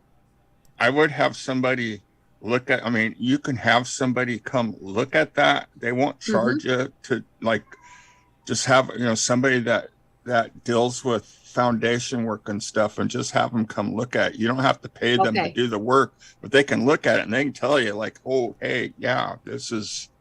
Mm-hmm. Serious. I don't understand exactly what did. Yeah. It like it crumbled. Like Look, Mhm. it looks. Did you have a lot of rain? Yes. Yeah. That's what happened. The rain and do your gutters drain into the ground? Yes. Yeah, that's probably what Yep. it's just all that water built up, and it's just Mhm. that mud. It just Yeah, there was a lot of rain. Is that the basement floor?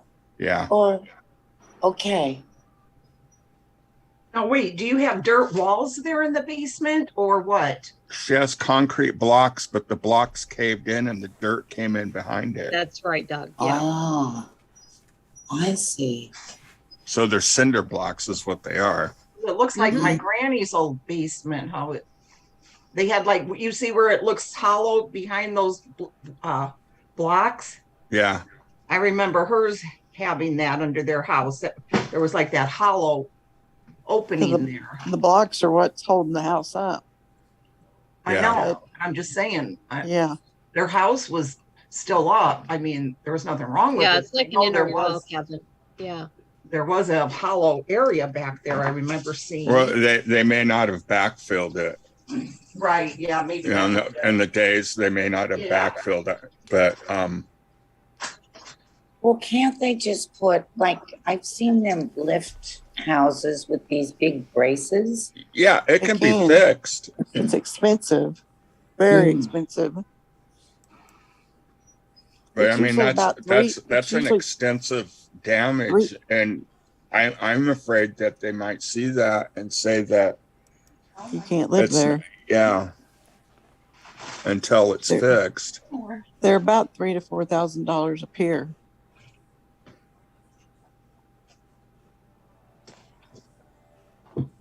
Yeah, you I need don't to. know what would happen if I had to leave the house. I don't know what would happen. Well, Lisa, Yeah, if it's condemned, Lisa. you cannot live there. They won't let you live there, and it wouldn't be safe for you to live there. Till it's fixed. Yeah. Well, let's just keep our fingers crossed. It looks like Lisa, do you have Help. gas or electric heating? Furnace. Huh? The furnace or fuel oil? Well, She uses that so oil, right? You heat through fuel oil? Fuel oil, yeah. Yeah. Is your furnace down in the basement or? Yes.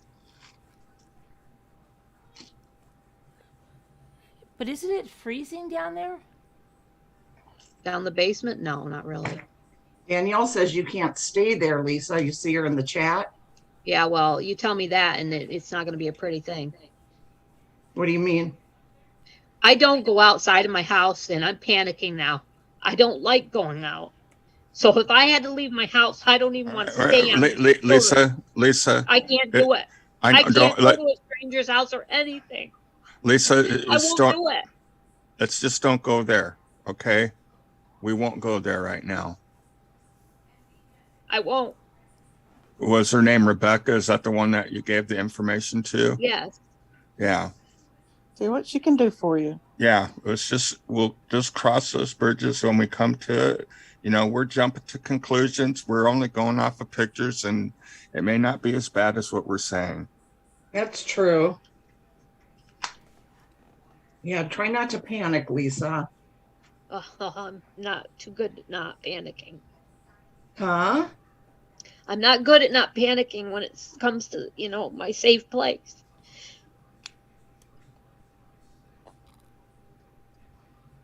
Yeah. But I'm just not understanding that. I'm really not. Well, there might be another website that has a better picture, Carolyn, that's not all folded and. Oh, no. I'm not talking about that. I know, I'm being sarcastic. Oh, okay. Yeah, because that all happened in one night, Lisa? Yes, it did. That's crazy. And the blocks just crumbled like that? I guess because of the earth, the dirt, you know. Are there, and Lisa, you said they're not weight bearing. That's not a weight bearing wall that gave in. You said there's beams across there. So. Yeah, no, it's not. No. Okay. Well, that's good. Yeah, that's good. But how do you know that? There's no beams on that right there. No, because you can see them. What part of the house is right up above that, Lisa? The alcove, you know, in the kitchen. Okay. It's a long table. Don't go in the alcove. No, I won't. Okay. And if there's, well, never mind.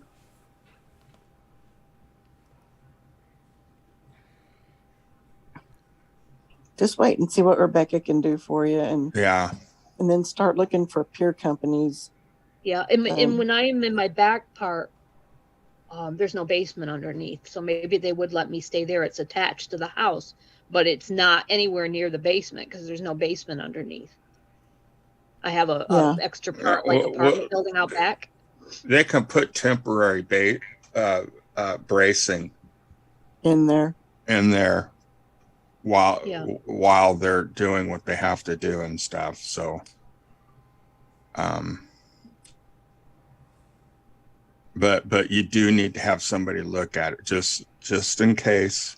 But Kevin, I think it is an inner wall. There's more to the basement than that. You know, there's beams and there's also the big, huge pieces of metal that are holding the house up. You know, the beams. And they're holding like metal things that go across the house. I asked a man that we had a handyman like quite a few years ago. I saw a piece that was crumbling and I said, I don't want this to crumble. It was just one section. And he said, do you see your beams and stuff? That's what's really holding the house up. This is just the wall, the inner wall. But is that at the end? See, I am so confused. It's by the basement outside door. It's right by that. It's by the outside basement door. But there should be what I'm saying. Okay, in your basement, right? There's four walls. Right? Right. Absolutely. 2 long ones probably and a couple of smaller, shorter ones. Okay, and so this is one of the outer walls. It's inner though. It's inside because there's more concrete and stuff behind that because I see it up above. But it's an outside That's wall. like an inner wall, an inner concrete slab wall, the inner part. But what's beyond that? Inside. That's the inside wall. You're saying there's another wall on the other side of that. There's more of the house that's overhanging the basement. Yes, and it's cement. You know, it's like it's not cinder blocks, but it's cement only that goes see around dirt the house. on the side of it, on the out. No. I don't see more cement. I just see dirt. Well, maybe because I didn't take the section. There's a Here, ledge. let me show you some. Hold on a minute. I got to get something. It just so happens that I'm going through photos and I have. Hold on a minute. You're not understanding. I don't know what that or means, I'm sour not milk and understanding. cookies. Hold on. The top is okay, you know, because it's not on the mud or anything. Yeah, just get somebody to look at it, so I will. you know where it stands, and And about your safety. yeah. Right. That's the I part. mean, if and I then had to live Rebecca out in the can- back part where my bedroom is, my other living room is, I can do that.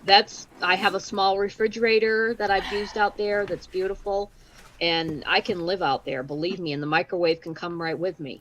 So I have no problem, but I would not want to leave my house. I can't, I just don't know how mentally would be a good idea about that. You know, I would if I could go out there though. Well, we won't cross that one right now. Yeah, don't put the cart before the horse. And I mean, No. I I know, know I it's always cliche. do that though. I always do what ifs, you know, or what. And like Kevin said, it's a partial basement. It's not It is. the whole house. Well, No, it's not. and they can always put up some emergency temporary bracing. Right. And worst It'll be case okay. scenario, you know, we can get I don't believe the house right now is in danger. I won't go over on that part, but Oh. of falling down because there's too many beams, too many huge beams down there that are holding it up. Yeah. Metal. Well, you know, somebody's got to pull an RV over there and your in your driveway for you to stay in the RV on the side of your house if that's what I it would takes. do that. Yeah, I would do that. Oh, RV trailer, something. Yeah. It'll be okay.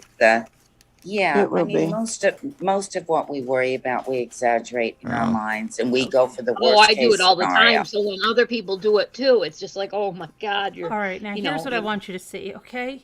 Okay. When Are you this showing is- it on Well, YouTube? I'm going to show it here. This is when I was building my Oh, I house, see it. right? Okay. And you see, Mhm. there's the walls, and then the dirt Right. is all around it. So if one of those walls came down, they would be dirt. Now this is poured concrete; it's not block, but Right. this is it prior to it being poured. You see, it's just dirt, and they're putting the forms in. Right. Okay, so if that wall, what I'm understanding is, I know you don't have poured concrete, but if one of those walls collapsed, that's just the forms for the concrete, then the dirt is going to just be the dirt that's around that basement coming in. So where's the other wall? That's what I'm not understanding. Well, it might not be a wall, but I have like there's still. The reason why I think that is because there's a ledge there, and I can see where there's like on top there's the concrete, and that Here's hasn't another, collapsed. maybe this picture's better. You see, the dirt is going to be behind there. If one of those walls comes down, there's not another wall. I don't know. I'll have to ask. You know, I'll have to get somebody here to see what it is. I'm not good at any of this kind of stuff, so I wouldn't even attempt to know what any of it is. Okay. That's So what what I'm it kinda confused. So sounds that like- I would think that if the wall is down, like if that was happened to my house right But now. you see, it's not the whole wall because there's the stairs, and when you go down there, you're facing the stairs to go up out into the yard. It's on the right side. It's not on the left side. So that side still has the whole wall, the left side up, and it also has the other three sides up. Yeah, but you know, I that don't aren't know how affected. your basement wouldn't be full of water and be freezing. No, it's not. There's no water in there, Lisa? A little bit on the floor when the water comes in because of the rain, but my pump takes care of that. There's not, you know, it's dry on the floor right now in spots. There's some wet because of all that rain we had yesterday and Sunday. Oh. But no, it's not flooded. No, not at all. No. did some. Jimmy, look at this picture, Jimmy. Let me show Jimmy this picture. Lisa, did you say that you have a fear of traveling and being out of your house? Absolutely, It's collapsed. absolutely. My mother's the same way, so I know I that's what I was completely telling her. I couldn't picture it, so I understand was trying to show her. Yeah, absolutely. where you're coming from, and Yeah, And that's it's kind of my embarrassing mom to just- say. It's kind of embarrassing that people know that you feel that way, but that's the way I am right now. yeah. Well, don't, because my mom's be the same way. embarrassed. She Well, doesn't. it is. She won't It's travel. She embarrassing won't. because things that you take for granted that I can't even do because going Well, that's- shopping to me, it's like just a nightmare to have to get out. Well, that's you. That's No, she and doesn't there's know. nothing wrong with it. No, That's I how think- you're She doesn't wired. know. No. Here's what I You think know, we do. I have my We'll put some phobias, my support fears. to We all the have floor, our issues. right? Don't Yeah. Oh And God, don't now my battery's low. Let me feel go get my bad adapter. because you just have to I work know. around them. You know, Yeah. It's hard though when you which have I'm the sure that you do. You probably anxiety, have what? panic attacks, and all You know what I this mean? stuff. Yeah. Not really. Yeah. Yeah. She But you doesn't probably even have think your that's- food she doesn't- delivered she and doesn't things think like that's her that, I correct? can't, wall, dog. but it Dog, is. that's why I have to go out for it because they don't deliver Oh. here, and I'm Well, there only must be 10 another minutes room from on the the other store. No, there isn't. I'm gonna go Must be get right my on the battery edge. charger. I'll be right back. All The right, house, Lisa. it seems like to me it's all dirt Yeah, there. she thinks that, I don't know, there's another wall. Yeah. We probably shouldn't be doing too much of this, It's Carolyn. freaking her 'cause- out. Yeah, okay. Yeah, Speaking her yeah, out. because she has phobias about this stuff, and I would have phobia about that. I know, Jimmy, but don't say that. You know what I mean? Yeah, I mean, I just say like, whoa, because Mhm. because they would Yeah, but come, they would come and she support, does- they would support the floor probably with some type of lolly column or jacks or something, and then they would Yeah.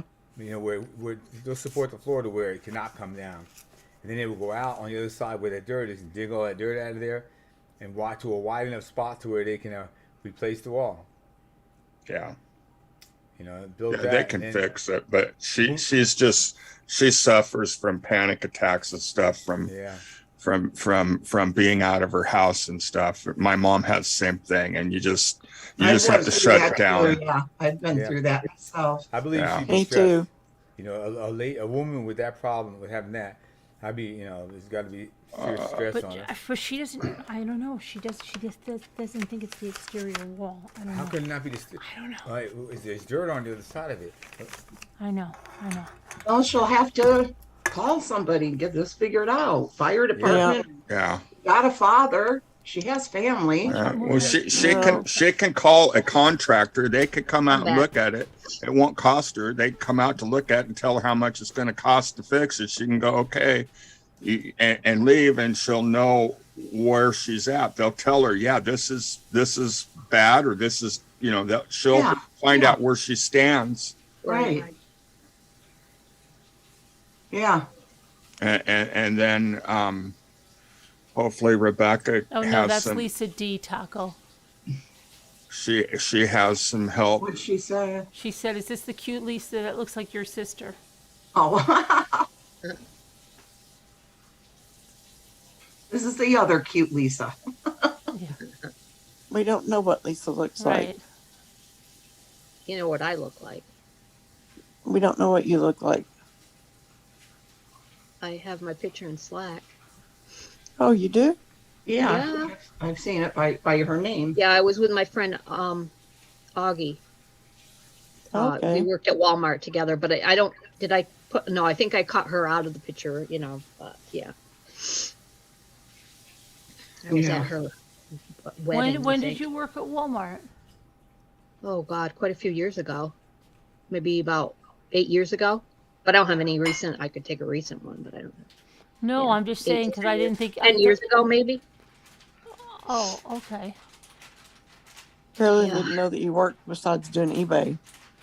No, I did that for 9 months, and I was starting to have heart problems. So I had to go get all my, had to be hooked up to everything, and they didn't really see anything wrong. But yeah, I was having chest pains, so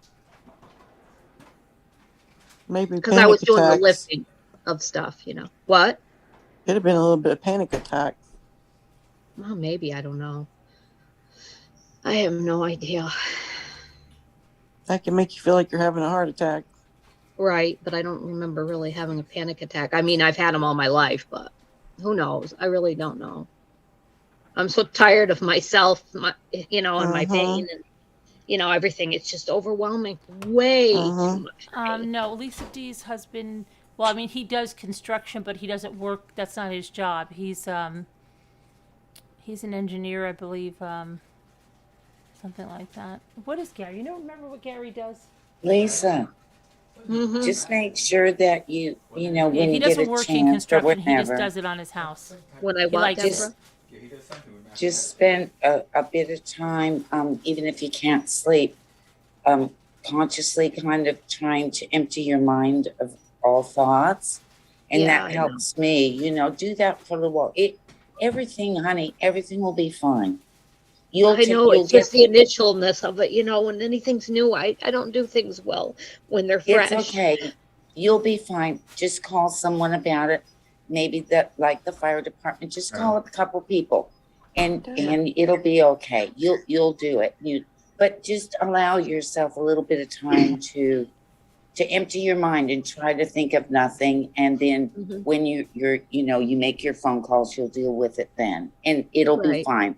I got a good feeling and it'll you all have be fine. everybody here supporting you. You're not. I know, and I love you all so much. I love you too, Lisa. We all love you. So I'm it'll sorry be to bring okay. my problems. I'm Oh, sorry. heck No, That's what we're for. Oh, What are Rebecca friends sent you for? contractors to call, Lisa.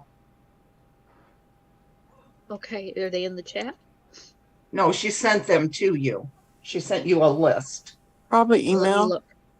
Okay, I'm looking at my email.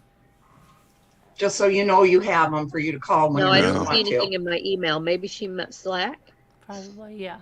I don't know Could if be. she sent them to you just so you've got them, okay? Okay, I got them in Slack. She says she will call them for you don't if you wanna want. Rebecca, that's such a cool thing that you're doing. Thank you Yeah, very Rebecca, much. that's And awesome. thank you, Hi, Amy's Rebecca. Justice That's League. really, really Yeah, nice. that's Thank really you so much, good. Rebecca.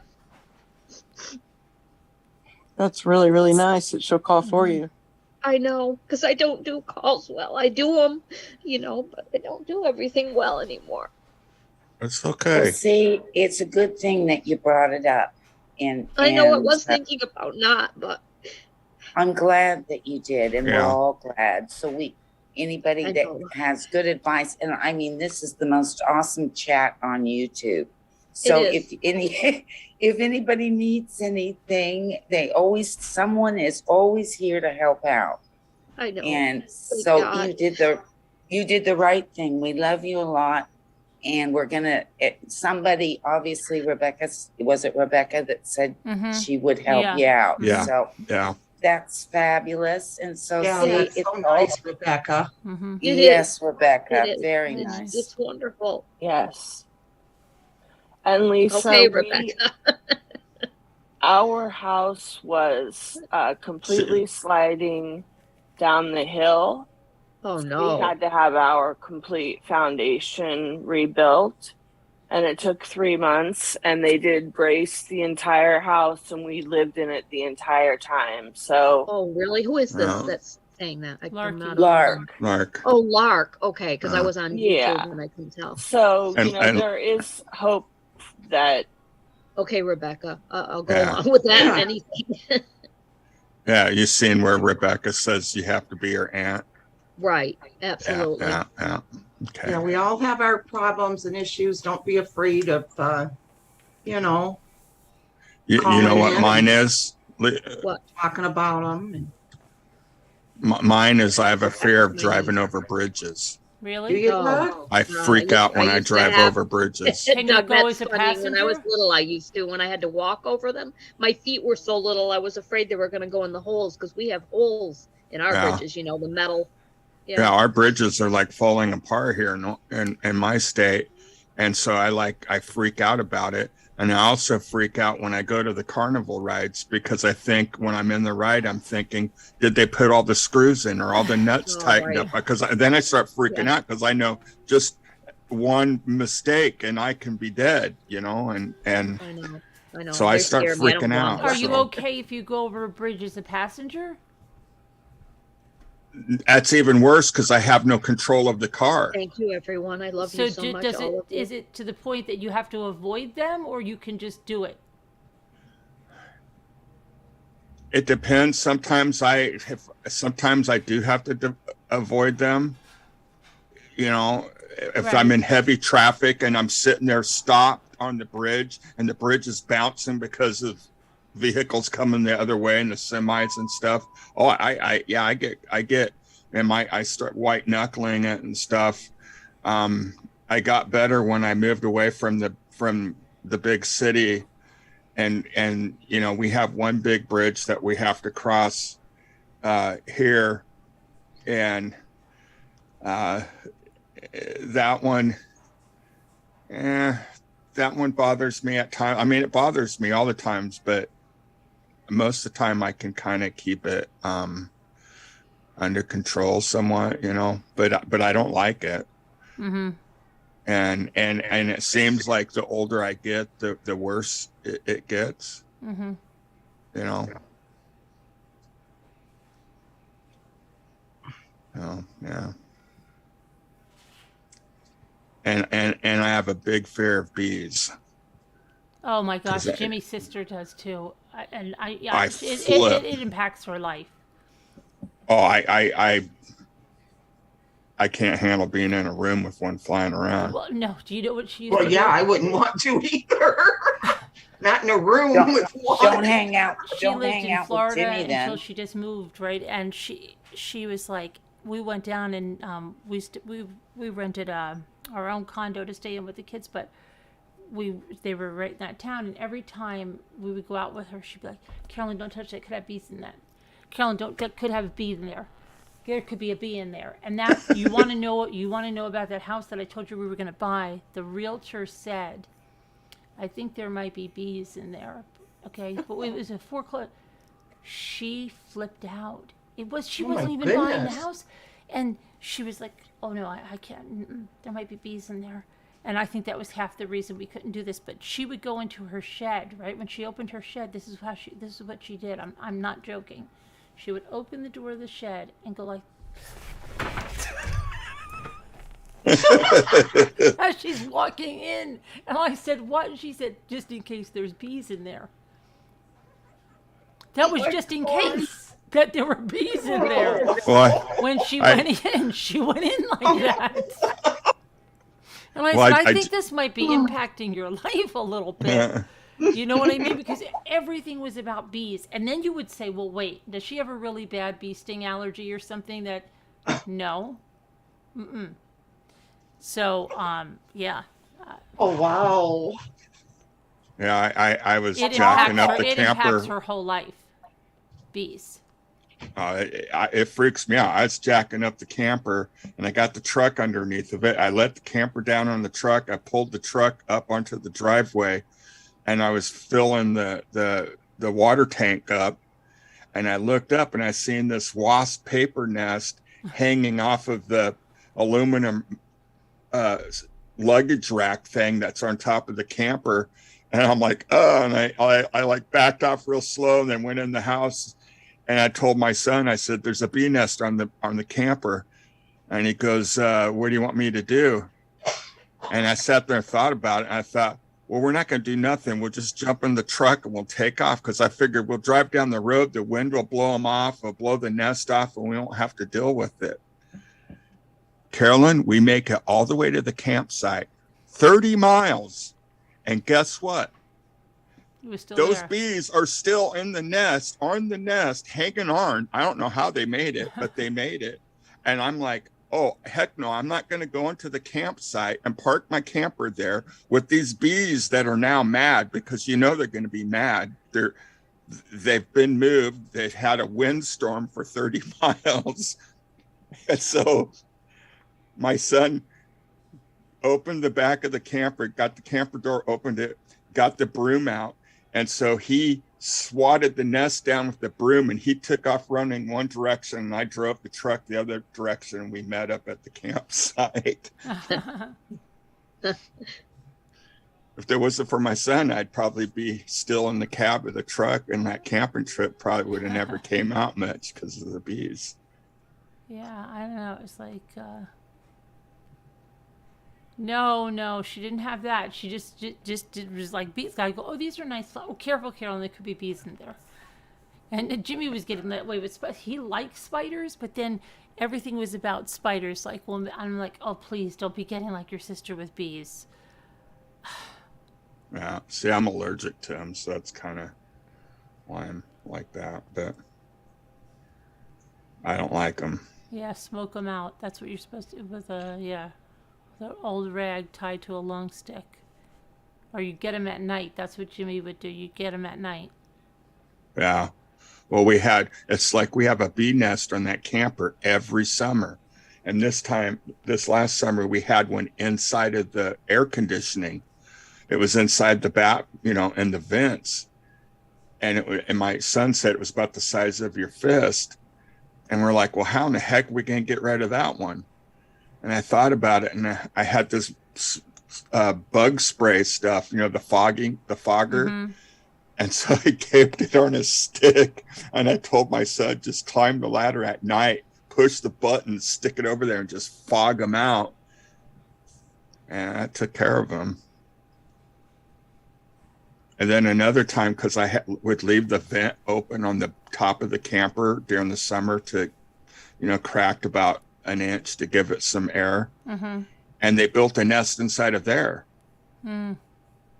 But that was easy. I just closed the vent up, and they died because they couldn't fly out. And right. They have people who raise bees, and they'll come get them for you. No, they were only honey. wasps. They want honeybees, and we had those on our lawn, and we called the honey guy, and he came and got them. Yeah. Yeah. Yeah, we don't see very many honeybees where I live. A lot of bumblebees, but we don't get a lot of honeybees. These are fascinating, though. They really, really are. Yeah. Dave's allergic to them, though, too, so he's scared of bees, only because of that. I think where I live, they'll come get any kind of bee. Really sorry to hear that, Doors of Perception. Well, what was really freaking me out when I heard about those big, those big Japanese wasps or whatever. They're like the size of a hummingbird. That were they found a nest of them up in Washington. And I'm like, I told my son, could you imagine a bee flying around the size of a hummingbird? There's no way. I'd never go outside if them things were around. Yeah. Well, I was just reading this, and it said bees are a symbol of wealth, good luck, and prosperity. We put bees' houses, like the wasps are a pain in the neck, but bees are very Since good. ancient. Yes, we need them. They're not going to bother you if you don't bother them. No, but I mean, it's the symbol of bees. Yeah. Yeah. Yeah, and it says we couldn't live that, without bees. They wouldn't pollinate. We use them. We'd They be pollinate dead. our fruit and our vegetables and everything. They said without the bees, we would live on a gruel, like a gruel type. Really, because I read about it. Sorry, Deborah. It just said like jewelry charms in the shape of a honeybee are said to be good luck for attracting wealth. Mm-hmm. Yeah. So Bees are good. myths. Yeah. The myths of bees. It's very not if you're allergic. interesting. They're good, but not if you're allergic, like Doug. Deborah, Yeah, I'm allergic. Well, they're fine. Just I don't want to be around them. not who's. What was that, Scooter? I was just going to say, you know what our names mean, right? Bee. Yeah. Our name means bee. Yeah. Queen of the bees. For For real. It really does. Queen of the bees. That's what Deborah means. Deborah, I knew it meant bee, Scooter, but I didn't know it meant queen of the bees. Yes. Well, I like that. Thanks for telling me. Yeah, I just knew it meant bee, and from like ancient times. I only just found that out about 6 months ago, actually. But queen of the bees. Okay. Yeah, I've seen that. Oh, that's cool. Yeah, honeybees, they're okay. They don't really bother me that much. But like yellow jackets, I hate If yellow I get jackets. stung, I'm in trouble. So I didn't used to be that way, but after getting stung quite a few times as a child. It seemed I just got allergic to them. So, Oh. yeah, I have to be really careful. Well, I'd step on a bee and my foot would swell so bad I couldn't even get my shoe on. It looked like a cartoon foot or something. Ugh. Ugh. It would just look horrible. But I would never like swell up around my neck or something. Like my brother, he'd get stung. Like if he got stung on the foot, his neck would swell up. Me, wherever I got stung would swell up. But if I got stung like in the face or neck area, then it would be dangerous for me. Right.